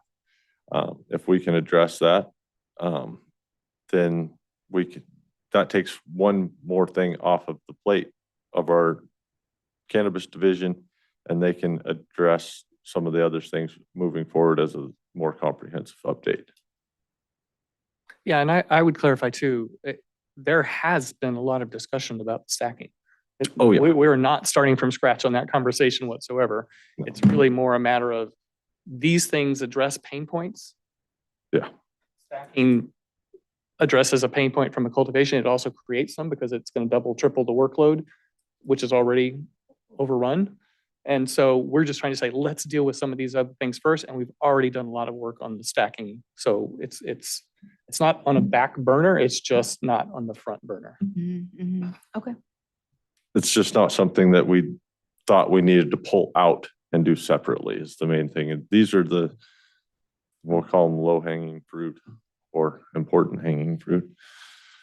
Okay, so what I think I'm hearing from the cannabis ad hoc is that there has been significant thought into the order that these 8 have been provided to us. You've got reasons why this feels like the best way to proceed.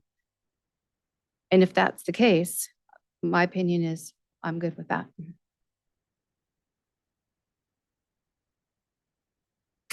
Good with that. Okay, Supervisor Gogan, you good? Yes. All right, well, I think CAO Tuthill, I think basically the consensus from staff or the board is that this is the right list of things on, right list of things on the priority list. And understanding what you're saying is it's not serial in nature. You'll be working on as many as you can at a time, but the priority is to try to move these things. What about people who are on a similar, what about? Can we mute? Thank you. So if we can continue to move forward on many things, but prioritize based on this list, then that seems to be the board consensus. Is that all you need to move forward? Yes, that's all we need at this point for this item. Thank you. Here with his hand raised. I don't know if you guys Sure. have any let's- last Yeah, we comment. wanna Yeah, hear let's from get Drew. that. Hey, Yeah, board, well, sometimes there's more than one. all right, I'll try again. I just wanted to provide some clarification on item 1B. And as it relates to what I've written down as now item 9 and 10, which are stacking and micro business. 1B specifically is an attempt for staff to address the limitations section, which is in 1743-050, as it relates to, can you guys hear me okay? I apologize. Yep. Okay. As it relates to expansion, and so in the Lewiston expansion ordinance, there was specific language about, no increase to the intensity, no expansion of the footprint, which we don't have currently in the original limitations sections. And so related to both stacking and micro business, my suggestion is that we clarify that language in 1743-050, rather than creating additional confusion or moving forward without clarity related to expansion in some of these earlier limitation areas or opt-out areas, as we commonly refer to them. So Drew, your suggestion would still be captured in number 1, correct? Under 1A and, well, yeah. Yeah, So and also just to give some clarity as to why stacking was not included on this short list, is that there are other, elements that need to be clarified prior to trying to address what is a pretty large concept. all right. Okay. Thank you. And could I just have you circle back and tell us again your proposed date for this board homework on 2, 3, and 4? I So think you started. we will be scheduling closed session time as Oh, right. February 6th. February 6th and if needed additional. And then with the plan that we're back in a public discussion about this from an informed standpoint, with appreciation for the request that the public be informed about what we kind of came away with and why we came away with it as well, while protecting attorney-client privilege advice, and that we would try to do that on the February 20th agenda. Okay. Does that Yes. clarify? Okay. All right. I was checking in with our CAO, understanding that we need to provide staff with lunch break. It appears that the rest of the items on this, I know it's dangerous to say, could move quickly. And so we might be able to just finish this up in, say, 30 minutes or less and take lunch. Let's go. Okay. All right. So we'll move on to item number 4.5 on human resources. Pursuant to Trinity County Code Section 2.60.410A, authorize hiring candidate number 458-52626 as a deputy sheriff 2 at range S-145, step E in the Trinity County Sheriff's Office. Approximate cost in salary and benefits per month for a full-time deputy sheriff 2 at A step is $7,479 and at E step is $8,763. I can't see if Layla's online. If she's not, I can do this one. Do you see Layla? Layla is online. Okay. Layla, we'll look for you to introduce this matter.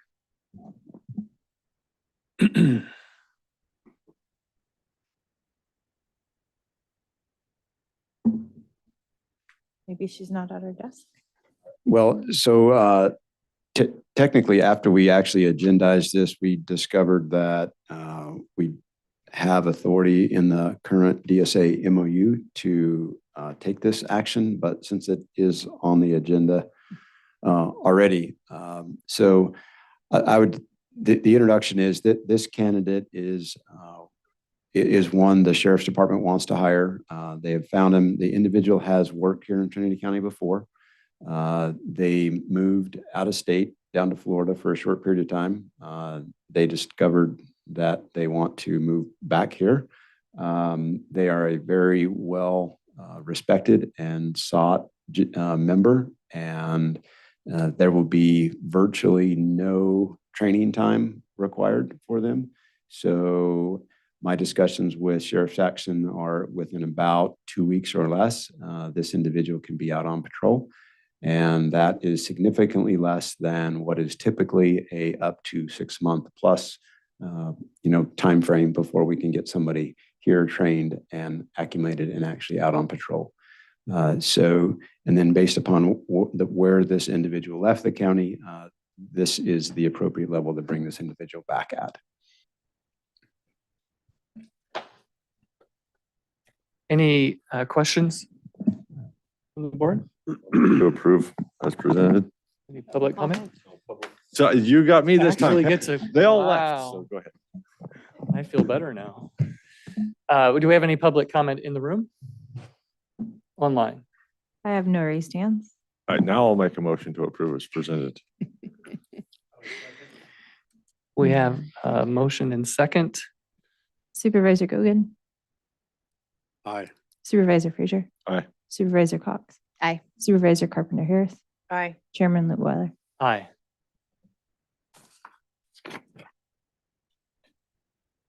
Thank you. Item 4.6. Pursuant to Trinity County Code Section 2.6.0.410A, authorize hiring candidate number 1592490 as a principal civil engineer at range M259, step G in the Department of Transportation. Approximate costs and salary and benefits per month for a part-time, non-benefited principal civil engineer at A step is $11,199 and at G step is $14,994.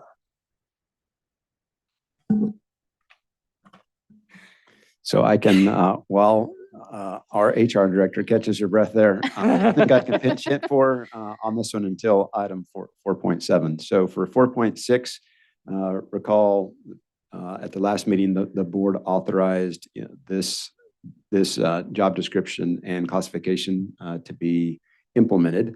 Now we have found the candidate, offered the position, or pending tentatively offered the position, and want authorization to hire at the G step. This individual, for this position, just to give context, this will be a part-time, 19 and a half hour non-benefited position is our intent. So versus paying a consultant type salary, which is typically much higher, because you're not paying, the benefit side of things. So we're viewing this position very similarly. This will be mainly, as of right now, this will be 100% non-general funds. It'll be DOT funds, and it'll be the funds we got for the CD Hall project. Both, obviously non-general funds. So Panos has got some specific projects as far as establishing parameters and minimum qualifications for roads and subdivisions and other areas like that throughout the county to bring some consistency to our existing code structure there. And he's got some specific projects lined up for this position if it's authorized.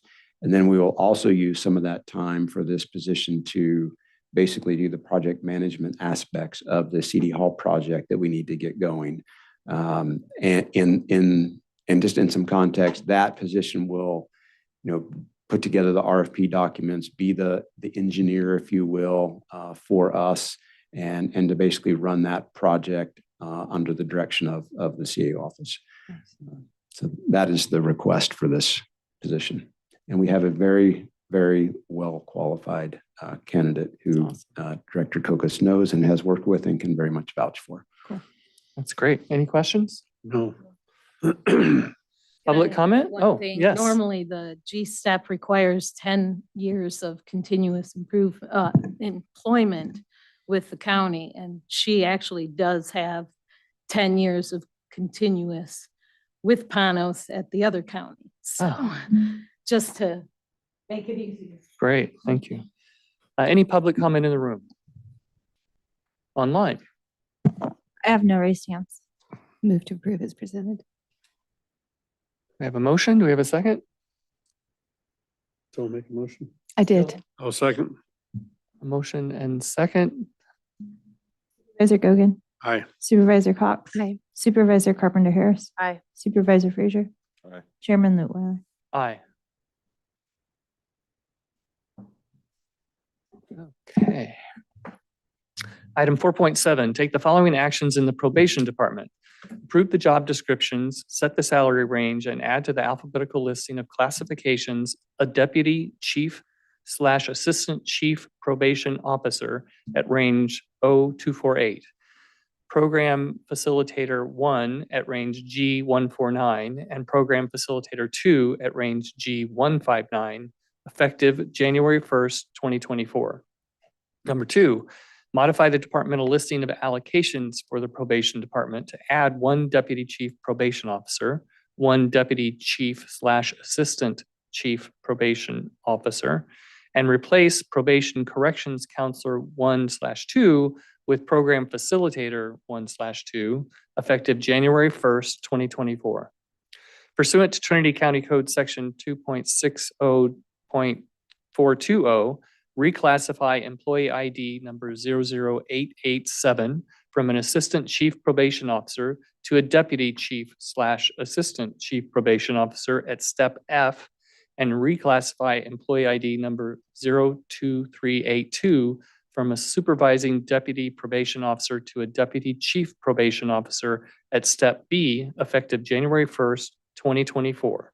And number 4, delete from the alphabetical listing of classifications and job descriptions the assistant chief probation officer upon incumbent's retirement, supervising deputy probation officer effective January 1st, 2024, and probation corrections counselor 1/2 effective January 1st, 2024. Approximate cost in salary and benefits per month for an assistant chief probation officer at F step is $18,458. For a deputy chief probation officer at F step is $18,458. For a supervising deputy probation officer at E step is $14,110. For a deputy chief probation officer at B step is $15,373. For a program facilitator 1 at A step is $4,505. And for a program facilitator 2 at A step is $4,879. Good afternoon, Chairman, members of the board, Ruby Fierro, Chief Probation Officer. So that's a lot to talk about. It might seem a little bit confusing with the deputy chief, assistant chief being in there. What that is doing is maintaining the title for the incumbent in the position. So it could be viewed as a negative thing for somebody to lose a title. And the effort in this for the department, it's to strengthen the department and to provide opportunity. It's basically level setting the managers. If you look at the organizational chart for the probation department, currently there's the chief probation officer, the assistant chief probation officer, and then a supervising deputy probation officer. That supervisor is also a manager. And so it's actually a little bit difficult to try and to make sure that I don't work out of class, one of the staff. It is also operationally, to give you a little bit of background, when I came to this department about 2.5 years ago, I looked at the operations of the department and thought that it might work better to level set those two positions. And I didn't take any action on it at that time because I believe in doing the right things for the right reasons and paying attention to, well, how did it work before and why did it work? I didn't want to change anything just based on my preference. And the structure of a department, it's long lasting, it's important, it's not a decision to take lightly. So this decision is made or requested based on what is going to work long term for this department to build that strength and succession planning, as well as not taking into consideration who's in what positions, because those things could change. So it's essentially, rather than having the assistant chief and the supervising chief You're going to have 2 deputy chiefs. It's just one of them's got a slash so that he maintains title. So he'll still take on the duties as outlined in the deputy chief. Any questions about that? I like to draw pictures and I can't do that here. Your pictures are great though, and the backup The material. organizational chart might help you in looking at that. Did you want to add something? Just to add briefly that Chief Probation Officer did a wonderful job of putting this together, and the process was brought to the union. The union did meet and confer, I believe, 4 times on it, and this is coming forward after that process has been completed. Okay, good. Any questions? No. I'd like to add a little bit more. I'm sorry. I know we're all hungry. With the program facilitator position, what that does is it invites more opportunity into the department because it's not a peace officer classification. So it allows when we're doing recruiting to bring people into the department that can provide more services at the day reporting center, but that don't necessarily want to be able to have the powers of an arrest and go through a 6-week academy. Some people who might have some physical limitations or just really not the desire to do that kind of work, but still work with the population that we work with. So that'll broaden that hiring scope. It's also a slightly lower hiring standard because they don't have to be a peace officer. So while we'll maintain a high standard for our hiring, they don't have to meet certain thresholds to be a peace officer.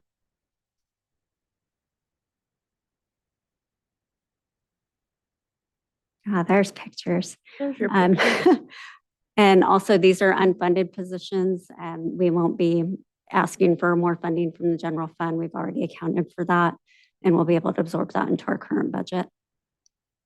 Great. Thank you. Thank you. All right, we'll open it to public comment. None in the room? Any online? I have no raised hands. All right, we can entertain a motion. I'll make a motion that we approve as presented. I will second. Motion and second. Supervisor Gogan, Aye. Supervisor Carpenter Harris, Aye. Supervisor Cox, Aye. Supervisor Frazier, Aye. Chairman Lutwiler. Aye. Thank you. Great job. Planning and zoning, item 4.8, waive the reading of and enact an ordinance amending Trinity County Code Section 16.10.010D pertaining to designation of the subdivision review committee introduced January 3rd, 2024. No fiscal impact.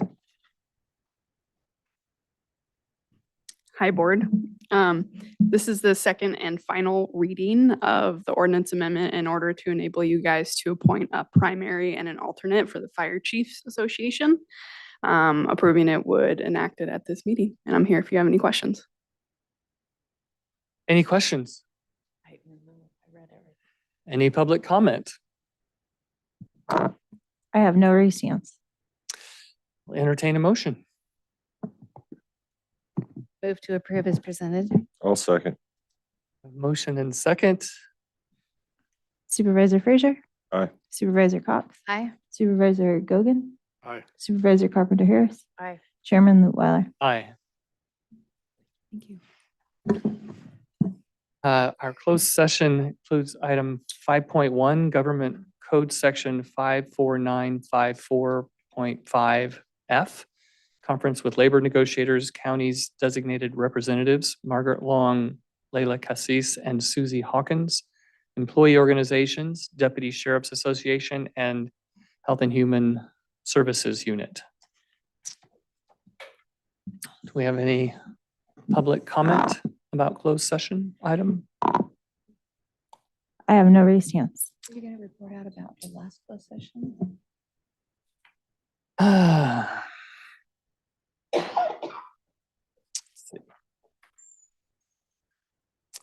Let me bring up my notes for reporting out on the last closed session.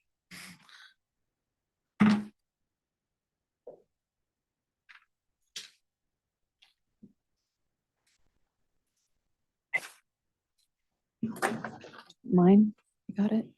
I have a closed session from our last meeting, 7.1 Government Code Section 54954.5C, conference with legal counsel, anticipated litigation, number of cases 1, and direction was given to staff. Item 7.2, Government Code Section 54954.5F, conference with labor negotiators, county's designated representatives Margaret Long, Leila Cassis, and Susie Hawkins, employee organizations, Deputy Sheriff's Association, and HHS unit.